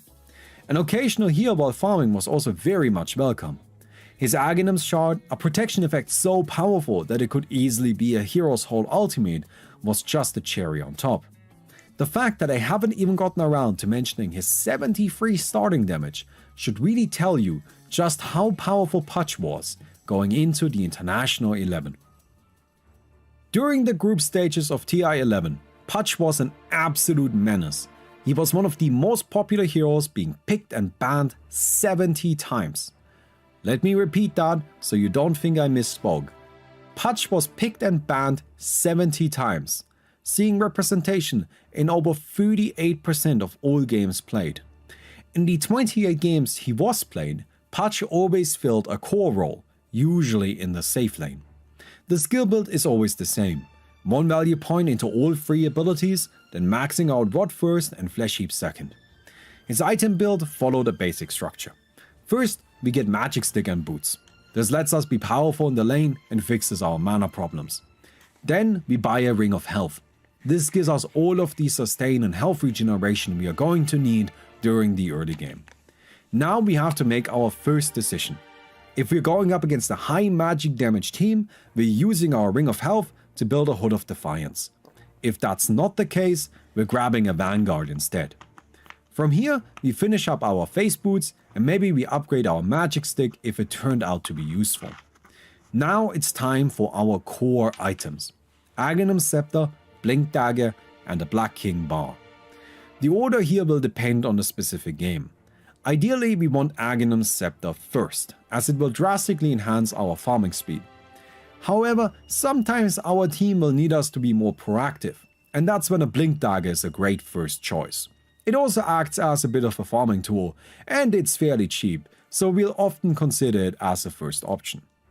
If things are going poorly and we have to fight but our opponents are overwhelming us, that's when we'll have to buy the BKB first.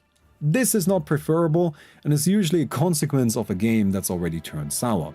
After all 3 of our core items have been purchased, we usually go for a Shiva's Guard as it completely eliminates any potential mana issues and fixes up our fairly poor armor. From here, there are many viable options available to us. Heart of Tarrasque makes us basically unkillable, Saint Kaya offers significant fighting power, while Aghanim's Shard allows us to play more of a supporting role. For the first time, there is no shortage of item choices and all of them feel significant. As already mentioned, Pudge was tremendously popular during the group stages. As a representative game showcasing just how powerful he was, I would like us to look at Entity vs Talon Game 2 during their tiebreaker match. In this game, Pudge is playing as the Radiant safe lane core, while the Dire is using a Terrorblade as their main carry. Terrorblade has always been recognized as one of the most powerful and dangerous late game heroes in all of Dota 2. The game starts out slow paced, with both teams focusing their attention on farming up their cores. This is a competition that the Dire easily pulls ahead in, as the heroes are much better suited to farming and they quickly build up a small lead. At 19 minutes, the Dire catches Pudge right after he used his ultimate to farm a creep wave and they manage to win a strong fight. Terrorblade is now far ahead of the pack. As the farming continues, Pudge manages to secure second place in terms of net worth, but he is still over 3000 gold behind Terrorblade when the fight starts in the mid lane. The Radiant secures a quick kill on Earthshaker, and Pudge decides he wants a bite of that Terrorblade. While he can't get close enough to kill him, just look at the punishment Pudge easily absorbs.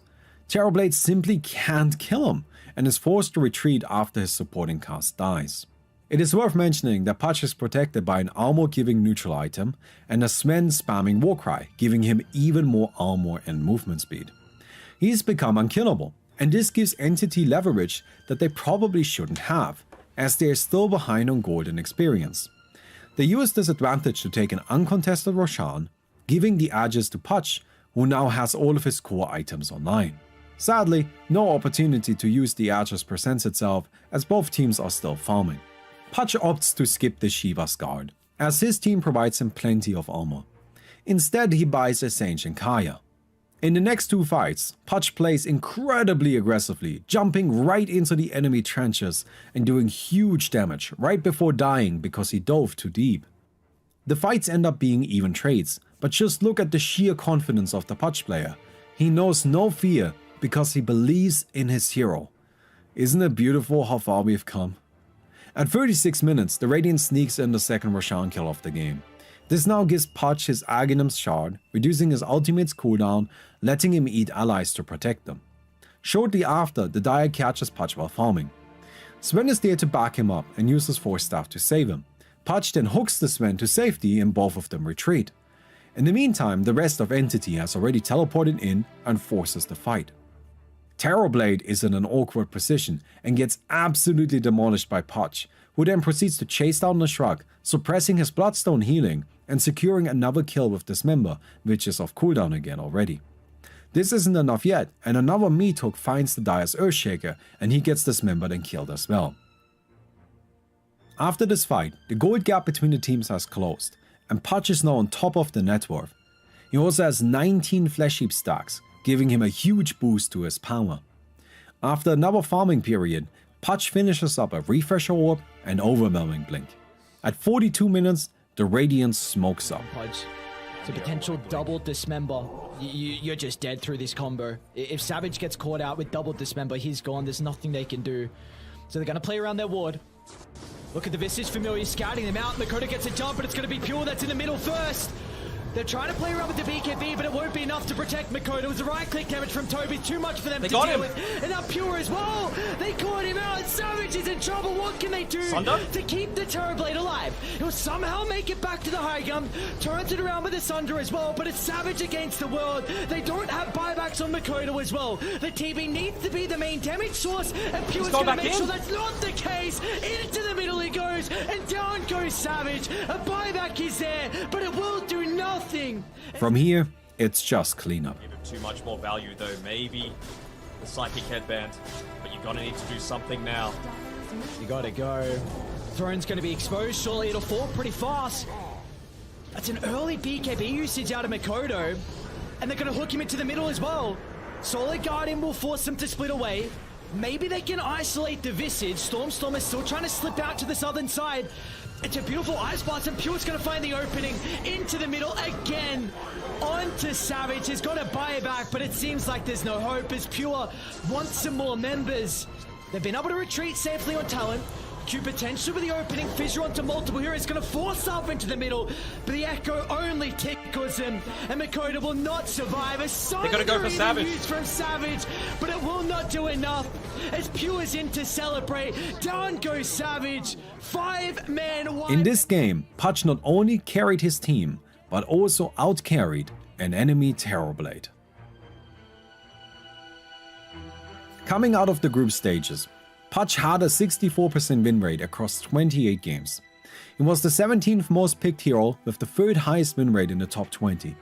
Keep in mind too that the majority of the most picked heroes were supports, with Morphling being the only other safe lane carry in the top 20, and Pudge had a 20% higher win rate than he did.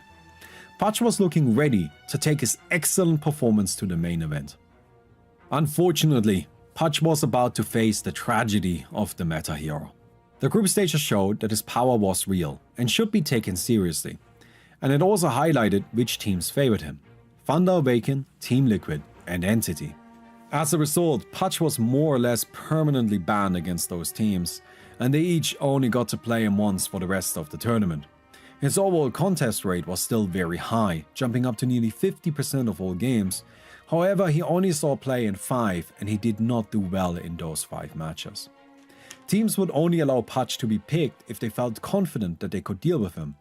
In practice, that meant having a hero that built Wraith Pact, an item that summoned a totem that reduced damage dealt by enemy heroes, and a hero that built a Pipe of Insight, which provided a magic damage block and magic resistance to allies. Chandra Esports, the winner of the International 11, went even further and purchased a Mage Slayer on their Tidehunter, which is an item that reduced spell damage dealt by enemies. Here's Perch explaining the numbers. He'll mention Leshrac, but the exact same principle is true for Pudge. I know why Tundra won TI, why they're better than every other team. People talking about damage mitigation, I know we're going to have to do a little bit of math here. I know it's not everybody's favorite subject, but it's very important. Okay. Wraith Pact reduces all damage dealt by 30%, where that's right off the bat. If you pair a Mage Slayer with that, it means you're only doing 45% of your normal damage. So when you pipe your team immediately after that, the pipe is blocking 850 damage on everything on your team. Illusions, creeps, heroes, that's a huge amount of damage. And who's the hero of the tournament? It's Leshrac. Tons of AoE damage. He wants to spell lifesteal off that, but now he's doing block damage, less damage, means he's doing no damage, not surviving. He dies. That's why Tundra's not scared of him. Then on top of that, it gives a pipe order to your team, and then there's more magic resist. You're doing 29% of your normal damage. That's nothing. Normally you're doing like 75. So much less, right? That's the mitigation. Pudge was a victim of his own, but mostly of Leshrakt's success. Leshrakt was an absolute menace for the entirety of the International 11, but he really started shining during the main event. All teams were scrambling to find a solution to the hero, and when they eventually did, they also found a solution to Pudge. Both heroes dealt their damage in very similar ways, so if you could deal with Leshrakt, you could also deal with Pudge. Let me show you an example of this that happened during Game 1 of the Grand Finals, Team Secret vs Tundra Esports. It's 27 minutes into the game, and Tundra Esports on the Dire is going for Prashan. Their positioning isn't ideal, and when Pudge moves in, he gets into a perfect spot to hit 3 heroes with his max level Aghanim Scepter Enhanced Rod. At level 18, Leshrakt is there too, and together they rain down what is supposed to be unimaginable amounts of damage on the 3 Dire cores for 8 seconds straight. 8 seconds. However, Tidehunter uses Wraith Pact and Pipe of Insight immediately, then applies Mage Slayer with Anchor Smash. From here, neither Leshrakt nor Pudge can do any significant damage and fail to get even a single kill, and Tundra chases down Secret until the last of them has been taken down. A few minutes later, Secret catches out a Tidehunter solo, with their entire team there to kill him. Leshrakt, Pudge and Enigma all do their best, but barely manage to get Tidehunter below 3/4 health before being forced to retreat. Tundra Esports wins the game shortly after. This particular counter strategy was incredibly effective and resulted in Pudge only winning 1 of his 5 main event games. While this may sound like a disappointing ending to Pudge's run at TI11, I personally think it's an absolute win. Not only was Pudge an incredibly powerful hero that carried many teams through a ton of games, he ended up warping the metagame and demanding specific counters to be played. His overall performance was also excellent, being picked and banned 93 times total, which is more than 3 times as much as all of the previous internationals combined.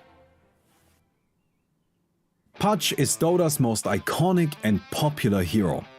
Despite that, for the longest time he wasn't viable.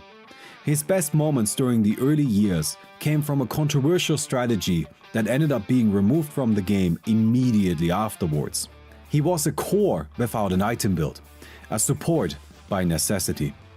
Nonetheless, there were always players and teams that wanted to make him work.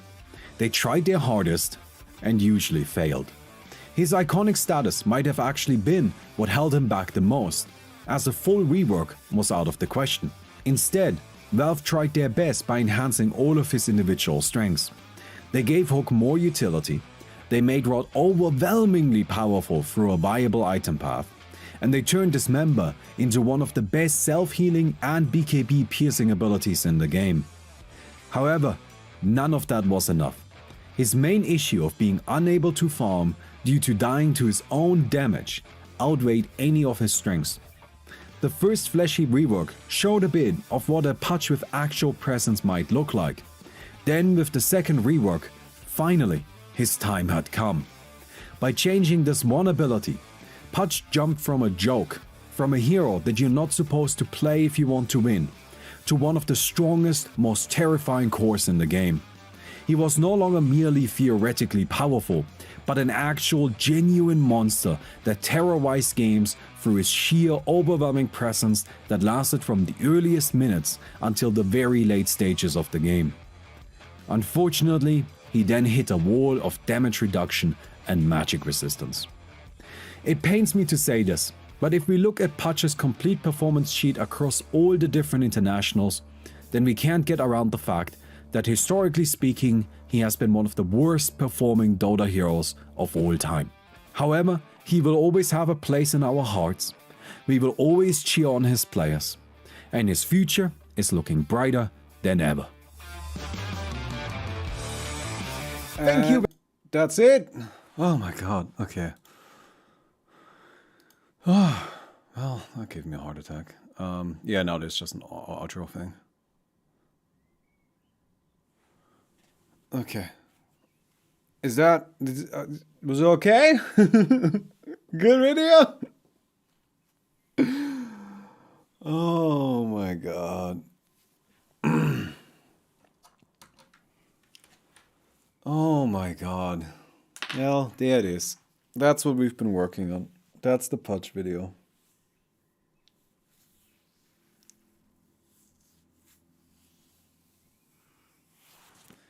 That's the Pudge video, and there's more videos like this one coming. There's Techies, Juggernaut, IO are more or less done. Then there's Drow Ranger coming. And then we go from there. Wait, are we almost at 2,000 subs? Oh shit, we're 2,500? What happened? Oh, we got like what, 900 subs during the time the video was playing. Is it just like a normal video now? Can you just like watch it normally? Is it still Premiere? No, it's still this. Yeah, that's where it ends. Go upload the next one.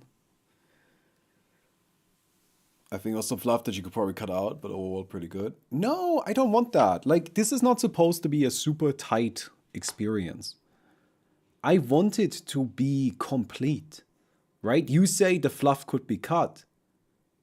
But as far as I'm concerned, the fluff is part of it. That's part of the experience. Right? That is like part of what the point is.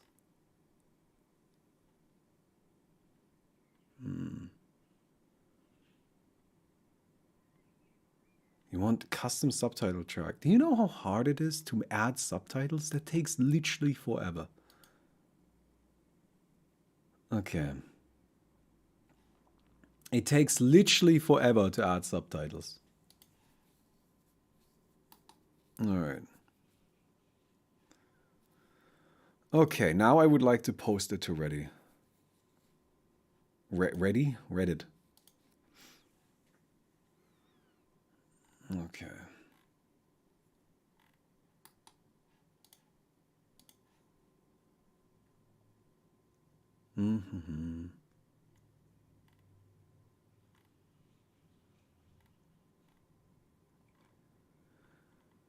It's not a documentary, it's a story, so fluff is essential. Right, like it's about like talking about the hero. It's about exploring what happened to him. And it's not everything that happened to Pudge is important. Right? It's not all important.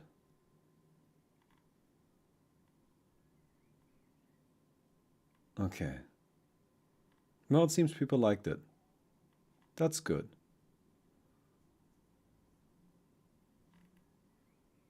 Okay. All right. What do we...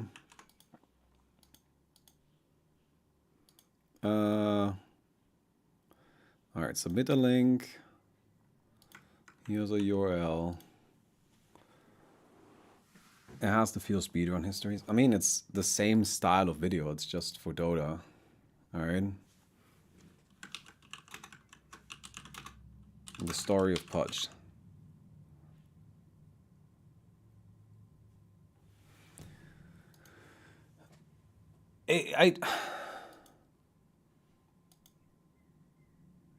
What do I call the Reddit post? Is the next one's coming? Oh, hey, Leah. Next one is coming in 2 weeks. That's Techies.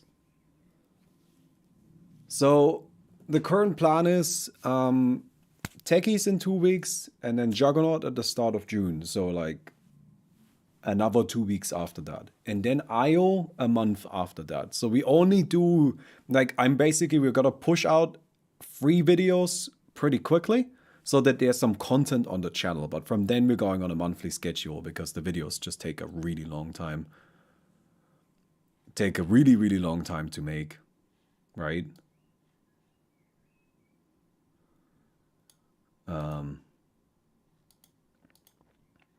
So, yeah, it just takes a long time.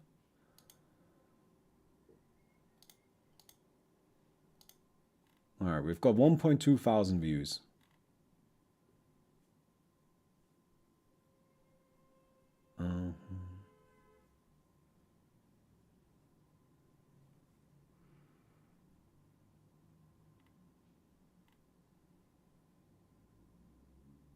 Lore videos? No, I'm not interested in lore.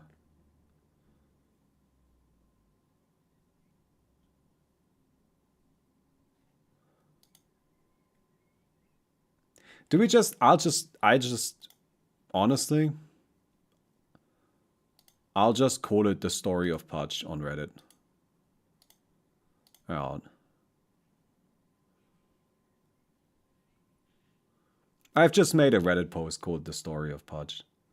I'm not allowed to tell you to go upvote it, so I'm not doing that.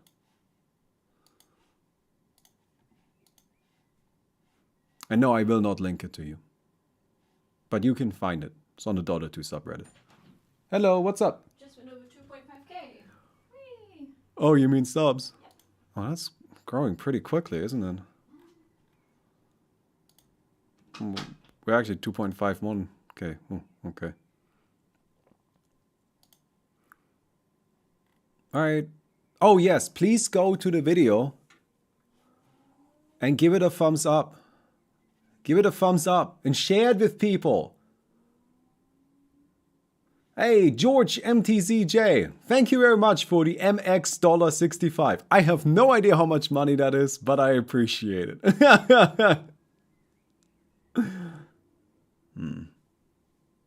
Thought it'd be a good idea since Slack stopped. Yeah, look, I'm sure that there's a niche for making videos about Dota lore. I just do not care about the Dota lore. Like, I just don't care about it. This is what I care about. I care about the design, the game design. I care about the history of, like, what happened, the stories that happened, right? That's what I care about. How do we have more subs than views? I think the subs update more frequently. I'm pretty sure we have more views than this. Yeah, so, you know, share the video. Tell people about it. That's really just like the thing to do. That's what would be ideal for us. Okay, I'm sorry. Is this tacky? I want to know how much $65 is. Oh, that didn't help me.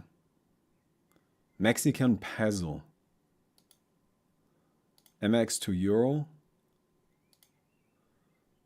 Okay. Oh, it's 3 euros. Okay. It's just like, again, like I have no idea. I got no idea how much it is.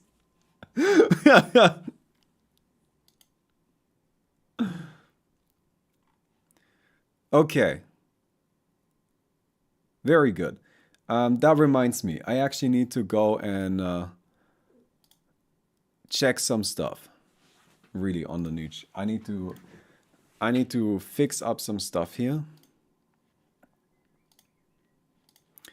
Because I need to edit this video. I want to include a link to our sources. You might be wondering why we didn't have a link to our sources yet. It's because I literally couldn't. I wanted to do it yesterday and YouTube was like, you are not verified. You're not allowed to leave a link. And I'm like, why am I not verified? Like, I don't know why YouTube doesn't understand that it's the same person, you know? That I am still me.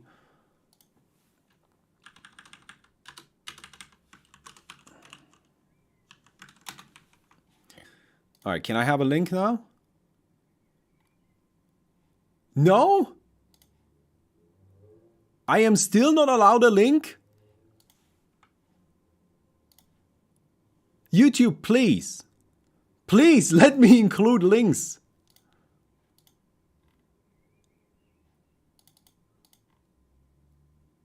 All right, well, the link is there. We just hope that people see it. YouTube is just a nightmare. First,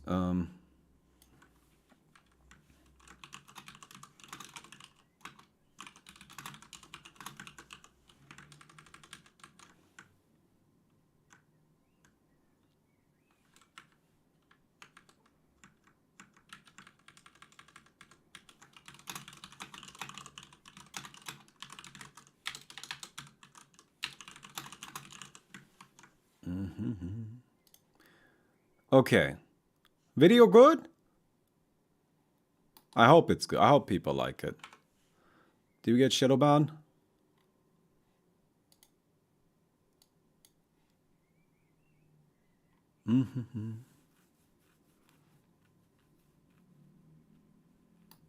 Okay. You guys are just messing with me. What is Myrrh? Is that a real currency? Myrrh to euro. Okay, Malaysian ringgit.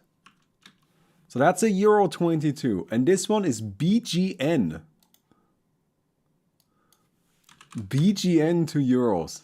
This is a Bulgarian lev. Okay. Well, thank you very much, Ahmad, Hazim, and Zarimi Nikolov.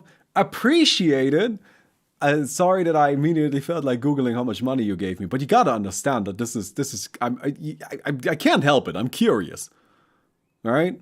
Oh, if you guys are you guys by any chance interested in seeing like what kind of research goes into making a video like this? Like what my research documents look like? So this is the Pudge research stuff. Oh, there's I guess it's missing. I guess it's probably in a different folder. Patch research and data. Yeah, there's Pudge. So this is what it looks like. So this is a spreadsheet for like Pudge. But honestly, this is an old spreadsheet. My spreadsheets don't look like this anymore. This is what a current spreadsheet looks like for the research. So this is the spreadsheet for Leshrac. Oh, there's a mistake there. So this is what a Leshrac spreadsheet looks like. But this is what my my research for the individual games looks like. Right? So for Pudge it's not that many games because he just didn't actually play that many games. And I have my TI-11 notes somewhere else. But yeah, and then this is what the actual text looks like. But a more recent example of this. So the Pudge was the first one. So I didn't exactly know how I'm supposed to do everything. SAR 69. I don't know what SAR is. Thanks for the 69 SAR though. Never mind, you can keep him. Oh, actually, never mind. Okay. I was gonna complain that you gave me like 15 cents, but I guess my math is bad. Thank you very much. I mean, it's kind of funny that YouTube just like tells you the original currency. It doesn't like transfer it. But so I just finished up the Drow Ranger video. Or let's actually look at the IO video. So here's what it looked like for IO. Right? So this is the research I did for IO. IO took a bit longer than Pudge. IO, so this is all of the games I watched for IO, excluding TI-11. I watched those 3 too, but again, TI-11 is in a different sheet. If you're like TI-11 is in here. This is my master sheet. TI-11 is in here. This is TI-11. Yeah, and then for IO. This is the patch history. This is what the patch history for IO looks like. So there's a lot going on there. Toski, no, of course I don't know. Yours is just our dollars. That doesn't mean anything. What is an R dollar? All right. No, it's just like, okay. Is it a Brazilian dollar?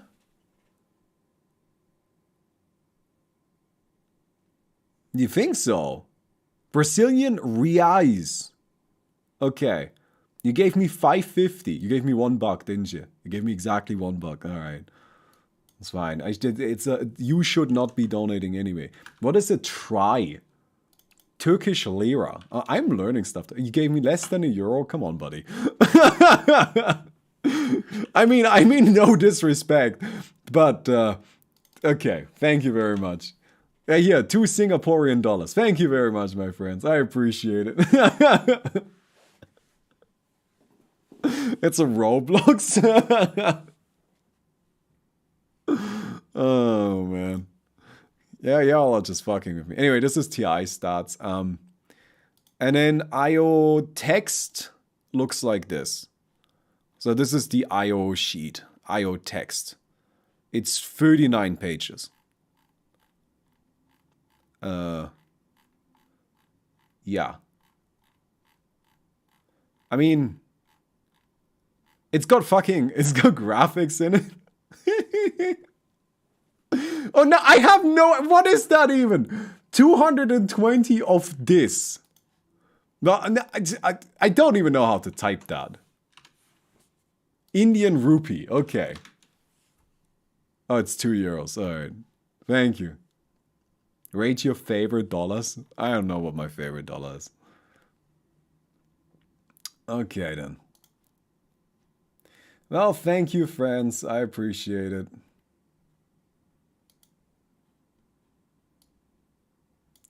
But yeah, that's just how it is.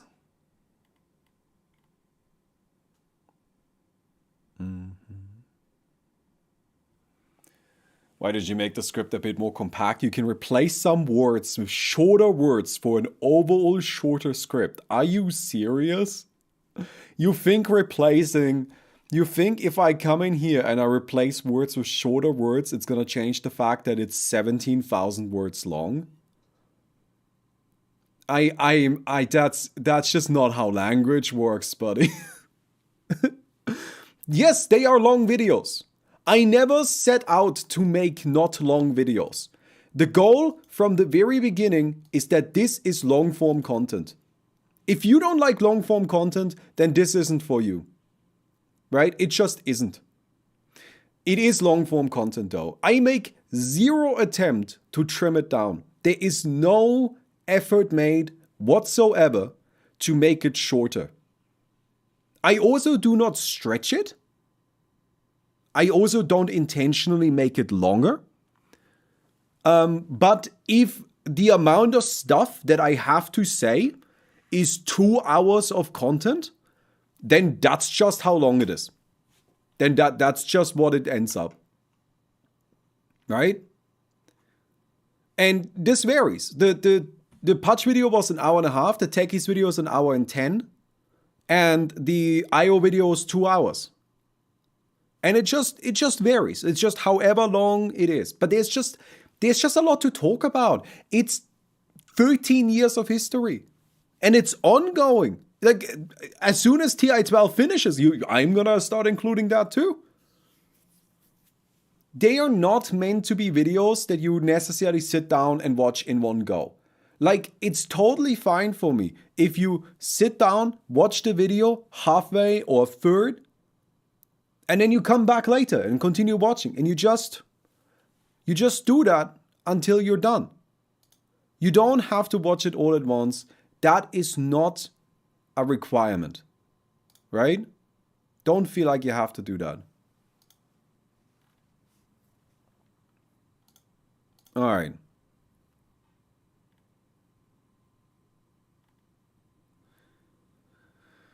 Why does it say at everybody? Is that just how it's... Huff? What is a huff? Okay. Huff to euros. Hungarian forint. That's... You guys have fun currencies. So is it just a euro? You know, I get excited. I see a 400 in chat and I'm like, hell yeah, the big money just came in.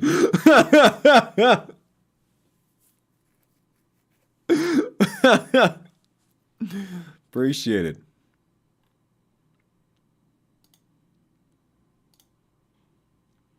Now it's out there. Now we just gotta wait for it to hopefully thrive. Right? Alright, I can Oh, am I in the wrong channel right now? I am in the wrong channel right now. Okay. Thank you, Anthony Pham. I appreciate that.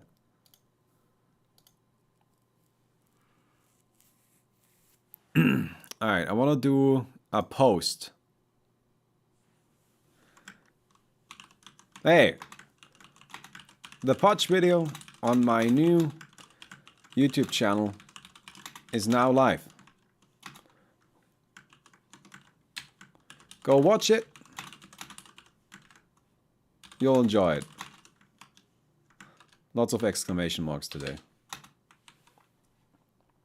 Post.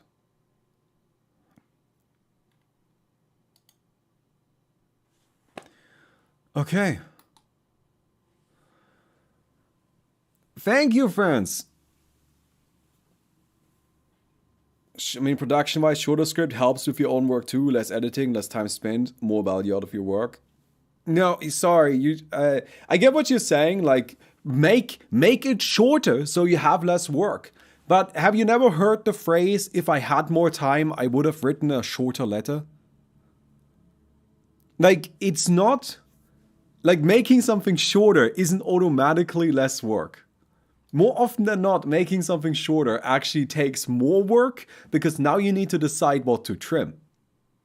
Now you need to figure out what isn't gonna be in the video. And that's a difficult thing to do. That's not necessarily easy.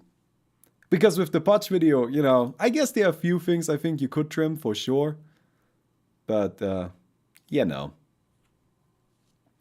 Again, I have no intention and no plan to shorten the videos. They are long form content. They are intentionally meant to make long form content. That's the point, right? That's the point. You guys never heard if I had more time, I would have written a shorter letter? All right. I think it's a really helpful phrase, like about, in terms of thinking about how writing goes. Because the most difficult part about writing is to contain as much information in it as possible. Right? That's the whole thing. You want to be concise with your words. That's like what for example, about the Pudge video, I think there's some things in there that I'm not super happy about. I think I mess up tenses a lot. Now I can talk about the things I don't like about it, right? I didn't want to say it ahead of time because I didn't want to spoil it, right? I didn't want to give you guys a bad impression and then you feel like, oh, it's not good. But the thing is, like, something I do in this video is I mess up tenses, which I don't think is good. Like, I will say, oh, Pudge now has, as opposed to no, Pudge now had, because everything takes place in the past, right? It should all be written in the past, and I just messed it up a few times. There's two things that I say wrong, which annoy me. Which I don't think is good, but it's okay. It's not that big of a deal. And then I also think there's some segments in there that, like, the writing just isn't good at points. Like, I'm not happy with the writing at certain points, right? For example, what I do a lot in this video is I say you, right? You can't do this. You couldn't. Which I now believe, having done more work like this, that I now believe that that's a crutch. Right? I don't think that's a good way of doing things. And it would be better if I instead do things properly. So there's still things about it that if I could go back and change them, I would. But that's what we talked about before we watched the video, right? Is that you just can't think like that. You can't always say, oh, I want to do this different and this different and this different. I have known that these things have bothered me about this video for a few months now. The fact that I don't say the tower is destroyed properly during the TI3 segment has annoyed me for literally months. And despite that, I didn't fix it. And that may seem weird, right? It's like, why didn't you fix it? That doesn't seem like a hard fix. Well, first of all, it is not as easy a fix as you might think. And secondly, because you just can't keep going back. Eventually, you need to move on. You need to just, even if it's just something tiny, even if it's just some bullshit, eventually you just need to say, no, this is what goes in there.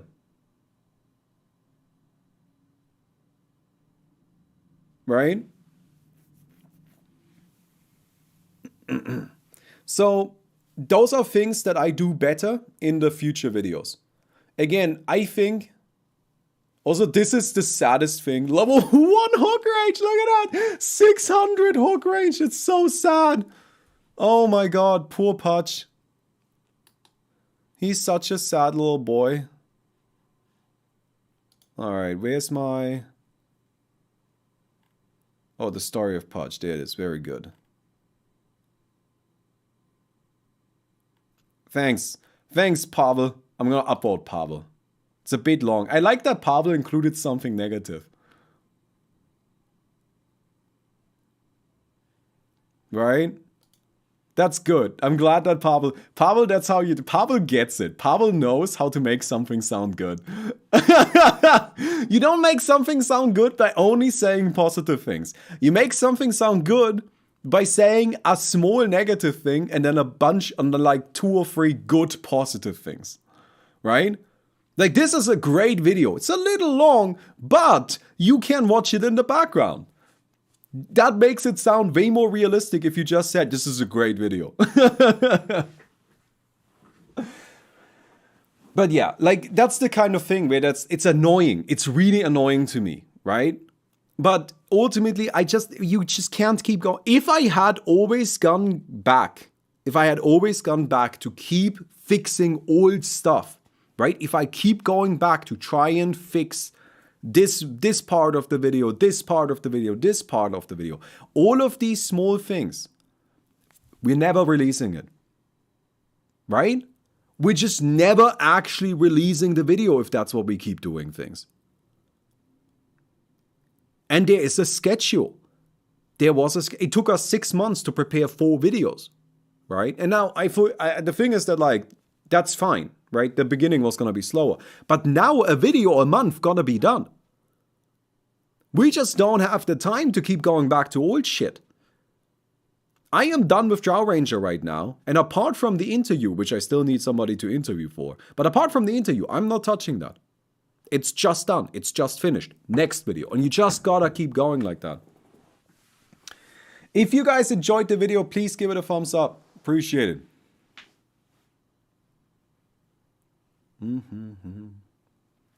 But yeah.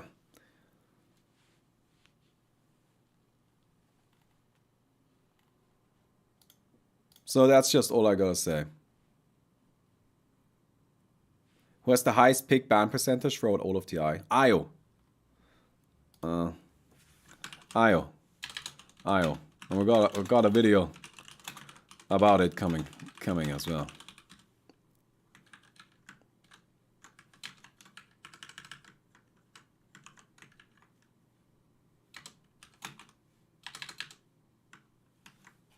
Boom, boom, boom.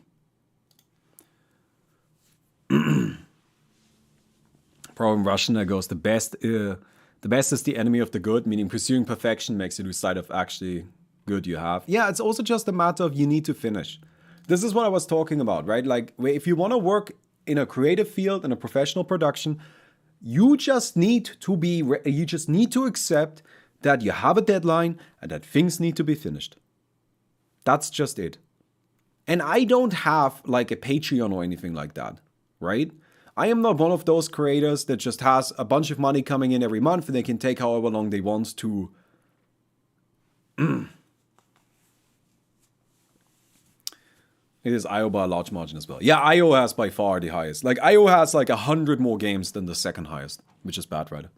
Hello, what's up? Yeah, I think it's food time. I think I'm gonna stop streaming now and then let's have food. Did you watch the video? Yes. Yeah, was it okay?